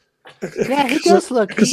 I can't be bothered to fucking shave it It's kind of a sweet spot. You know, it's like, almost attractive. Covers the scar up, you see. That's what it does. That's what it's there for. It covers the scar up. Yeah, know that feeling. That's what this is all for. Right, I'll say it again for effect. Your E4 XT is done. Oh. Well, the E4 XT Ultra. And it boots up and it's all working. Yeah, display comes up, does all the bits and pieces. Is it going to rain here? Brilliant. Cloudy. Brilliant. That is good. So I was expecting Robbie in here to crow, rather, about Steve Wilson last night and the after party and all that. Because he was here earlier. Looked freaking brilliant. It did. Very envious. Well, it happens. Yeah. Steve's a bit of a guy. I must admit, I'm beginning to wonder now, how am I going to test this? Sherbet, kitten scrapings, a nun's dirty habit, and fire. A sacrifice to the god Imhotep. Yeah, Imhotep's busy. He's got stuck down the betting shop trying to cancel one of his slips for the 3:30. And he's still down. I mean, I don't know why. Imhotep likes the GGs. Are you having an LSD flashback from the 60s, mate? Yeah, all right. Quite possibly. That was more not from the 60s, but a couple of days ago. From my diseased brain.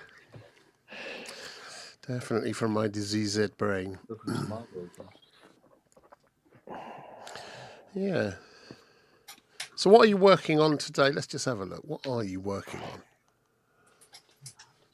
Avatar. Oh, really? Oh, really? Hence why I'm wondering how I'm going to test it. Well, does it not have has CV in? Does it have? It doesn't have MIDI in because it was before MIDI, wasn't it? Oh, a long time before. Well, that's going to be interesting.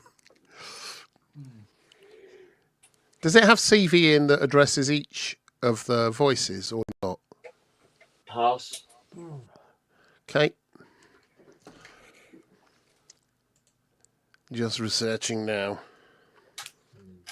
I may have to bring my guitar down. Yeah, you might have to do that. Walrus Aria. Who is it that's recently done a whole bunch of things? Is it YouTube stuff with the avatar? Oh, maybe. Alex. It's Alex, isn't it? Alex Ball. Alex has he? He's done a video on it, yeah. Well, he's in his videos even now. You can see the Oh avatar yeah, he's got behind one. him. He's got one, yeah. Yeah. I think he may have had it midded, but it's it's essentially an Odyssey. Oh yeah. But sort of 6-voice Odyssey. Yeah. 6 monophonic, I would assume. Well, one voice. What's per that? string, One voice per yeah. as it were. What's that lovely piece of gorgeousness with wooden cheeks beside you, young David? Other side? Yeah. That's a sub 37. That is a sub. Well, it's technically a subsequent now, but it was a sub 37. Yeah, that's the It only is gorgeous. thing. The only thing I don't like about the Messenger, which I think is a fantastic thing at the price, is the keyboard is too small. It needs another octave. Yeah, but the whole point of it is to be small, so it's kind of like it's weird when people are even trying to compare the sub 37 to the Messenger, because I'm like, nah, man, they're so far apart from a monosynth perspective, design perspective. The whole thing is different. So what's the difference? Tell. Well, You're coming out. the interface is very different, right? I mean, there's no doubt that the sub is got I don't even does the message the knobs are much larger. It's much easier to work with. Like you said, the keys, it's a bigger keyboard. I don't know. Does the Messenger even have a screen? Does it have it? Can it say preset? No screens. No, it's knob per function, button per function. So it doesn't even have to say presets or anything. I don't know if it does or not. But the point being, for that's kind of. I'm still debating. I really I'm not. One. Yes, the difference. Really? Yeah. So.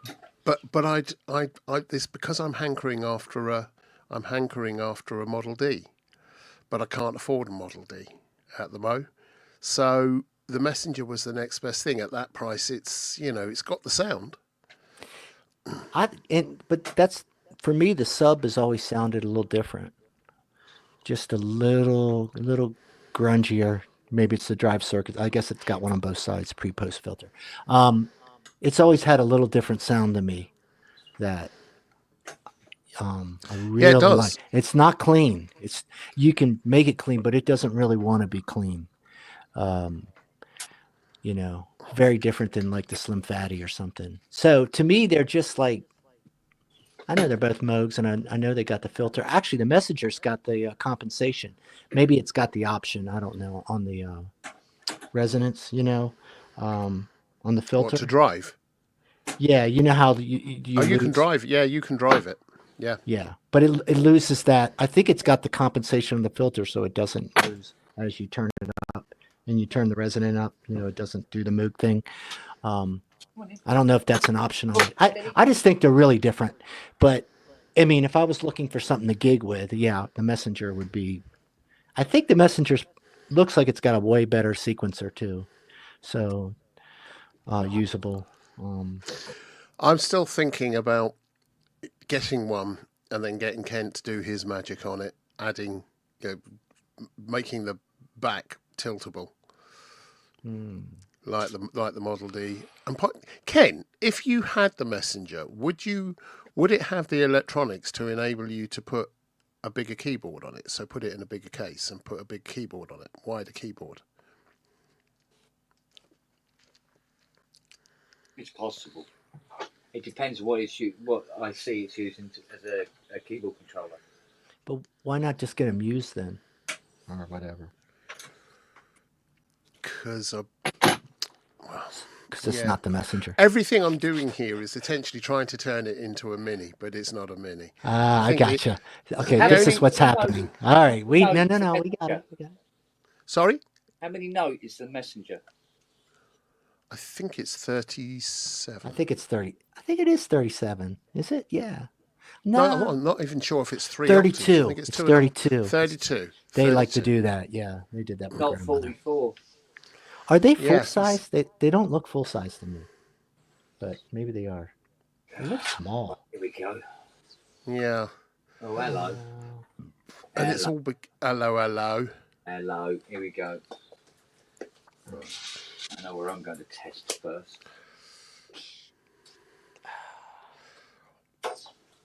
But it might be I just get the Messenger and then save up my pennies and try and find a Moog somewhere, a Model D somewhere, and get Kent to restore it. Because I just want a Kent restored Model D. That's it. Yeah. Having used Model Ds all over the place and then having Kent's restored one, that's it now. I just want a Kent restored Model D.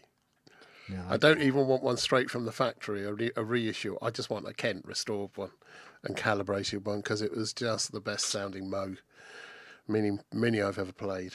Yeah. Just astonishing. I mean, if you're going to do it, and you're going to suggest, go along the lines of, really going to push out the boat for it, get an RA. I can't push out the boat. I would love to get an RA, but I can't push out. I don't have that kind of money at the moment. I just don't. And I've got other things I can spend it on, like paying off the mortgage on this house and various other things. But I have got some keys I could sell. I've got quite a lot of gear I could sell actually, and I'm definitely looking at that. You know what? It's not even a question of getting the money for an RA. You got to find one. Yeah, that. They are, and that's guy. Yeah, there is that. Someone was talking to me yesterday in one of the chats about, well, why the Mini Moog? Everything else, there's so many better features. The Messenger's better featured. The Subsequent is, all of them are better featured. You could go and get the Muse. You could go and get the Malevolent. You could go and get all of these things instead. Yeah. And I said, yeah, I know all that, but it's the reason why I prefer the Mark II Jaguar or the XJ40 to the contemporary ones. The contemporary ones are far better cars, better mileage, as comfortable, faster, more stable. They don't require the maintenance, but they're not it. It's that's what I want. That's those are the kinds of things I like. I think there's something about the Model D. This is just unique and timeless, and I adore it. Yeah, I mean, at the end of the day, they're instruments for you, so you don't really have to justify it. It's your relationship with whatever. That's why I said it's hard for me to. I think I was telling Ian earlier. For me, the Sub 37, the first time I played it, I was saying how I went over, saw an old friend, and we made an album together, and I got to play it. And at that moment, I just said, wow, this is something I connect with. I like it. I like how it sounds. I like how it feels.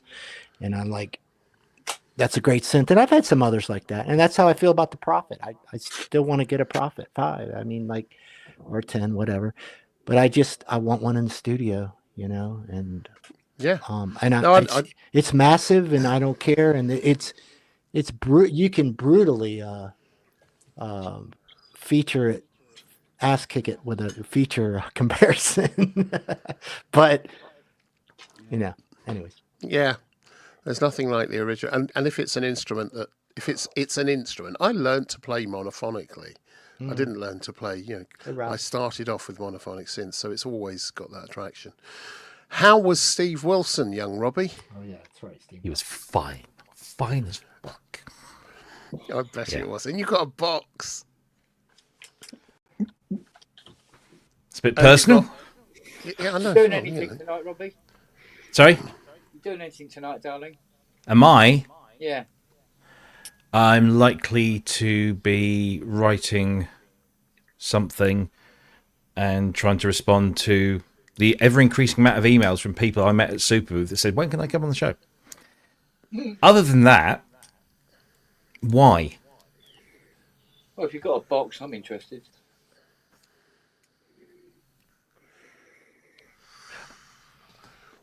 What's up going on with the box? Uh-oh. Fucking Philistines. Fucking lot of you. Hello, darling. Nothing. I haven't done anything. I just said hello. Yeah. He did something. Hello. Can you imagine? Can you imagine for a second, right? A stream between Jackie, Hayley, Fiona, and Liz. Oh fuck! Worst fucking nightmare. Can you imagine that? Getting that lot together, Jesus! It was like a witch's coven, wasn't it? There would be a lot of cackling. There would be a lot of cackling. Yeah. I think that'd be fucking hilarious. Oh, we got to do it one day. It would be funny, wouldn't it? But none of them want to do it, really. No. Liz fucking Jackie hates would. being on camera. Hayley Jackie- don't yeah, give a Jackie- shit. Yeah, but with or without clothes on. Sorry. What, Hayley? Anyone. Well, I don't know. She's been fucking naked in the garden today, so. Who's naked? And why is he Hayley- getting all the fun? Sorry. Hayley was. Twat. You twat. You twat. You fucking prat. Yeah.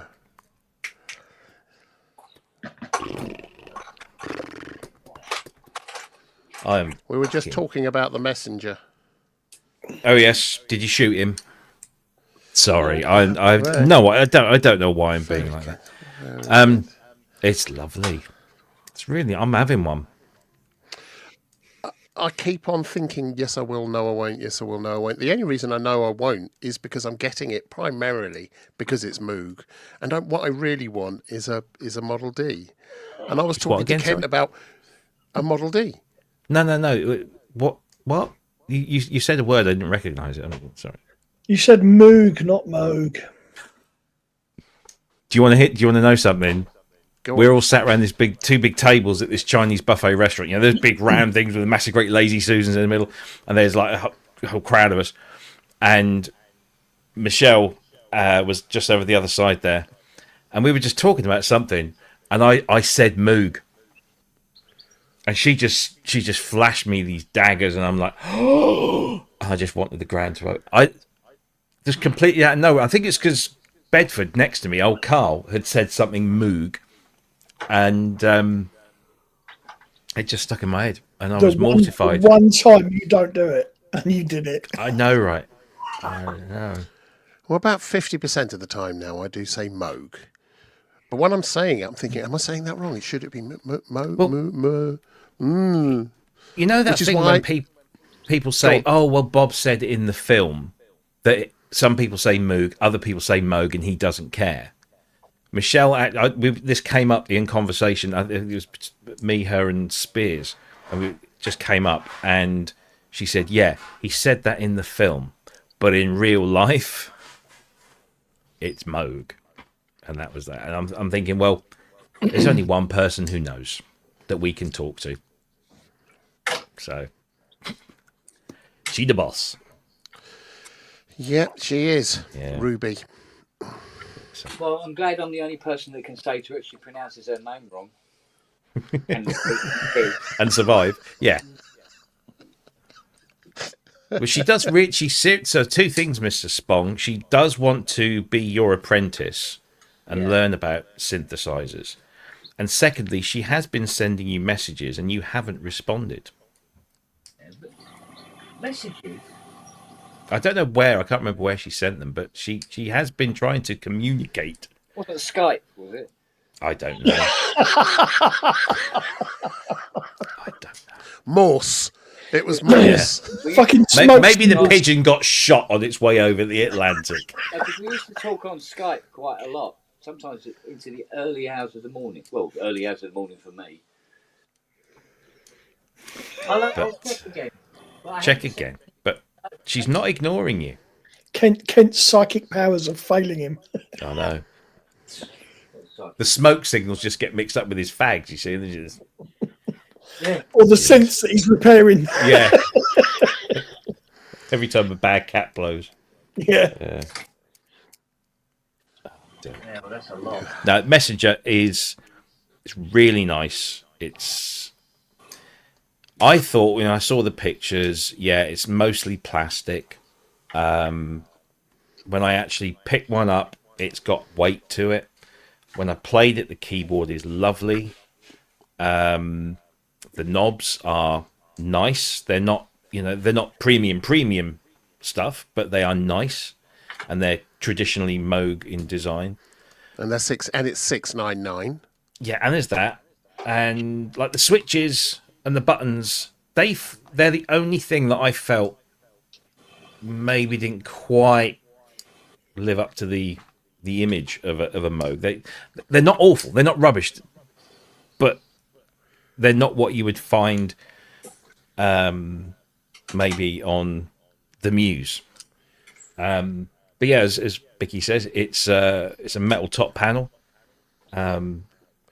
It's got all the connectivity. It looks like a Moog. It sounds like a Moog, and by God, it is a Moog. And we'll have our demo video, hopefully, if I can get it up tonight. The video.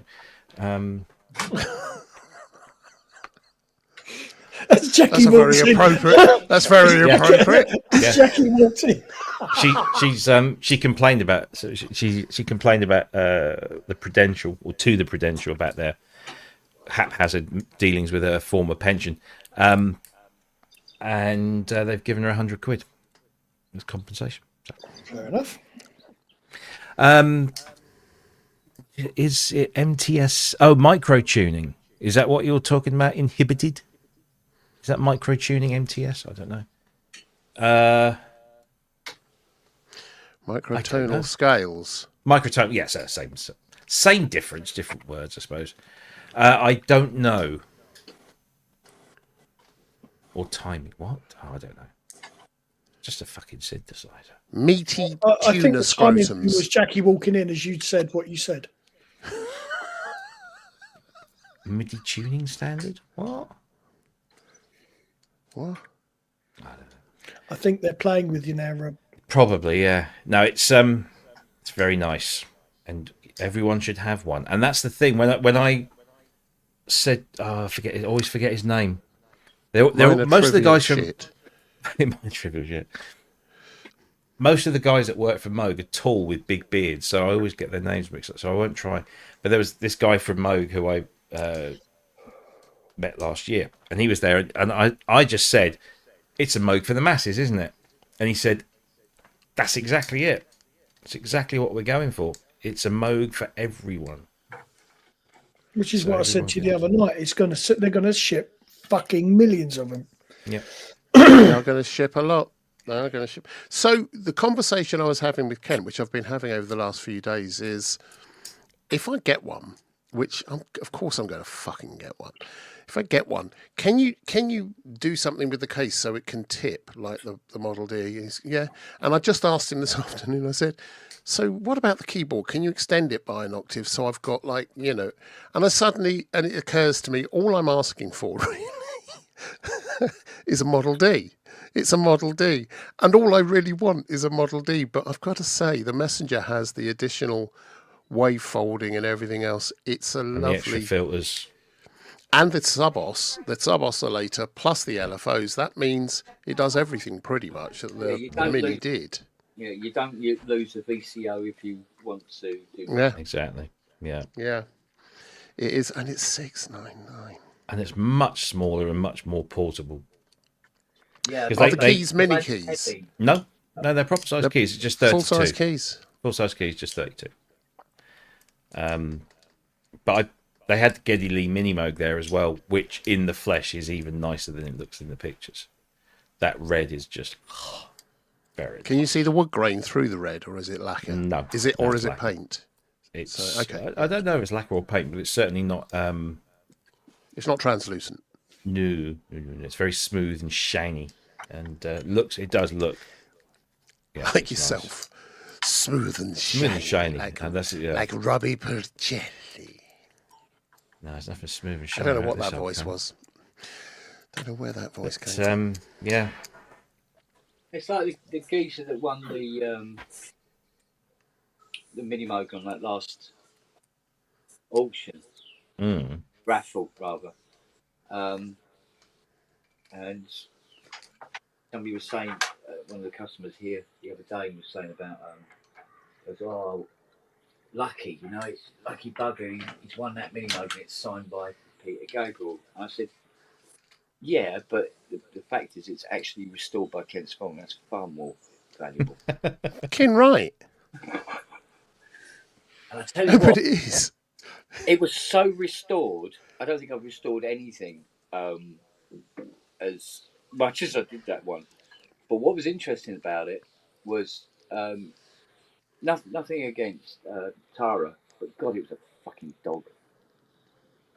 It was when it arrived, and I opened the flight case and went, "Oh fuck, mate." She has been known to abuse her.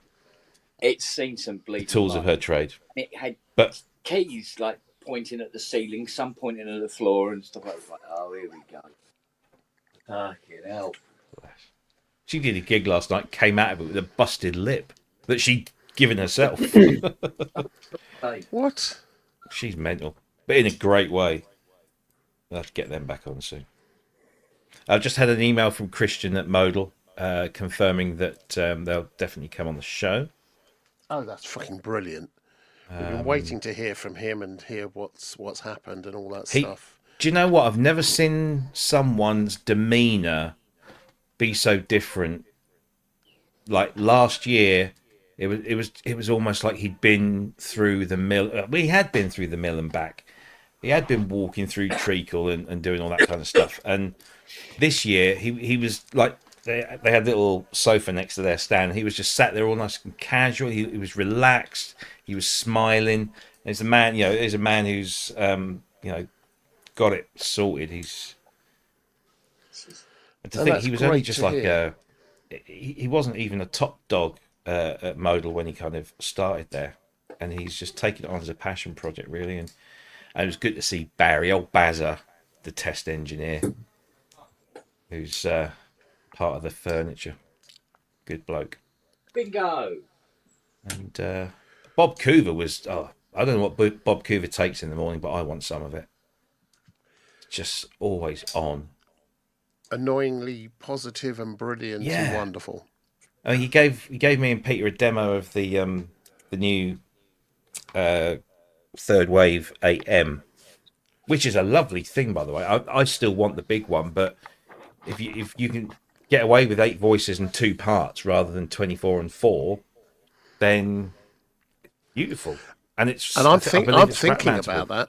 I'm thinking about that because that may just serve everything I need. The screen is bigger than the one on the on the others. It's a really nice clear screen.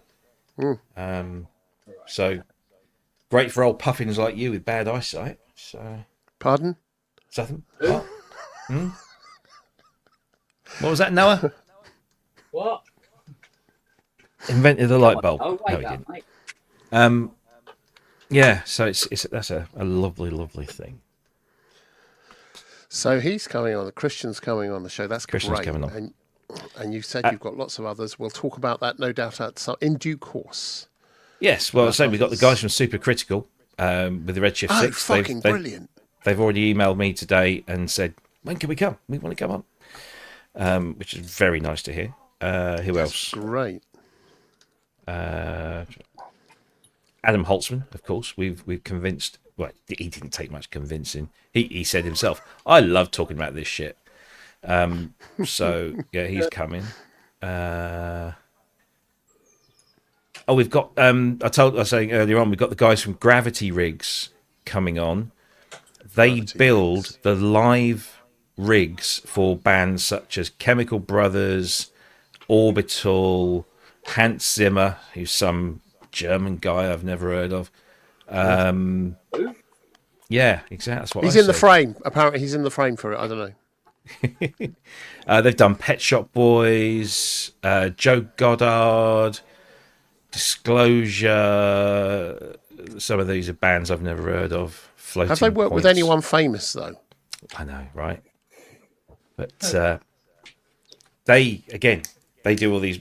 So they build the rig. So they laptops, hard drives, redundancy, synthesizers, mixers, audio, the whole thing. So basically, they an artist can go out and play with complete confidence.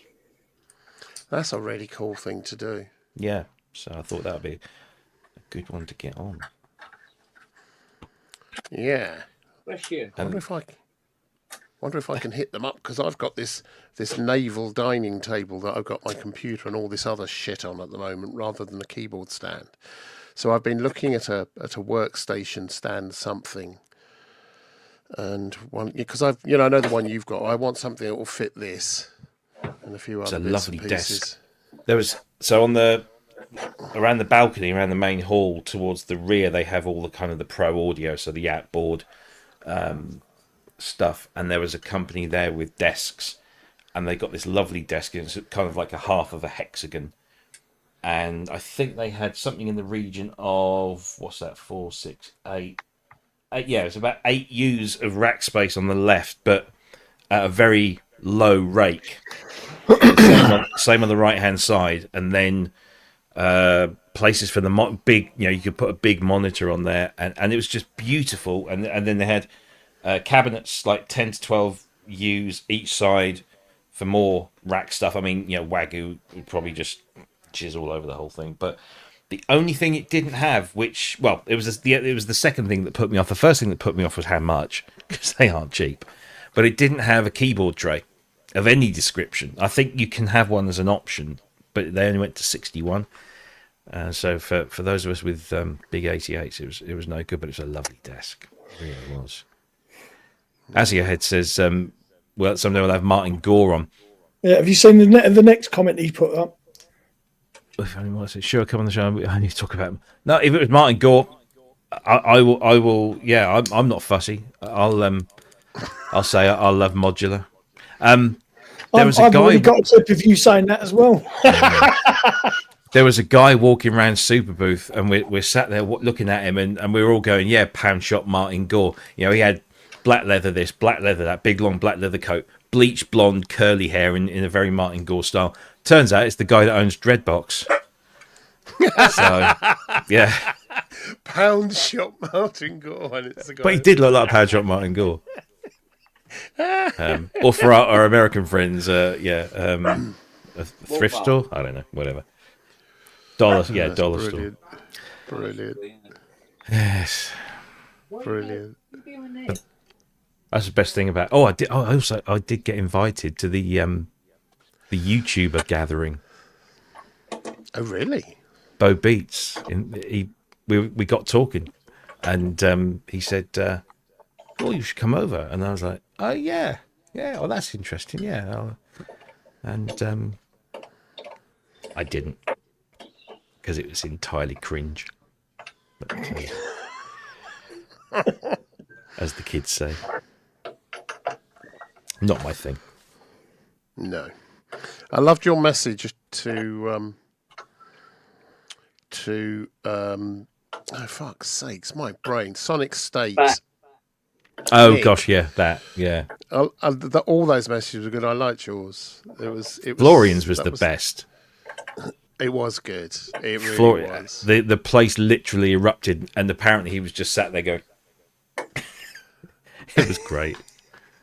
Yeah. He didn't have a clue. Nick had no idea, and poor Chris, MIDI error, he was walking around the place, and every time we bumped into him, I was like, does he know yet? And he's like, no, but he said, I'm really shitting myself because I don't know how I'm going to get him into the hall. He might just take off and disappear because it's at the end of the day. And then somebody came up with an idea and said that Andreas, Herr Schneider, who puts the whole thing on, was giving a very important announcement or something, and that he ought to probably go along. So we're sat there. I've got Spearsy this side, you've got Peter that side, and we're sat on the front row because Spearsy, he goes, I'm not fucking missing this for the world. Nick hates this shit, with his camera ready to film the whole thing. And Nick, okay, I heard Nick's voice, and he came in, he just sat down, and then there's a couple of chairs on the stage. So Andreas gets up and he starts off saying some stuff, and then yes, not related. And then he slowly, and you could look over and you could see the realization dawning on Nick's face that this was something that he was going to be largely embarrassed about. And then they showed the first batch of videos, so from the first up to Florian's, because apparently there were so many that responded that they split it into two. And so they showed the first batch of videos, which was great. And then they got Nick on stage, and Andreas did a little mini interview with him, and then said, we've got a special surprise for you. So he goes off stage and he pulls in this like barrow cart, and standing in the barrow cart is Gaz Williams with a bass guitar, and Non Eric from, I forget the name of his website now, but he's this German guy that's often appeared on Sonic State with a guitar. There was some other guy from Superbooth because he'd got the Superbooth jacket on, and Andreas is on tambourine, Gaz is on bass, Eric's on guitar, and this other guy, I don't know what he was doing, he was rattling something, I don't know. And they just started singing Stevie Wonder's Happy Birthday, and they just went round and round and round, and Nick was singing in, and it was great, and everyone was clapping, it was all good fun. And then Alex, is it Mylar Melodies? He came on, did a little bit more serious interview, and it kind of overran, and so they didn't show the second batch of videos, which I was greatly relieved about. So yeah, it's very good. Does it want charging? Does it want charging? No, it's not flashing. But why is it not working? I don't know. Maybe it needs filling up. I don't know how. I'll do it later, dear. Cats first. Are they? Stick them under the tap. I know. I was going to ask. Did you get any shit for your Superbooth t-shirts? No, none at all. Some people said, they're cool. Where'd you get those? And I said, made them. So, no, but no, we got no stick. Although somebody is walking around Berlin with a Superbooth 25 Pro Synth Network water bottle.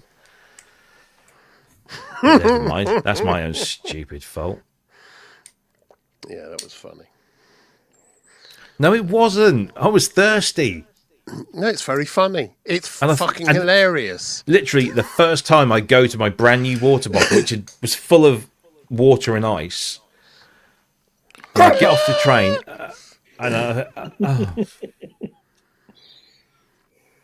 You twonk. I know, right?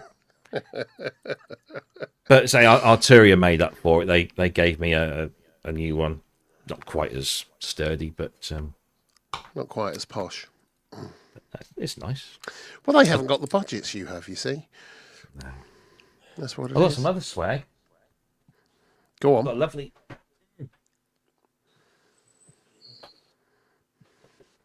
Got a nice Arturia laptop case, which is very cool. Oh. I got a cable. I got a keyring with a plug on it. What? I got loads of stickers. I got a bad gear beer mat from Florian. I got a Profit 5. Dun, dun, dun. Loads of stickers. A shot glass coaster from Sequential for their 50th anniversary. Bob Moog Foundation sticker. Well, of course. What else wouldn't you have? Indeed. Yeah. So it's. And how was? I mean, you're going to be talking about this on Friday, but how was the Magnolia? Oh, sorry. I've just had an axe. Just had an shut up. I reckon what it was. Peter forgot his, and he stole it on the train. Yeah, that's what it was. Yeah. He rang me and told me. I don't like your choice of beer, Robbie. No, What did you oh, choose? the Magnolia. Yeah. Because all the demos sounded really digital. All the demos that we saw that I saw on YouTube before you went and before the show last week, I looked at, they all sounded just deeply digital. Well, the only digital thing that's on that synthesizer, I believe, that's purely digital is the effects section, and the effects section wasn't actually in the thing because they haven't finished it yet. So everything that we heard was without effects. There's an analog distortion. Again, that wasn't on there at the time, but that's what they're putting an analog distortion in there. But they had digital effects. But I think what it is because FM or frequency modulation, even if you do it in the way they do it, inherently does sound, I say digital. It makes the sounds that we normally associate with digital synthesizers, those crisp, clear, bell-like, glassy sounds. I guess maybe that's why it sounded more digital. Yeah. But some of the stuff I heard and was playing. And I suppose because they made great, the noise was all about the through zero FM. So I guess that's what they were wanting to show. Hello, he's back with the guitar. Fuck me, Keith Richards has turned up. How wrong could what could possibly go wrong? Depends where he plugs it.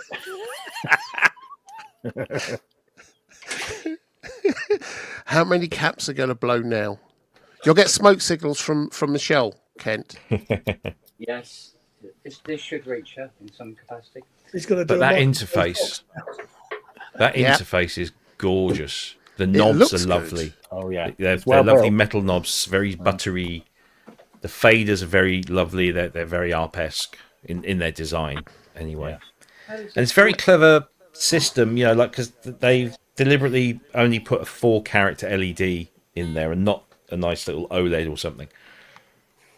And they've used the LED lamps very cleverly so that, so you've got a set of buttons here where you modulation sources, and you just basically press one of those and say that I want that one, and then you twiddle the knob of where the destination, and that's it. And then if you want to recall where those things are, you just press a knob and it lights up the things that are being modulated by the thing that you've selected, so you can very quickly see what's see where you are. See what's messing around with the filter cutoff or whatever. So and you can do that per part, and there's 2 parts, so that's really clever. And there was this one thing you'll see in the video. You can assign any number of voices to a part just by going, I want 3 voices there. So you just hold the button, go 1, 2, 3, and then automatically the rest will be 5. It's very quick to get around. They've made the interface very user friendly, and it's very well built. That's what's often missing on these things is it does a lot, but you have to dig around a lot. It looks like it's much more like the Messenger, much more knob per function. Is that right? Yeah, absolutely. Yeah, it is knob per function. There's no menu diving, so it's very good. Did you manage to talk to the guys that are building it? Yes. Yeah, I talked to Simone, who's the founder of the company, and we did the interview with Giovanni, who's delightful, and I was glad he did the demo because he really showed it off very well, and he's been one of the the big engineers on it. So, and they're super lovely people. Really, any chance nice, we can get cool. Any chance we can get them on the show? Yeah, that's happening. Good. Yeah. There's a message from Tracker Jack. I felt a strong sense of inspiration from Udo. I get what you mean with that. Yeah.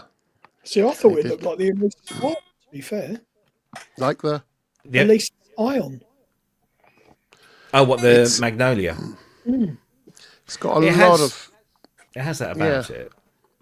But it's a lot of different inspirations. But I like the look of it. It looked really simple. And it's all internally designed. The layout and everything was done by them, which was good to see.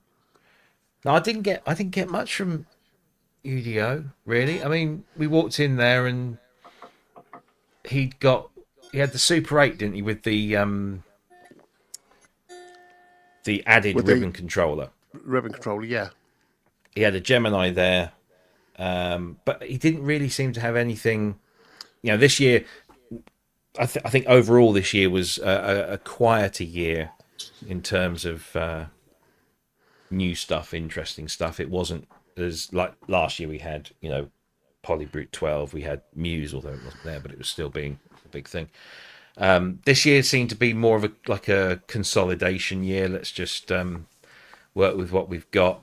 Arturia had some things there that weren't on show that are coming soon, but weren't ready to be, you know, announced.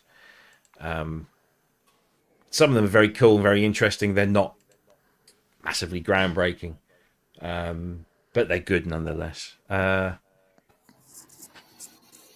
Last year was a bit exceptional, though, wasn't it? I think last year was a very special one for sure. Yeah. I think the 1010 Music Bento went over very well indeed. Talking of things going over well, we had well, I was going to say two ladies. I'm not sure.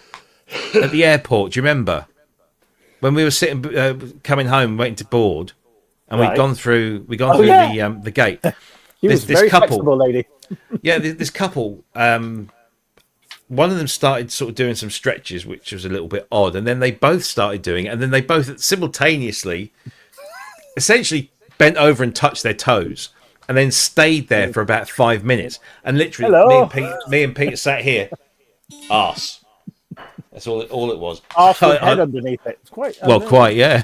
And I leaned over to Peter. I said, "You fancy a game of leapfrog?" Because it was weird. It's very weird. He had some odd people on planes. There was some odd people, definitely. And then those two bending over as well. I know, it's very odd. It's very odd. That guy behind you on the flight out, Pete, he was annoying as fuck. He was really annoying, yes. Go on. Yeah. Oh, just moaning about everything. Moaning, and I mean, fuck's sake, mate, you're on a Ryanair flight. You're only on here for an hour and a half. Sit down, shut the fuck up. People give me funny looks because I take advantage of all the technology. So on a Ryanair flight, you've got the app, and you can order your food, drink, whatever on the app. And if you do that, you get it first. So I'm thinking, yeah, fuck this. We're only up here for an hour and a half. I'm not waiting until they get to me. So it's just I had a sandwich or something on the way out, and a bottle of water and a Kit Kat or something on the way home. And they're giving it out to you. They're looking at you like, who the fuck are you? I'm like, just using the app. They tell you about it. It was the Uber driver that got me on the way home. Oh Jesus! Yeah, we're lucky to be alive. Seriously, it was. He was texting Jackie like, "I don't think I'm going to make it home." My left foot was through the floor. Oh really? Oh my god! Sell the synth. Put 2 zeros on the end. It was. He was like really grumpy. He didn't get out. He didn't get out to help us load in, and then I think he got out to help us get stuff out the back. But paid as well, didn't he? Yeah, how much you pay? How much you pay? Whatever he was saying, taking people in very strange places. And then he was beeping and swearing at a couple of drivers along the way, and then there was this really weird moment where we're not even driving fast at that point, and there's an Audi. The other side of the road wasn't even anywhere near us. It wasn't even interfering or doing anything. And he literally deliberately slowed down. He wound his window down and just went and carried on driving. Not a fucking clue. Thank you. Still. There you go. And they pulled both our bags at the bloody security. Oh, yeah. Don't walk through. I don't know whether it's just Berlin. But I had this lot in my pocket, just a handful of business cards that had just been in there from the show, and I emptied all my pockets out apart from those, laptops, phones, all that kind of stuff. Put it all through the machine. Go through the thing where you have to stand like this, and he ushers me through and points me to his mate, and his mate starts patting me down. And I'm like, well, I've got nothing metal on me. And he gets to my pocket. And he goes, "What's this?" I said, they're business cards. Next time, don't bring them through. Okay, fine. Get to where you pick your bags up after they've been x-rayed, and they push my case over to the side. So here we go. They open it up, pull all this stuff out. buy my box of business cards and swab them for drugs. Why? I don't know. Why? The drugs were in my pocket. Because he looked like a cokehead. That's why he's been chopping them up all day. Yeah, I was like this. With a business card? I don't know. Maybe there's some way of impregnating a I business. wouldn't or, know, you know, a piece of- Andrew. Please explain. No, that's why I was asking. Oh, I see. Right. And specifically you, Matt. I wouldn't fucking know. Well, you know those acid tabs on the old synths. That's what. Oh yeah. We were Here, handing have a them out. business card. Just don't lick it. Or do. I It's use a carpet special roll. one. It's a special one. Pop it in your tea. You know those carpets you get when they come on a big roll with a thing like that? That's what I use for my cocaine. Yeah. That's what I use every night. So much. Every night. That explains my nose. The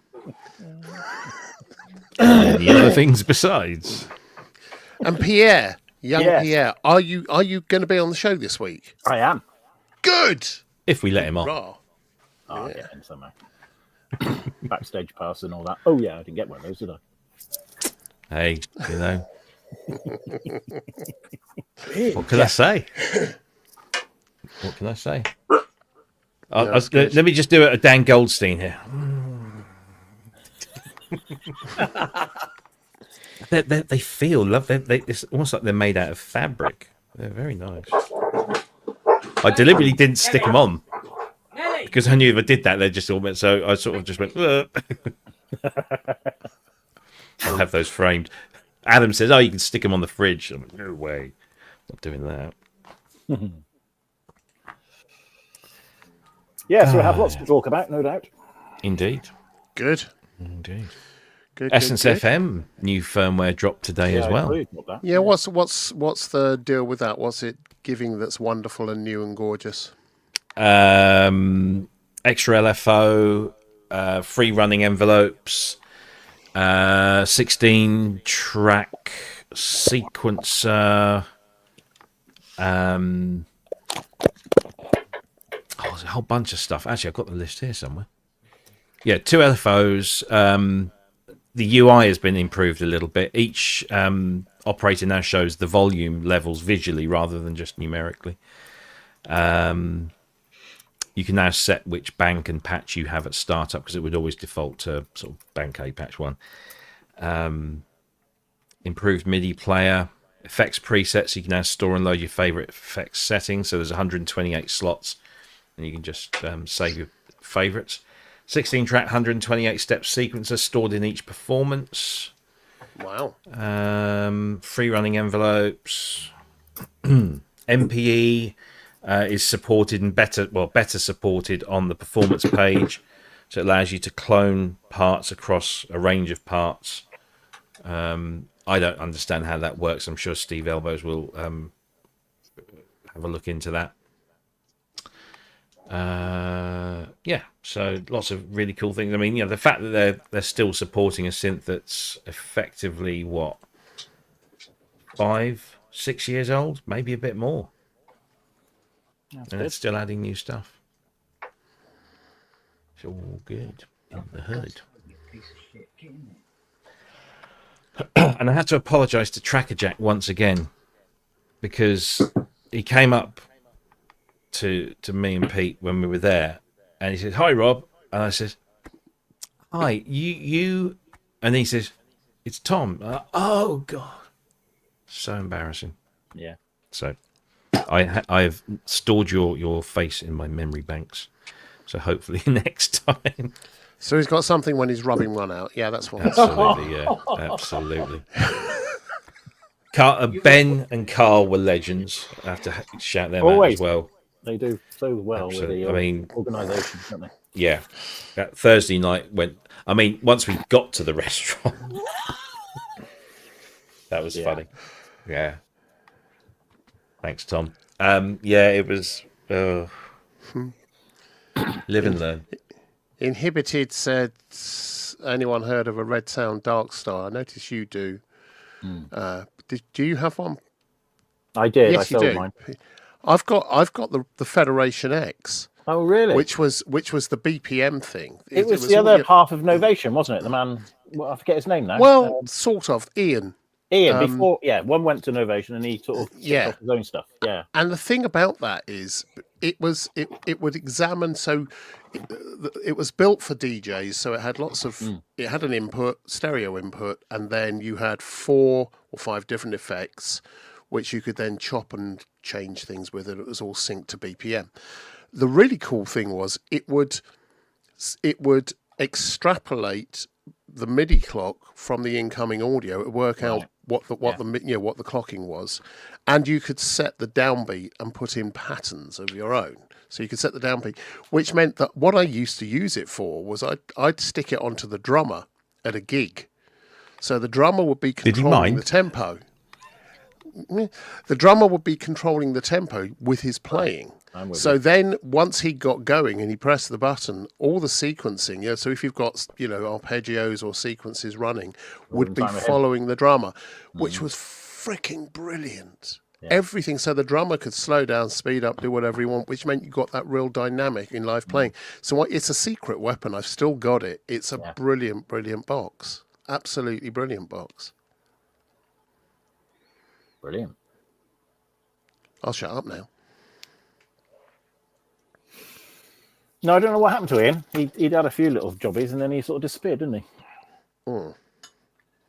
There was a point at which I think Emu had been approached by them. They were looking for us to help distribute them, and it was just about the time they went down, which was a shame. Yeah, because they had some, they had some really good ideas. The Dark Star was a good box. It was a good box, yeah. Very good box. Yeah, just wrong time. As with so much at that point.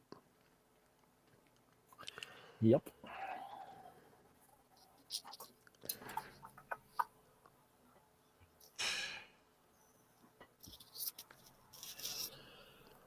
So you done any video editing yet then, Robbie? I did a little bit this morning just to... Which one? You did a messenger first? Yeah. Everything's synced. I just need to tweak the opening and closing bits. Don't want to spend too much time on it, really. I just want to get the stuff out there. That's the thing. But yeah, I'll do that. I'll do the Magnolia next. Yeah. The one. If you need a hand with any of that, Robbie, I've got. Stuff, well, if you want, I've done it in such a way that, like, I've done it because, or I've done it in a way that it suits my sort of like rapid editing, which might not be the best thing in the world, but it sort of does it. I really ought to. It's like when we did the messenger video, I deliberately tapped the table so that we got that to sync up with. I'd love to have all the fancy time code shit, but I'm not. You have to buy apps for that. Yes, and clipperboard. Yeah, a little thing. And I think I did something similar with the Magnolia, but when I did the 1002, I was just like so excited, and we didn't really, because it was on the last day and we didn't have a huge amount of time left, so I just literally plonked the camera down, plugged it in, and it was already running an arpeggio. And I thought, well, I'll just leave that arpeggio going, and I'll just, that's fine, because then I don't have to worry about keys and shit, and sort of start playing around with it. And then halfway through this, I'm thinking, how am I going to sync the audio up?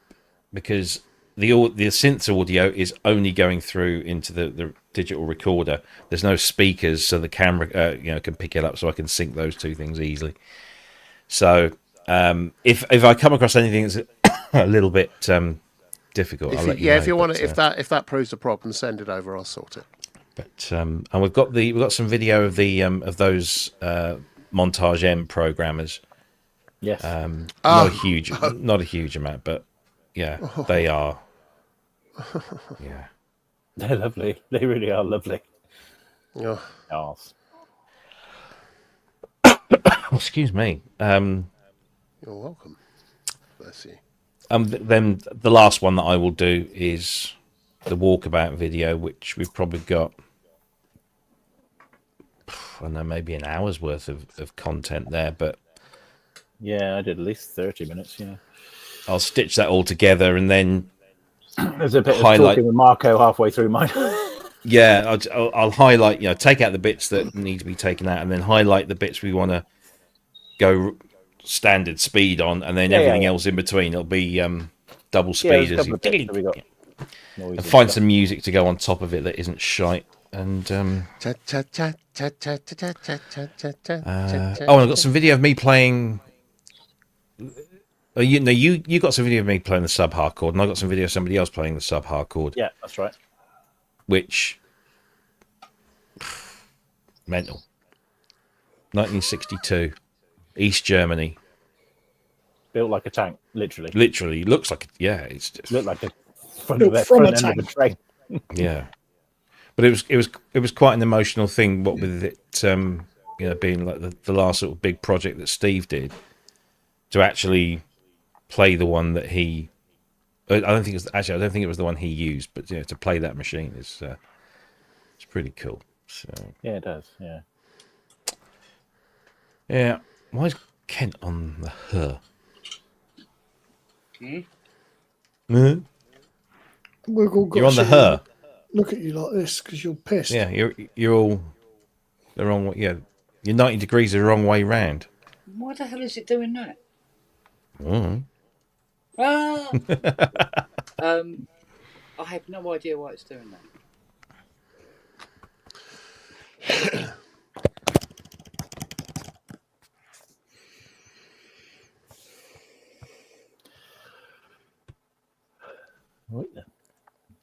I didn't see Lou pop there, but there's thousands of people, so it could have been. Yeah. There you go. It's about. Trying to think if we saw anybody else that was obviously Anthony and Dante were there. They hang out with us on Thursday. We let them. Yeah, It's very good of you. Yeah, you know. Claudio was there. Dr. Mix. Yeah, but I think he was there on a promotional gig with UVI. I think maybe he was hanging. Yeah. Was Buddy Holly there? Alas, no. No. Elvis. No. Elvis was Elvis there. There was a few lookalike people. Well, there was something very smelly on one of the food stands, so it might have been.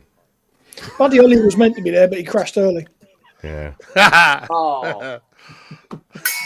That's quite a nice sound. Like that. A new use for it.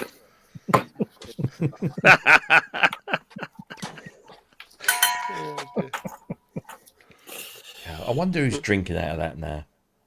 Bastards. Peter. Well, do you want to see my other one? Yeah. No. So we can drink in stereo. Yeah. Oh dear. Still I can't get to the bottom of that because we both looked around. There was nothing there. It's almost like it was taken before you got. I don't know. It's weird. Perhaps a woman that was. I was just singing about to us. say maybe she. Yeah. That was her. Yeah. You said no, and Because I was deliberately looking out the window because you don't want to, catch the eye. So I was like, I reckon. I was sat there thinking, she's just sung Last Christmas in a very bad language. Okay, thank you. I'm Batman, Maybe apparently. she's now got a bottle. Yeah, maybe. Bitch. Oh, well, then I've done my thing. I mean, Mike got fleeced for $40 on his first night there. I thought he was joking. No. He was serious, wasn't he? He got fleeced for $40 from a so-called panhandler on the street. A hooker. Might have been. That's a manhandler. You should have seen his hotel. It's this. I don't know what it's called, but it's in the arse end of a supermarket. There's a little downstairs, and you go up the stairs. There's a couple of cheap tacky shops, and then there's this weird door, and you punch in the code. You open the door, and it's black.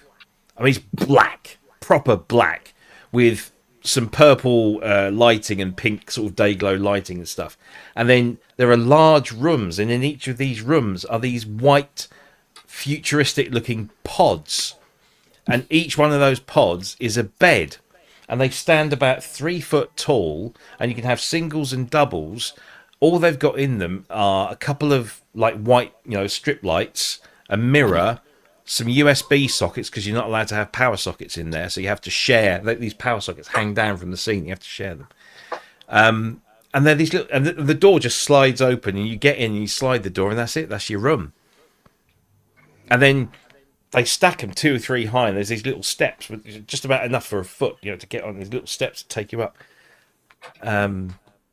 Weird.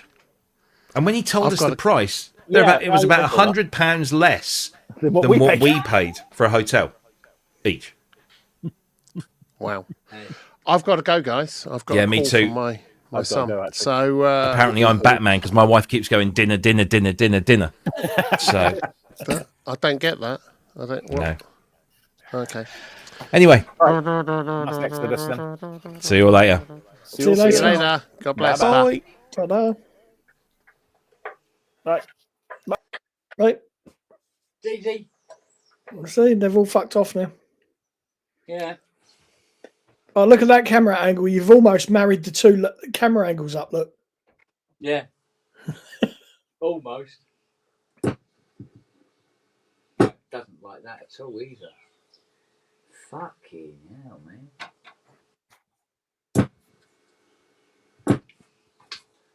That is so weird.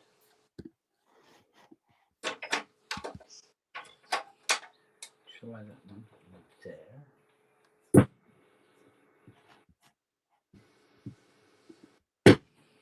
Oh, you silly cunt. This boy.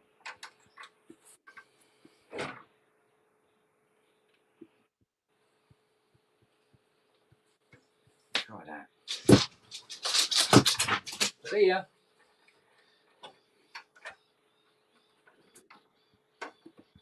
Now try it. No.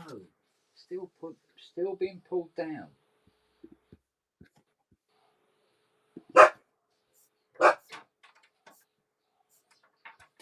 By whom and by what?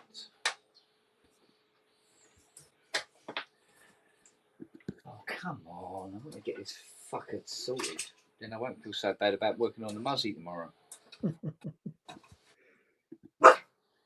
Because... I see, yes. How the fuck has it done that to those sparkers? I don't know. I do not.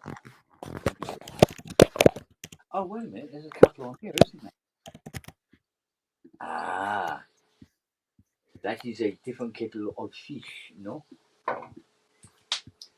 Let's check these puppies on this board because it's powered 7.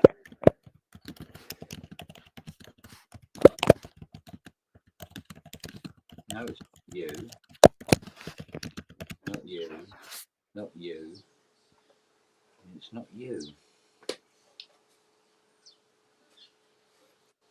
I wonder if the voltage regulators are fucking gone.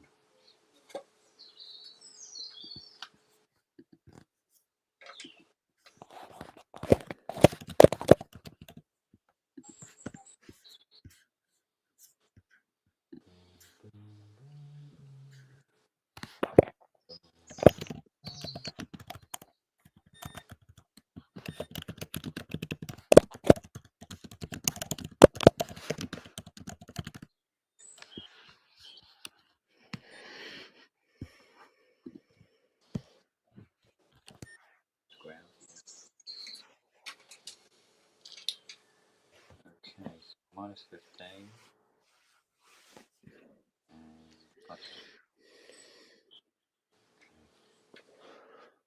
I'm wondering if one of these has gone to deck. 7912 and a 7805.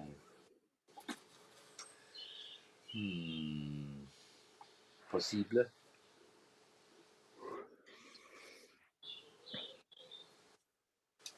It's possible. Is it 7912? I think I've got 7912s in stock. Well, these should have.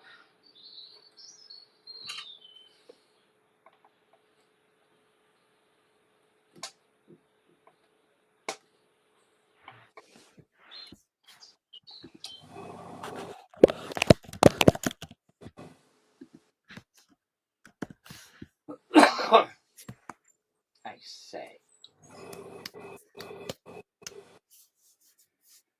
Watch Harry Jeeves.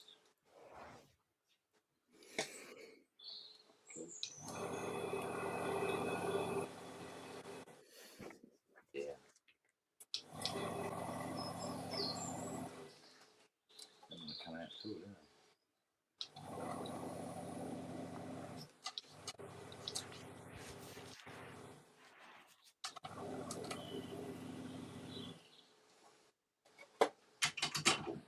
Be better off cutting this off board. If I don't think it'll let me, I'll have to break them off. There we go. Right, cool.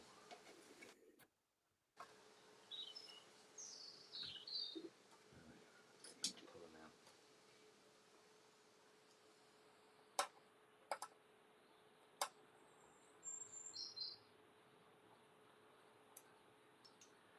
You fucker, that must be better.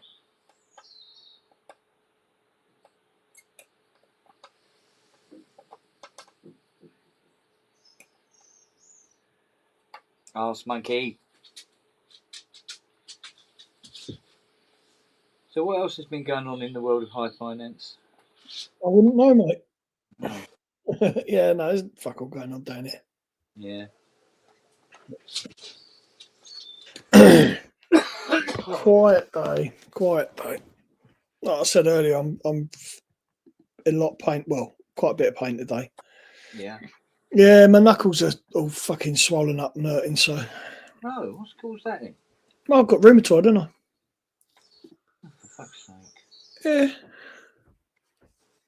Well, it's inevitable. My mum's got it. It was always going to come down the line. So, Right. it's just particularly sore today. So, Fuck's sake. it is what it is, mate. It's what it is. Got you, bastard.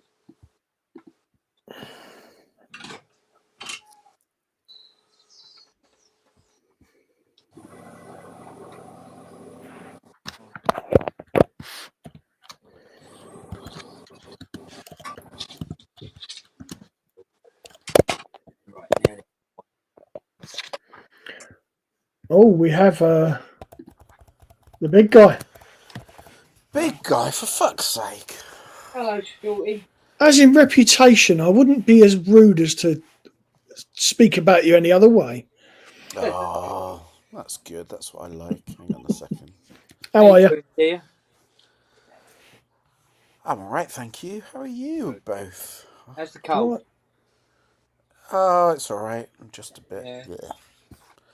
It's okay. It's not too bad. I'm surviving. Yeah. But no, otherwise okay, thank you. Oh, very good. What's been happening? What have I missed? Not a great deal. Not a massive amount. Have you been on all afternoon? People have been watching me repair 2 Casios.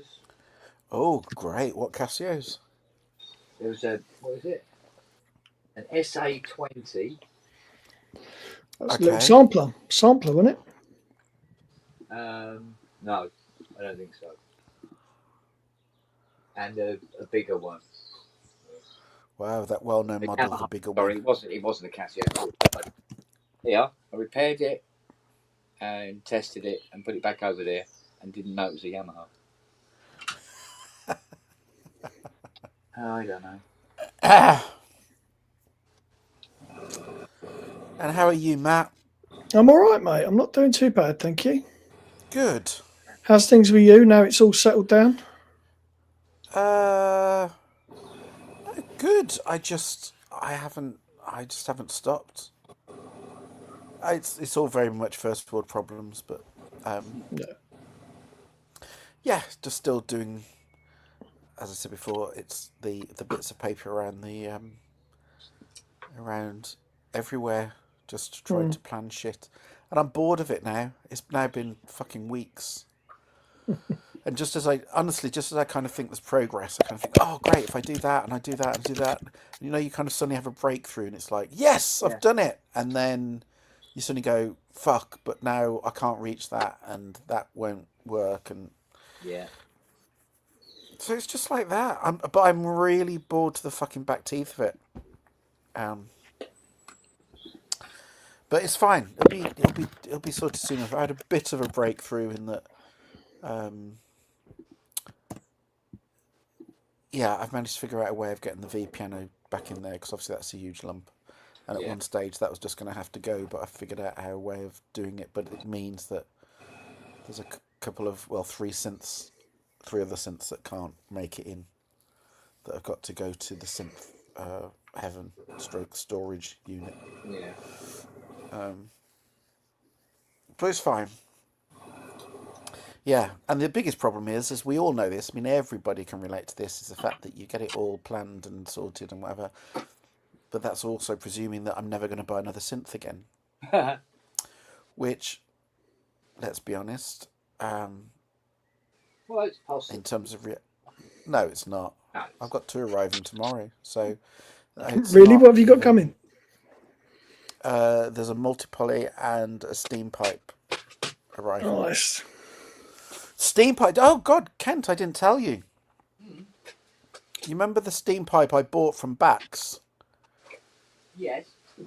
So I'd ordered a steam pipe back in forever from Bax, and of course Bax still had my order and went under.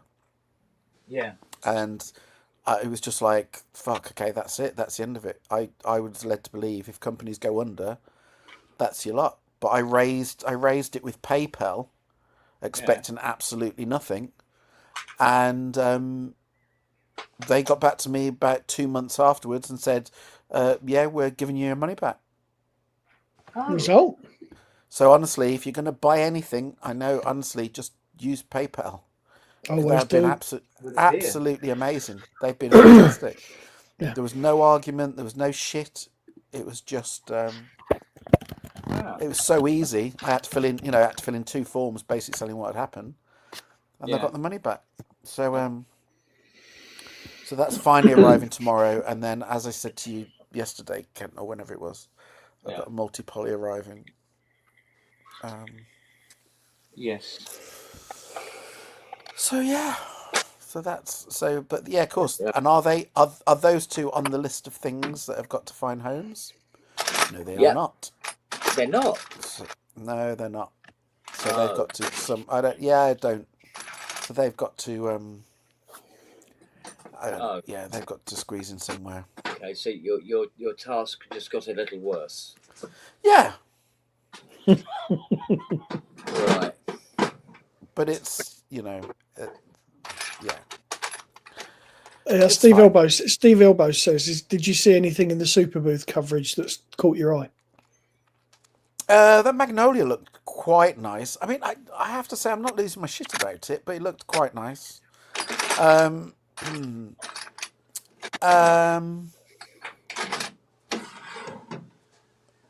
Yeah, that Icelandic, is it Icelandic synth, the one made with volcanic sides? But I've seen that at the last couple of shows, and that looks really interesting. I think the problem I really have with it, every demo that I hear of it, when you hear it dry, when it's just the paraphonic voices, without that fancy bit at the end and the effects, basically without the last 2/3 of the bottom row, it just sounds unbelievably mediocre. I mean, there's nothing special about it at all. And then they just put on these kind of effects and wow and flutters and drifting shit and all this kind of stuff. And you're suddenly there completely won over going, yes, that is worth 5,000, which is how much it is. And I just kind of keep sitting there going, no, hang on a minute. Don't get swallowed into this, because forget the effects section, which is quite unique and nice, but take all that away. What does it fundamentally sound like? What do the oscillators and the filters fundamentally sound like? And it does nothing that I can't do with fucking dozens of other stuff. But I'm just trying to figure out that last little section with all the effects and things that I've got. Would I be able to recreate all of that? And I'm convinced I would. Which would mean, although it seems like a lovely thing, it seems like 8K for 5K for an effects processor with a synth thrown in. Yeah, it does feel like that. It is very nice. They're worth watching just for those kind of wow and flutter effects in the left and the bottom. They sound great. Yeah. Does that the PPG thing? Is that what Wagyu is just?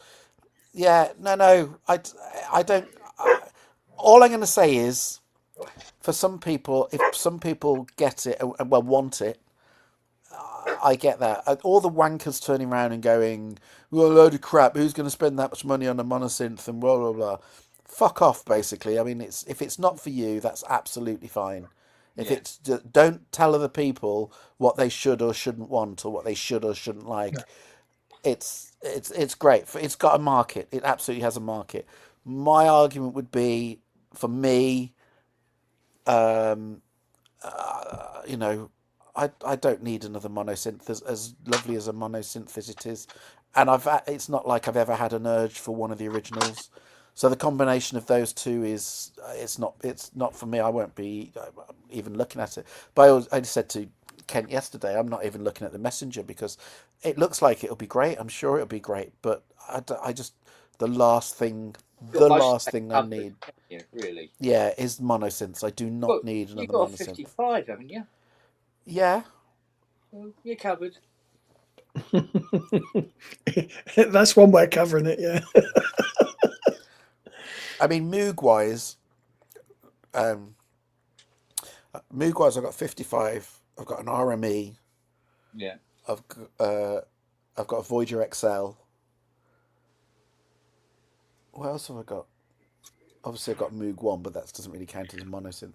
I've got another Moog monosynth, and I can't think which one it is. I've got a Matriarch. I don't... And then add on to the 40-odd monosynths that I've got that I don't need another monosynth. Anyway, so this PPG, if it is your thing, then absolutely hats off to you. That's fantastic. If someone's out there really always wanted one, then you can get one now, and that's fantastic and good for them. But it's not really for me. Not really for me. That's something you really need to worry. Pro 3 SE. Yeah, I've got Pro 3. And I've got a Pro 2. I haven't got a Pro 1. I do not have a Pro 1, but I don't have an urge for a Pro 1 either.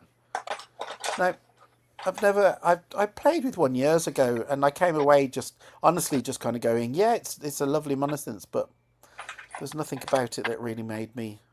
Yeah. I've got too many monosynths. I can't even look at, But I'm trying to think. What else was at the show? What else is it that looked interesting? Yeah, I've got a Matrix Brute. I've got all the Brutes. Bits and pieces, wasn't there? I mean, it seemed like there was quite a lot of nice stuff. There wasn't that much stuff that really made me hugely excited. But again, I can understand why people are losing their crap about the Messenger. Pardon me. It's brilliant. PWM that was in a box. Yeah, that sounds good. The Mantis, I've said this before, the Mantis is gorgeous. That's a real good one. Excuse me. To the extent the Mantis might make it in here, which it sounds like, I know it sounds ridiculous to turn around and go, wow, if a synth makes it in here, it must be good. I'm not saying that at all, but there's a certain kind of something for it to make it into this room. It's got to be a bit special. Yeah, I think the Mantis might make it. Anyway, yeah. So, can't think of what else there was really. Oh, the Hex drums look good. Yeah. But again, fucking drum machines. I don't want another fucking drum machine. I've got too many drum machines. I don't need or want any more. When I got to about a dozen, I went, that's it. I'm not having any more. And that was forever ago, and I bought more since. Yeah. So, yeah. The only thing I am pissed off about, my Rhodes was meant to arrive. All right. What's that this? Was meant to arrive. The Mark 8, yeah, it was meant to arrive end of April. Yeah. And when it didn't it didn't arrive, I kind of just sent them a little lovely message going, "Hello, Fuck is it? and where is it?" And apparently they had problems with the MIDI unit, because I bought one with MIDI built in, Okay. and they're having problems. It's all been delayed with the MIDI unit, which isn't great surprise because it, you know. Anyway, apparently it's now going to be June. I think July. Well, I'm going to say for all July, intents and July, purposes, August. You're in no rush to have it turn up anyway. Oh my God, am I not in a rush? Because I already don't have any fucking space. So when that arrives, it's automatically going to be fucking, Plus you know, boxes and packing and everything. yeah. I mean, it's not a small thing. It's not a small thing. It's the same as my 3300. That's been delayed. They've been delayed coming into the UK. Yeah. And so I'm yeah. So I got this, kind of apology, and it's just like, no, it's fine, it's not a problem. It's not a problem. Yeah, we're not that worried about it. Yeah. No. But no, look, it's very fucking first world problems. So yeah, exactly to say, sorry, I don't feel sorry. I'm with you all the way. If it was me, I would not feel sorry for me at all. Zero sympathy. But yeah, that's it really. But it's funny not killing my guts working all the time. I can tell you that much. It's a very strange feeling. Well, it's also a good thing. Yeah, it is. Periods of time. Yeah, that it's a really. Yeah, it's good to take a bit of time off. Did I tell you that I'm doing some remixes? Did I tell you, Ken? Yeah, you did. Yeah. Yeah. So basically, there's a re-release of some Ultravox stuff, and Steve Wilson's done some mixes. Yeah. And so I've got some old Ultravox multitracks. Nice. So at the moment, I'm doing New Europeans, one of my faves from the Vienna album, and just kind of being given carte blanche. But the good thing about it is they don't want me to add anything. It's basically like they want to imagine how we used to approach doing 12-inch mixes in the early 80s, where all it was basically recording sections, cutting and splicing on tape, sticking them together, having the guitar solo suddenly doubled in this. Yeah, all of that kind of shit. Yeah, all of that kind of shit. And yeah, and having just bass and drums and all that kind of thing, edited all together, lots of vocals through swirling delays, all the kind of shit we used to do 40 years ago. Yeah.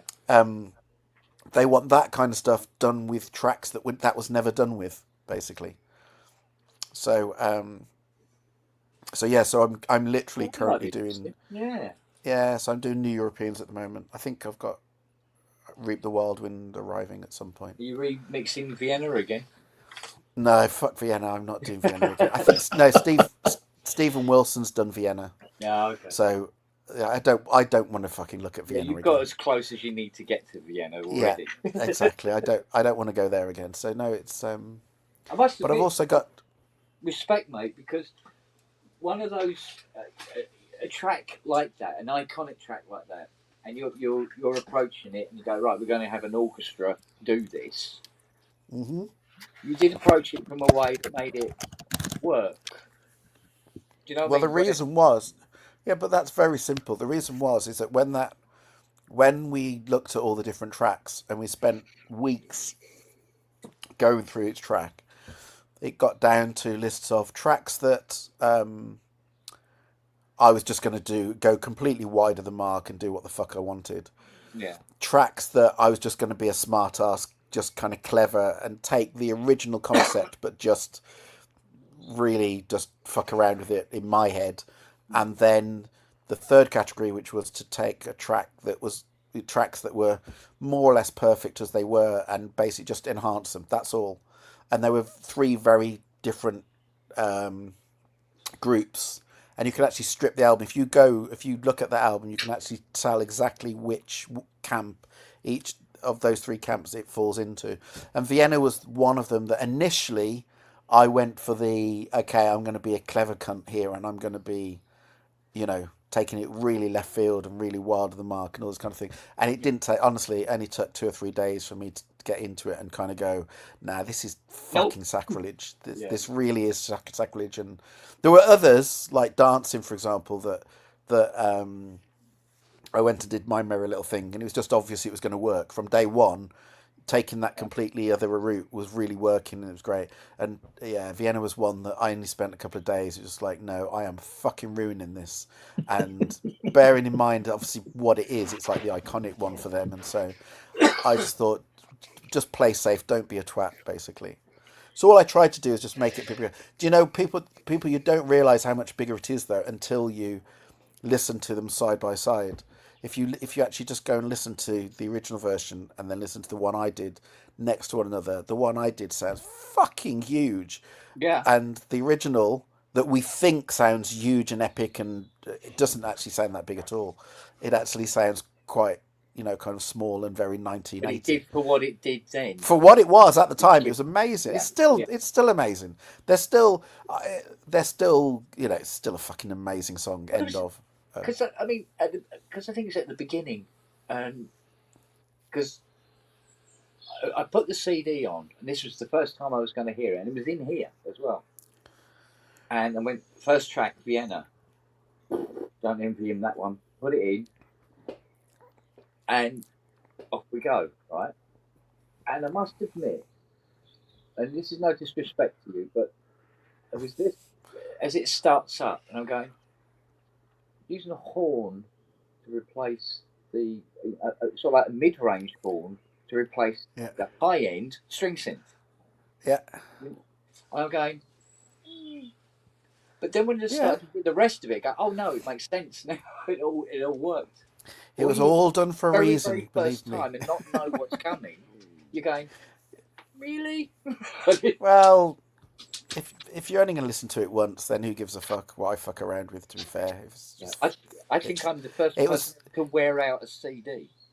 It was all done for people that were into it and wanted to keep listening to it. It wasn't done for, because there's loads of things that if you just listen to it once, you're going to miss 90% of what's going on. Because there's loads and loads on some of the tracks. There's loads of clever shit going on that you only hear on the, 15th, 20th listen, and you're suddenly hearing bits. But that's all intentional. But it's well, the long joke is still about, and I had to buy it. I just don't look. I've told you. I can't remember how many I got now. I hardly got any. Yeah, you hardly got any yourself, and you bloody did. That's what I'm saying. So if I'm not being funny, the amount of things I've had, I swear to you, the amount of things I've had to go and buy of stuff that I've done, I'm probably going to say I've had to buy 90% of all the stuff I've ever done. If I want a copy, I've got to go and buy it. So it is ridiculous. The most embarrassing one was the long-standing joke of one of the first things I ever did called my real life sex. Is it real sex or real? Anyway, soft porn thing that I did in the very early 90s. Yeah. And I had to go into Smith's, and they basically literally put it in a brown paper bag. This is just amazing. Real lives, real sex. Go, no, I'm buying it for the music. No, I know. That's the thing. It's called real lives, real sex, and I really tempted to just go. Yeah, I'm only buying it for the music. Yeah, of course you are, mate. Yeah, put your cock back in. So Oh my. But anyway, so I'm doing that. do you know what the problem is? They've actually said to me, is there Wagyu, well done, 1990. I actually came out before 1995, but that's probably when it was registered. Yeah, great, well done. It's a great watch. So I've got to find another track to do a mix of. but a less obscure, a more obscure, maybe an album track from Vienna or Quartet Yeah. or Rage in Eden. And I can't quite decide what to go for at the moment. You know what? It's getting nippy.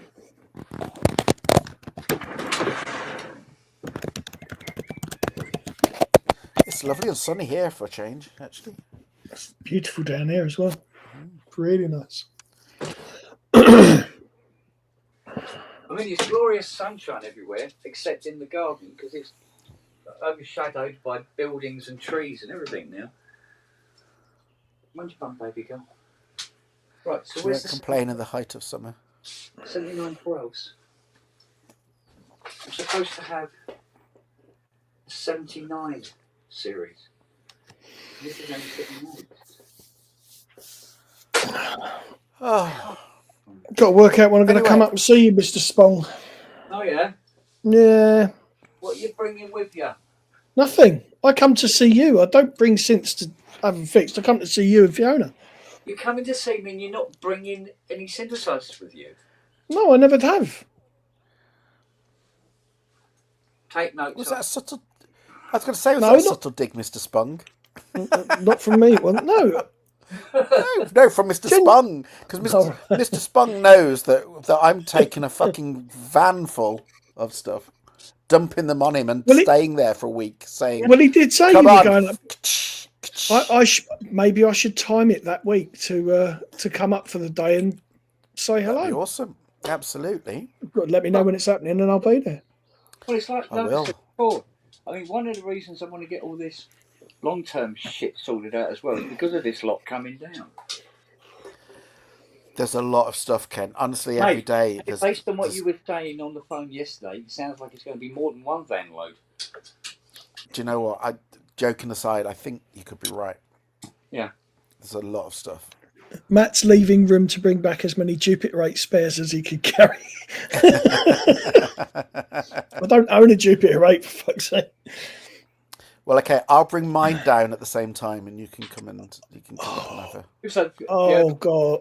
Fiona was saying, said to me, she goes, "Wait, when's Ty coming down with all this stuff?" I said, "Well, it'll be in the summer at some point." It will be in the summer, yeah. Yeah, Kent, you see that? Matt, Keith in Watford's just said, make it a Monday or a Tuesday and he'll be there as well. Well, we'll have people to help us carry all the stuff in from the van. Oh, that sounds perfect. That sounds absolutely awesome. Because she goes, what about all the other work? Well, I said, well, I'm planning it so I don't actually have any other work here, because if I do, where the hell am I putting everything? She went, oh, okay. But There's a lot of stuff. It'll be worth it in the end. Yeah, I'm sorry. Yeah. Well, the thing is, I'm still having trouble getting certain people to come and collect their gear. As ever. But it seems to be more so now than it used to be for some reason. Not quite sure why. But is it just they've... Well, have they not paid? Have they paid, or... No, if they haven't paid, that... Either. Yeah, if they haven't paid, that'll be part of it. I'm not being funny. Yeah. Money's shit in the world for a lot of people at the moment. So, well, in terms of priority list, they either put food on the table or they collect their synth for a lot of people. And what's that going to be? It's not really a... Yeah, exactly. It's not really a decision to be made, is it? There you go, Ty. In your downtime, you could make some phone calls for Kent. Come and get his fucking keyboard, you bugger. I think I'd probably be more threatening than Kent, to be fair. I think that's probably what it needs now. Come and get your synths, or we'll send the boys round. That's what I've turned into now. Yeah, great. Yeah. Oh. I think that's 78. I've got the launch next Thursday. Again, first world problems. So I'm at the Ivors during the day, but it's the same day as the rap party thing for dinosaurs, and I never do rap parties because it's just full of cunts. So I never do rap parties, but this one I kind of really feel obliged to be there. Really. Are you up for an award? No, no, no, no. They always just get invited, so it's my only thing. I've told you, I don't play the game. I don't play the system. I don't do any of the shit you're meant to do, Right. because I hate it all. I hate all of that slapping one another on the back and telling you that you're wonderful and you're fantastic. And there are lots of composers and lots of people out there who they'll go to a fucking opening of a crisp packet. You know, they're literally at every award ceremony, every kind of club in London, every week doing the schmoozing. It's not for me. The industry is full of some lovely people and full of some complete twats, and I don't want to spend any time with any of the twats. So I don't do any of the schmoozing shit. And the only thing I do each year is I go to the Ivors, and that's literally my one token gesture of, because I get invited. There are nice people there, or that I'll rephrase that. I hang around with the nice people there. There are some lovely people there. Yeah. I ignore all the cunts, and yeah, there's been some lovely people that I've met there. There are a lot of really nice people. Yeah. So yes, but that is on the same day. So I've got to leave the Ivors early to try and make it for the last couple of hours of dinosaurs, just to show my face. So I'm gonna have a whole day of fucking being sociable and talking crap. God. And you're going to need a week off after that. I'm going to be fucking knackered at the end of that day. Because, to be fair, the people that know me know exactly how I am anyway, so it's fine. Yeah. Sometimes it's just the bullshitters I can't cope with. I keep forgetting the name of that third guy in the advert for Folds. There's you, then David Arnold, and then the third guy.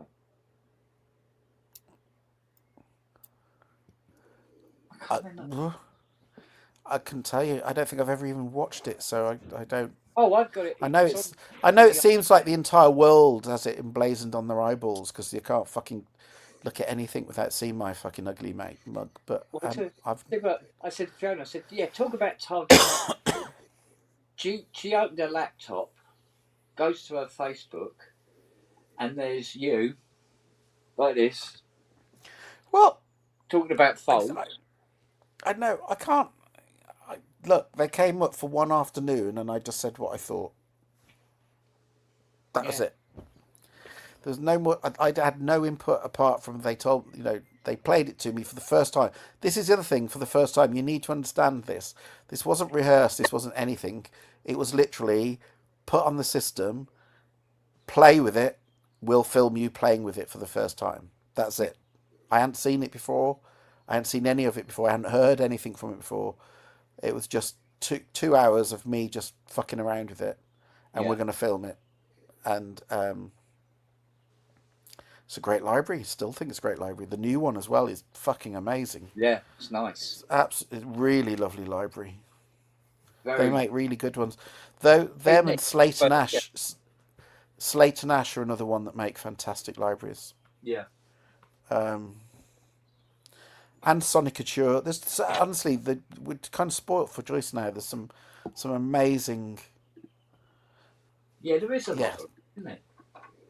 Really good sample library. And in terms of, there's people like The Unfinished for basically turning your just for patches. Yeah. The Unfinished do amazing patches for Omnisphere and Diva and Zebra and all that kind of thing.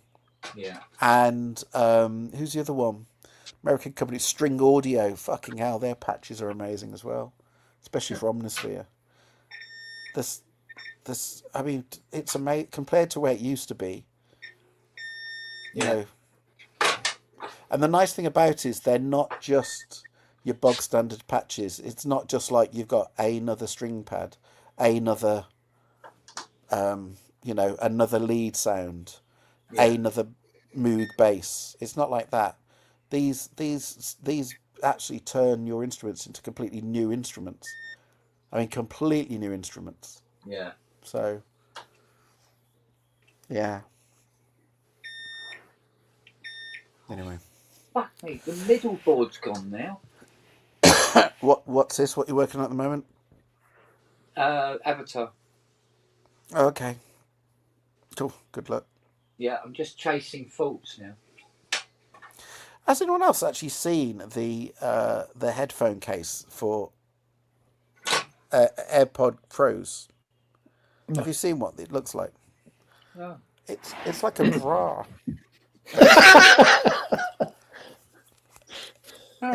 Look. It's just it doesn't even cover them. It literally they go in and it flops around like that. It's just like a little bra for your headphones. It's quite sexy actually. Heads up. Sorry, I'm just, yeah. It looks like we've. No, you know what it is? Somebody said bra. He's not appeared on screen yet. Not yet, no. He's wondering whether he should. There he is. And it's time to go. Fuck you. Bulk. Things to do. Things to annoy. Hello, darling. How are you, my lover? We look very. I'm okay. Oh, who are you talking to? You talking to me? I'm not talking to. Well, actually, yeah, there are two bull gits on this. Not your best Robert De Niro impression, but. You're taller than me. So, have you put your order in yet? For. Oh, no, anything. Magnolia? What from? I did say I quite like Magnolia. I think that might be one of those might be coming this way. 1002? What? No. Oh, yeah, we've had the conversation. No, I mean, no. If people want it, hats off to them. But it's not really for me. I never urged for the original. So fair enough. You know, if I can absolutely get why people want it, just not for me. It's nice. No, absolutely. I'm not going to argue. It's nice, but it doesn't bring anything new to the party. I thought you were coming this year. I was meant to. Do you remember I was meant to be coming? Steve Beeston gave me all the dates. Everything was sorted, and then he gave me the wrong dates. And from a family point of view, couldn't make it happen. So, but I've had strict strict orders that next year, come what may, we plan enough in advance so that we end up coming. So we will come next year, basically. Good. All being well. Is Boo still there?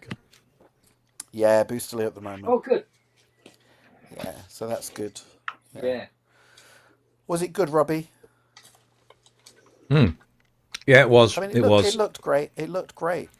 We had the weather again, which I don't know how they do it. I don't know what Schneider does. It's amazing. It really is. Yeah, it was. As I always say, people first, products second, and that's all it was really. There was some great. Yeah, it's great to hang out. Oh, so good to see Dave wandering around, smiling, laughing, joking, meeting up with people he hasn't seen for a long while. Yeah. And just talking to him. He was happy as a pig in the proverbial. So yeah, it was great to see pictures of him there. Yeah. He's Which reminds me, I should go and see him at some point. We should all go. We should all just arrive. Oh yeah, Turn he'd up. love that, for fuck's sake. He probably wouldn't be there. He's normally halfway up a hill or something. He's really into his walking at the moment now. I know, twat. I know. Why would you do that? I did like 20,000 steps a day for like 3.5 days. No, my knees would be fucked if I tried that. My body is fucked. I got bitten by something. I think it's starting to go down a bit now.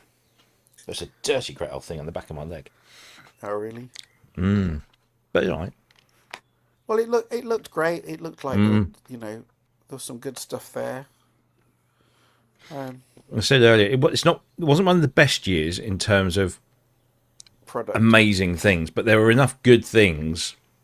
The Messenger, like the Magnolia, like the 1010 Bento. Yeah, I think that. Yeah. So yeah, I think that's a good way of describing it. There were just enough good things there. Yeah. I don't get some of these people that are moaning. Oh, it was a really dull or uneventful super booth. You can't expect these companies to come out with brand new stuff every year. No. Year after year. It has to be. No, but that's the stuff. That's just people not being realistic. That's all. Yeah. we all want there to be fucking amazing new stuff at every available moment. That's not realistic. Walk on it. Walk on it. But there we go. Yeah. But no, the Magnolia was the one thing. It was out of everything. It was the one thing that made me just kind of go, "Ooh, hello." Yeah. That I was saying that, and that Icelandic thing. Is it Katenk? Whatever it is. Oh, what were the volcanic in cheeks? Yeah. Yeah, I know, but I was just saying literally 10 minutes ago that if you took away that bottom left, the bottom right hand section with the effects kind of thing, there's not a lot going on there that's that special. But that bit is special. But I'm absolutely sure with the shit I've got that I could recreate that, just or get similar. So, but yeah. Cool. But no, it was good. It was good to see your fat face there. It was nice to, I had lots of time with Michelle as well, which was always a lot of fun. Oh, that's good. She's lovely. Her and Craig are a right pair, a real scream.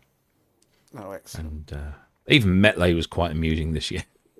Was he? There's a thing with Mike, right? Like most of the time he's always like on. Yeah. And I know that this is turn him down slightly when he's not got to perform and not got an audience. Yeah, I know. The thing is, people. For me, I'm pretty certain that Mike's on mode is kind of almost like a self-preservation, like protection thing. Yeah. And when he gets towards the end of the day, and the little Duracell bunny starts to lose power, he just becomes very chilled and relaxed, and he's a lot less manic, which is I had a friend at uni who, I mean, these days I'm sure he'd be told he had ADHD or something like that. But basically exactly that. He basically went bald when he was 17, 18, something like that. Amazing. I love him to bits. A brilliant bloke. And he literally full on all the time. Like literally give him an audience and he's fucking hilarious. But full on, just go. And the amount of people that just went, oh my God, how can you be friends with him? Because he's just so full on. Do you know what I mean? And he's like always performing. And it's because they didn't see that the moment you turned off, you didn't have the audience, and he just kind of settled down and just calmed down. He was such a lovely guy. He was, and he still is. He still is a fantastic bloke. But yeah, if you just see the performing monkey, yeah, you can understand why it would be that people wouldn't like him, just wouldn't get him. He's just too much for them. But yeah, he's great. These people exist, and the world is better off for them.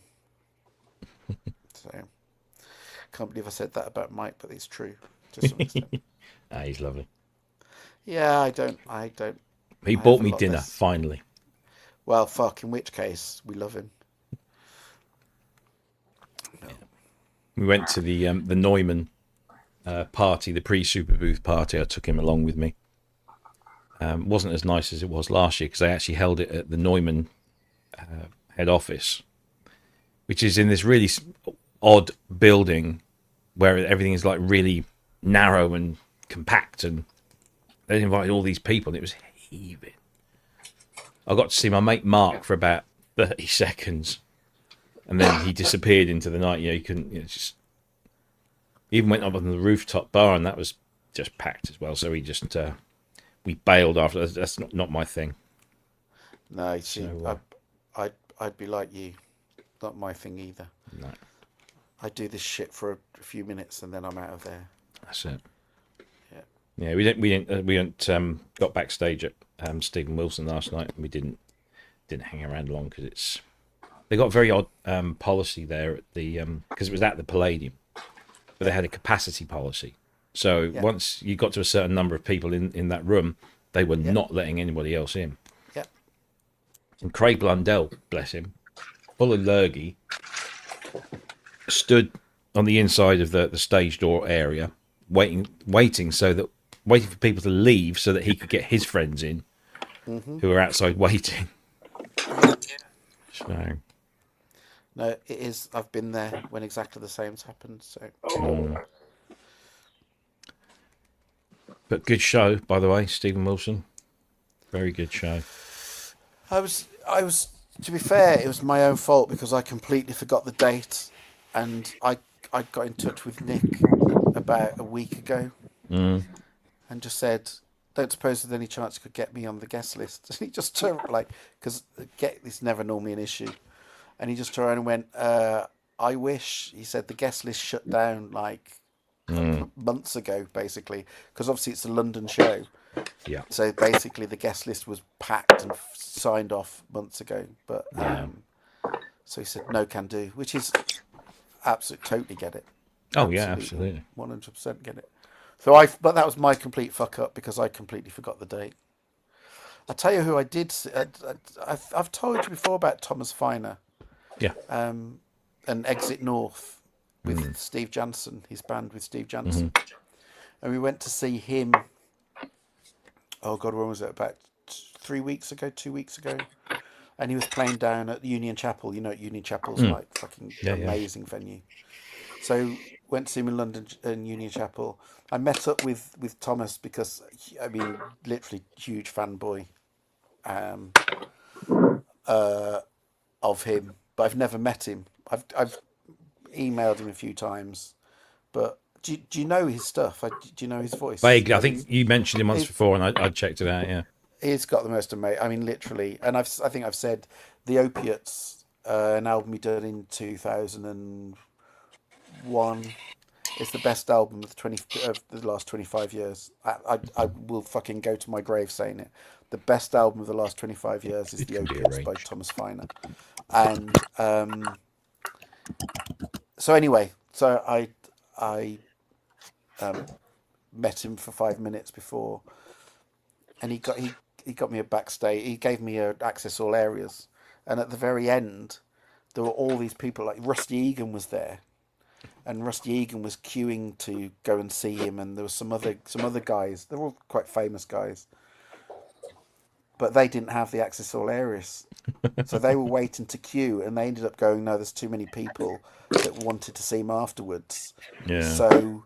No one got to see him. I literally went backstage and I said, "Look, great meeting you." And Steve Jansen was there again, fanboy. Steve Jansen's there, and they're going,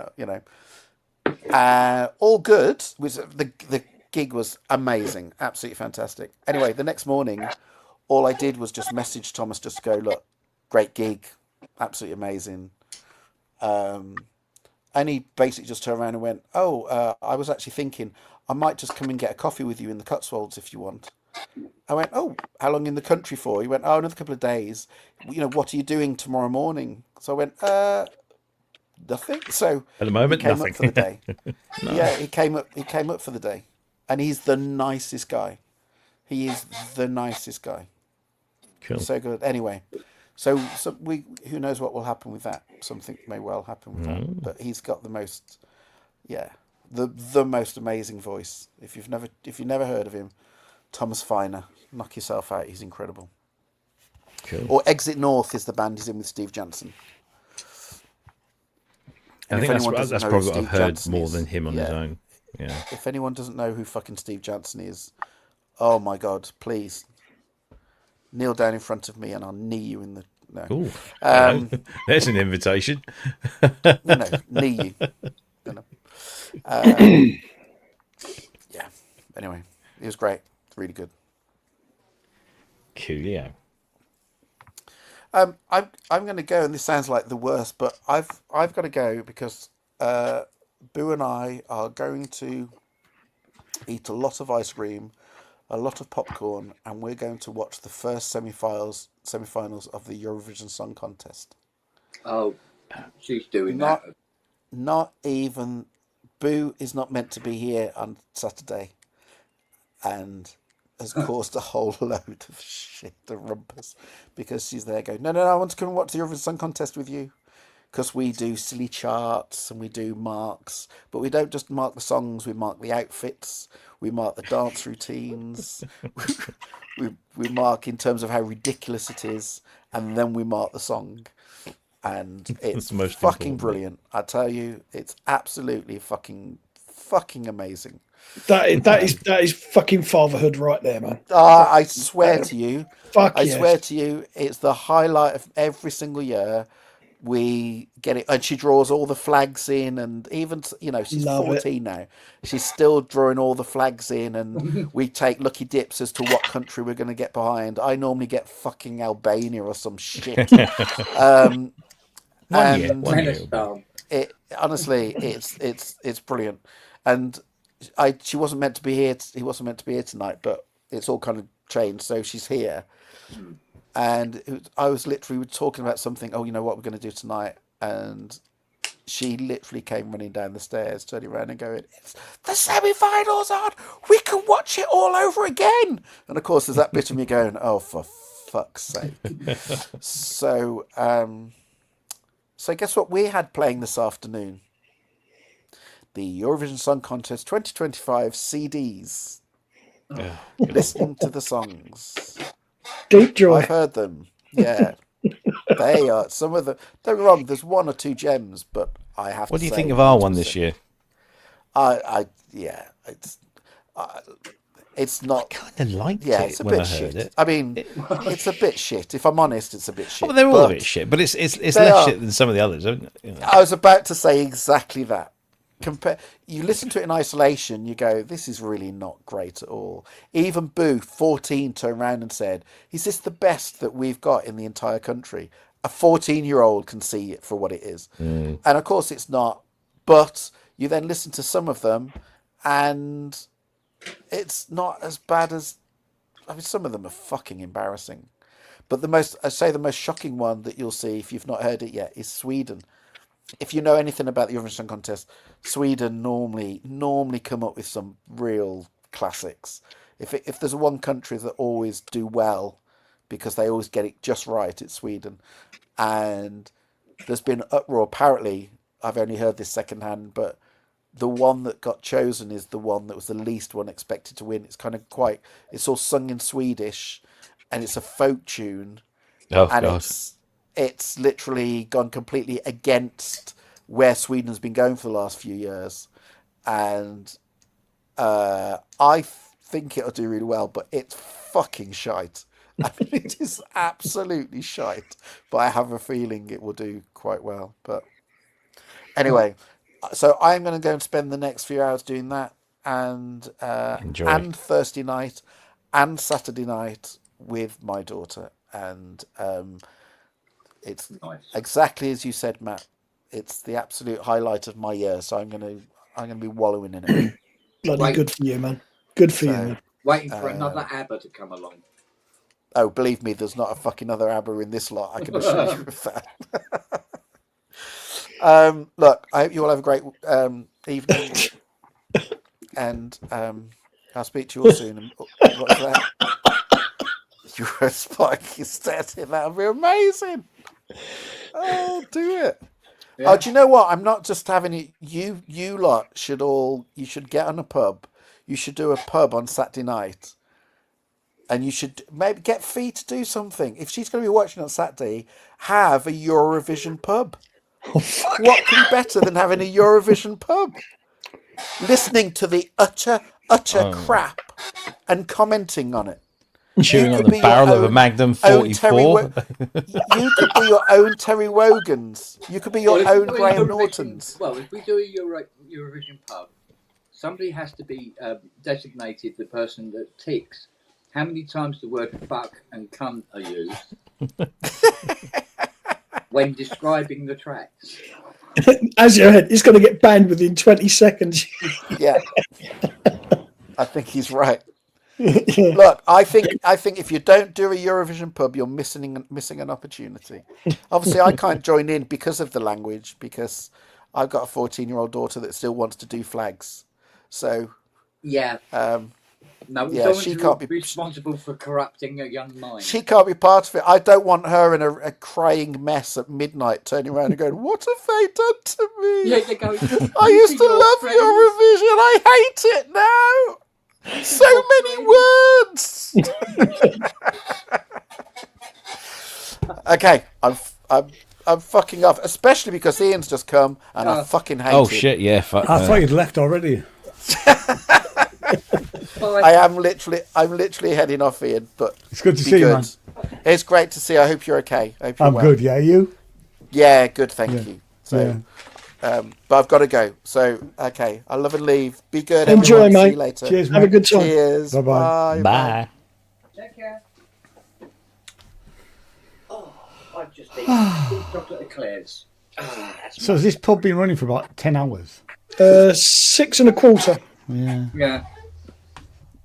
She's not getting me stuff to prepare for tomorrow, is it? I know, I've got stuff to do. Yeah. So I'll stay for a little while, then I'll go and do some stuff, and then I might come back. Lily, later. stop eating Noah. She puts his whole head in her mouth. She doesn't bite. She doesn't bite him or anything. She just puts her whole head in his mouth. And he's there going, hurrah.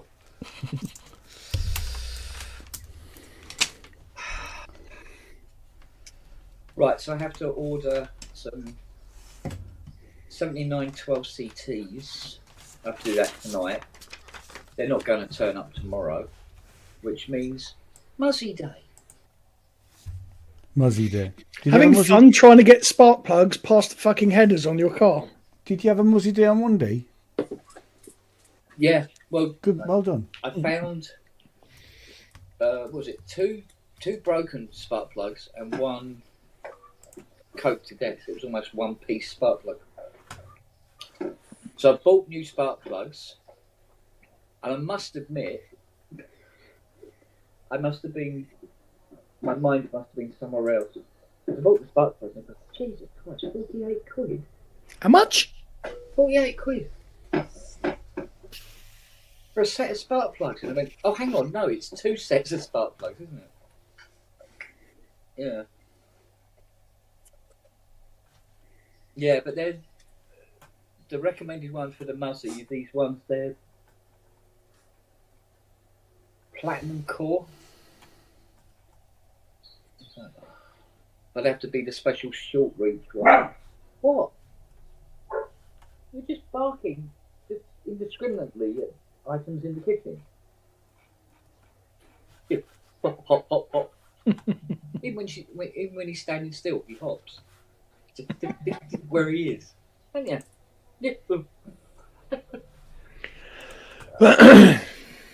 His eyesight's going now. Oh, God. I hold down a little handful of biscuits for him, and he's rooting around on the floor under my hand because he can smell the biscuits, but he can't quite see where they are. And I have to sort of like negotiate his nose into the palm of my hand. So it's like, got the enthusiasm, haven't you? Just not the facility. Poor old fella. Culture of Ghosts. Espen Croft has a lovely new Facebook cover photo. Fuck. I've got to go and have a look. Go on. Oh, it's him holding a synthesizer standing next to a Mercedes. Is and it? In my head, all I can hear is, I still have no friends. I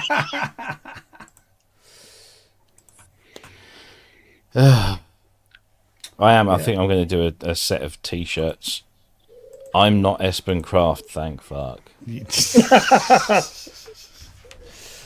I've forgotten the Iris thing was on. Or I'm PSN, not Espen Croft. Thank fuck.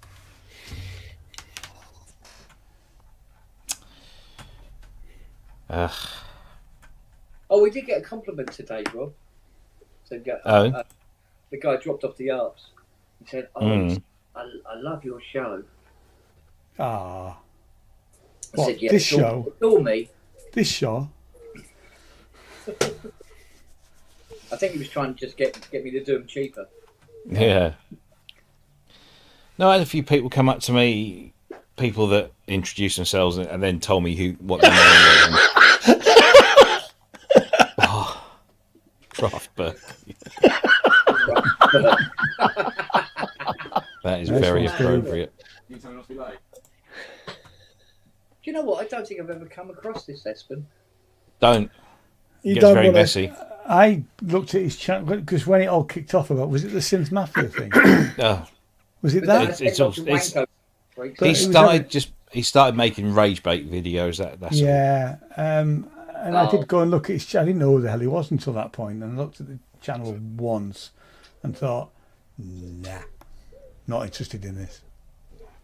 I used to look at his stuff like, a few years ago. You could, search for, maybe you're looking for some information about a piece of gear or something, and especially if it was a vintage thing, his stuff would generally pop up.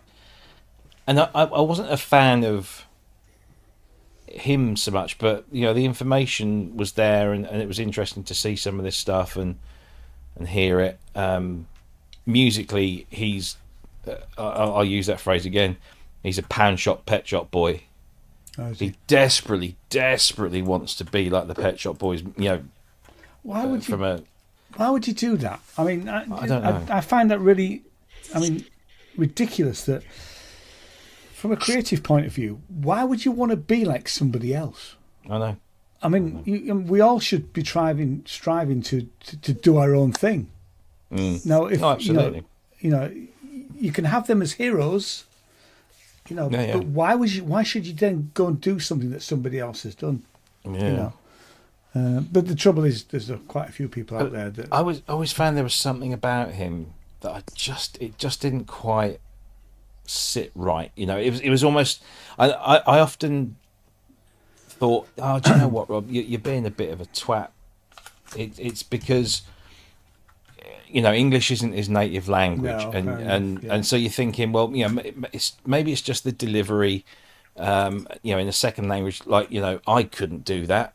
Many of us couldn't do it. No, he is fair enough. Fair dues.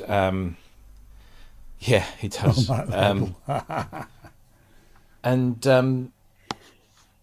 then he just starts. Then there are little videos here and there where. In the video, at some point, he would make some little snidey comment about, if I don't use VSTs, I only use real vintage hardware gear, and then a couple of years later, he starts using VSTs, or he starts using Cubase, or whatever, instead of the hardware synths and the hardware sequences that he's such a fan of, and but there was something that never sat quite right, and then I don't know how long ago it was. He set up I think he did a couple of videos on his channel, and I think maybe he thought, oh, this might have an adverse effect, so he set up a second channel. Oh, did he? And then people love those that sit there and hate on everything. It's this weird obsession that society has nowadays with rage bait and all this kind of stuff. Yeah. And I just thought, oh, you twat! It's just. We don't need that, When he sits in his last video or something, he said something along the lines of, Moog has become Behringer and Behringer has become Moog. Now Moog are making plastic synths and Behringer are putting wood end cheeks on theirs. What, on their plastic synths? Well, it's not wood. It's not bloody wood. That is not wood. So... It's plastic wood. Yeah. So do you know what? It's just struck me that Matt looks like Alexi Sale now. Hello, John Gottingham. It looks like Alexi Sale and Louis not Louis Walsh. Louis Walsh. Spence, really. Louis Spence had a love child together. That's what it is. Hey, Alexi Sale's all right. I could never get my head around his comedy. I didn't like him. I've seen him 2 or 3 times. Yeah. Well, I saw him first in the 80s when he put his album out. It's just brilliant.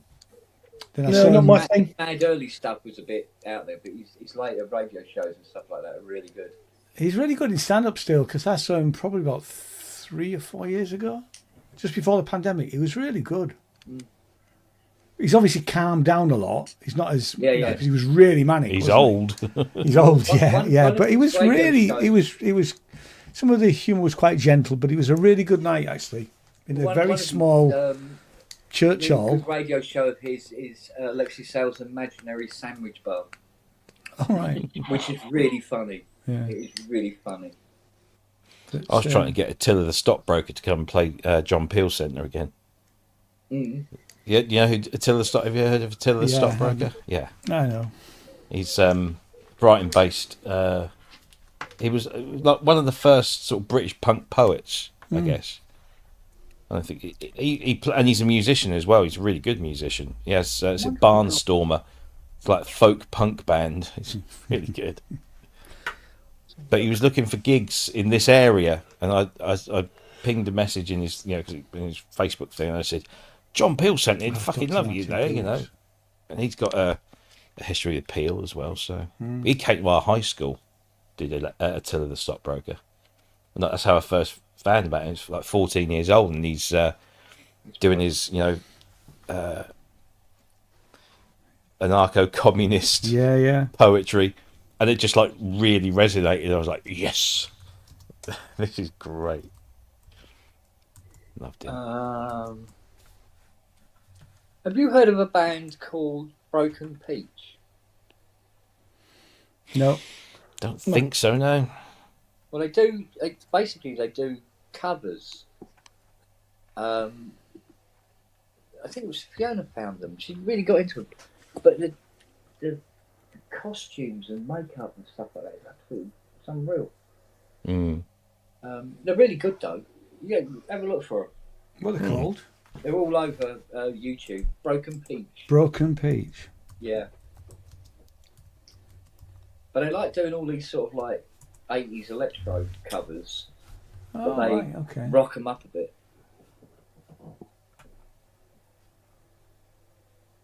Is Broken Peach a real band?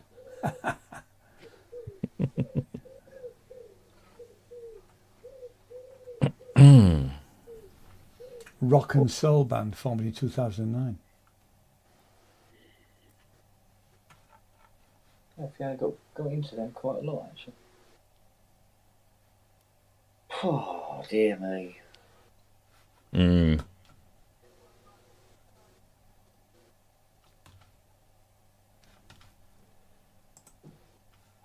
Hello, buddy cat. Hey. Come here. Come here. Hey. Come here. So you think you get your PB12 back this week? Yeah. Oh. No.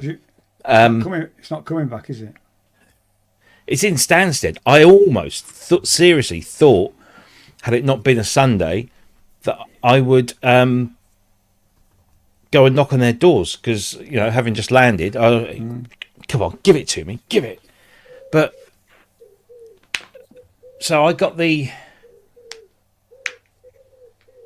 message on the Tuesday that it was coming. It was arriving on the Wednesday. So I remember saying to Jack, can you make sure that maybe somebody is home, and then of course the inevitable message comes through at like 1 o'clock in the morning, item on hold pending customs resolution.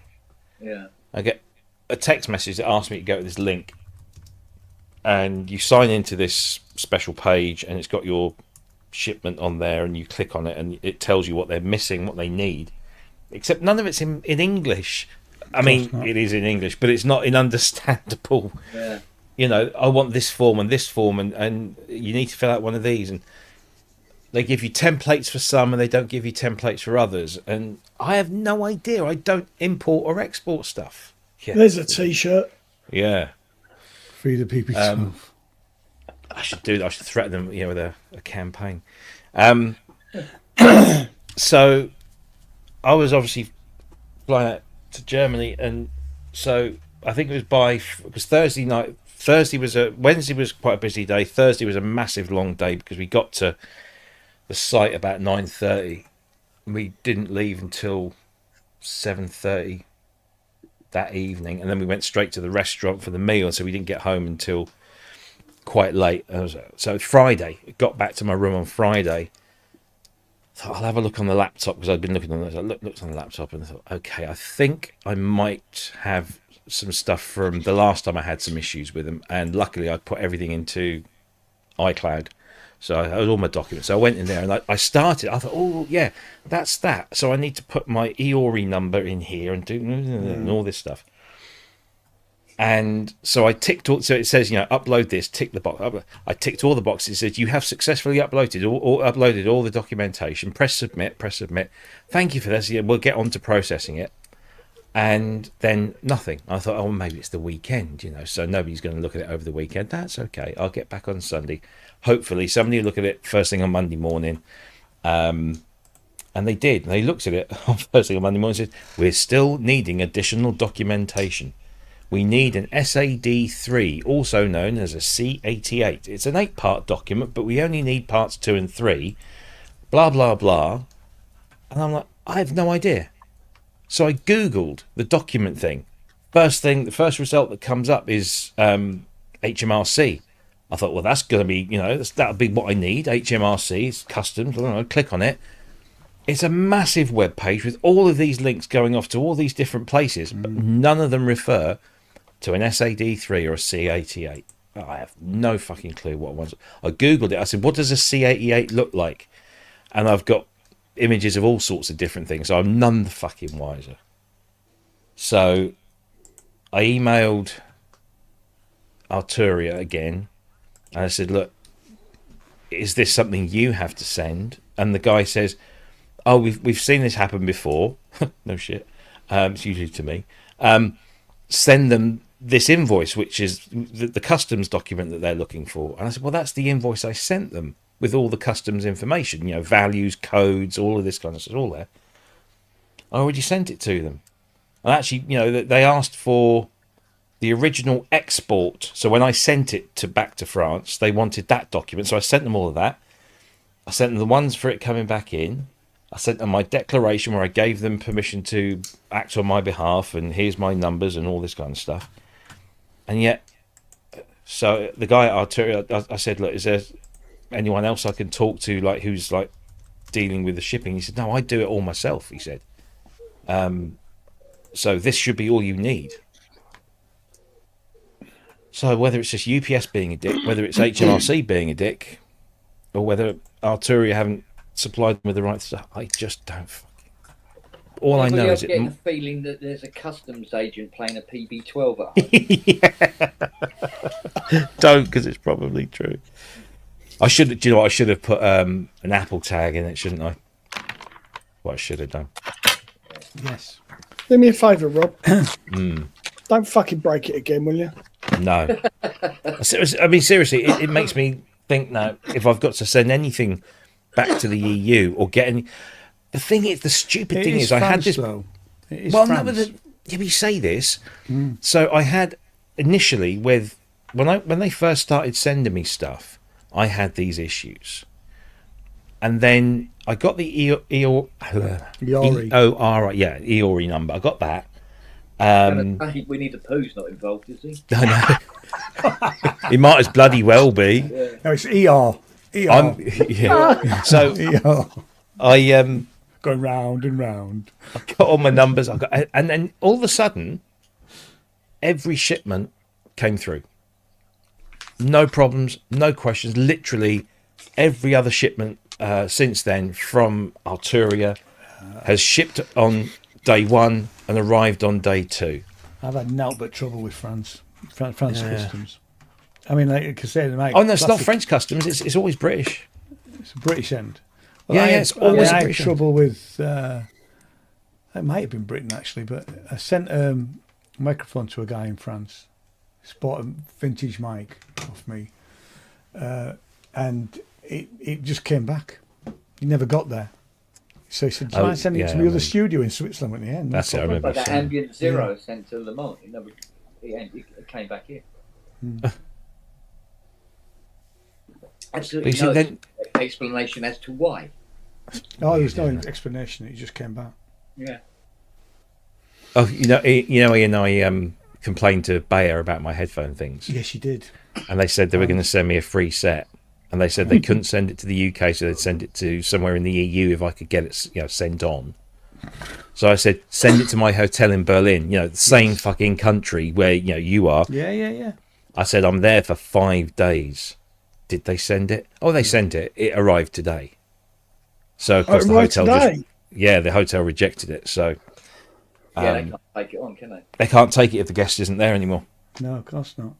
So, just means don't buy Bayer. Maybe a good product, but if you're having problems with a bloody company, it's ridiculous. I've always liked Bayer headphones, but I never really owned. I just used them in studios, really. Yeah. But it doesn't, they won't be on my Christmas list ever. Yeah. So I have no idea. I look at my phone because normally they update the UPS thing every day around, and usually somewhere between 12 midnight and 2 o'clock in the morning. So obviously some bloke goes around and scans everything, and if it's been cleared, then he'll shove it into one thing, and if it hasn't, he leaves it where it is, or she. So yeah, I wake up every morning. The first thing I look at, and it's always awaiting customers. But they did say they said in one message, please respond quickly, otherwise you may start incurring storage fees. Yeah, which is about 13 something a day UK. So, and I when I sent them the last document today, which is a document I've already sent to them, but fuck it, I'll send it again. Yeah. Sent it to them. I just left a really long message saying, please, can you look at this as a matter of urgency, which I know would just get completely ignored. And I was just putting the I'm waiting. I need to use this for a special project I'm working on, which I kind of do because I'm doing something with him. Him? Are you? Yeah, him. I'm getting him to use his. He's still got his fucking polybrick. Yeah, no, this is just for this Synth Samurai thing. Oh, right. We're going to do a polybrick track. We were. I was even going to get it on your album because I've got the Pete took his Emulator 2 back yesterday, so I'm going to bring my Matrix Brute down, and then I'm going to bring my Polybrute 6 down, and then I have the Polybrute 12 here, so it'll just be brutes. You wait till after he asks for it all back. Be a change of policy. There'll be a change of management, change of policy. Can we have it all back, please? Nah, possessions 9/10 and all that. Well, I thought that about me bloody. And we're outside the EU, so you don't have to. Customs is saved. Exactly, yeah. I was doing my walkabout video on, I think it was on the Friday afternoon we did it. Pete went down one half and I did the other half, and I'm walking around and I get into what is it's actually a gymnasium, but they they take everything away and use it as a big hall. And Arturia always down the bottom end with their massive screen and display, and then all their cameras and everything. They have a really big stand. And they're obviously doing a demonstration because there's a big crowd gathered. The guy was demoing the Polybrute 12. So I'm sort of get there and I've got my gimbal thing and I'm sort of like, doing all this kind of thing. And I look and I see this guy and I think, I recognise you. And it's Frederick Brune, the co-founder of Arturia. I'm like, oh, I need to meet this guy. So I sort of rapidly finished my little thing, packed the stuff away because I didn't want to sort of go up to him with cameras and stuff in hand. Literally, I was 2 minutes just like, they fucking gone. Spirited away. Just disappeared. And I bumped into Alexis in the hotel, the PR and artist relations guy. And I said, you were with Frederick? He said, yes. I said, I was about to come and see you and he's gone. He said, oh, you should have said, I would have introduced you. So next year, apparently, he's going to try and do it. So. I can't put this up on the show, but I will send it to you on Facebook because that is fucking brilliant. Just put it in private chat. Okay. Can you? I've got to download. It's a photograph. Oh no, you can't. Can you? No, I don't think you can do that. Fuck mate, that's beautiful. Save to downloads, right? Let me just send this out to you because this is fucking genius.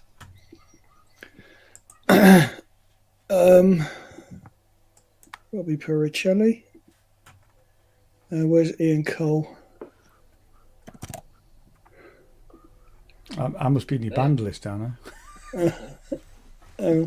Kent Spong, where's Kent? Oh dear. It just did me. It just did me. Oh dear. You're wrong. And don't blame me. It's my mate who sent it.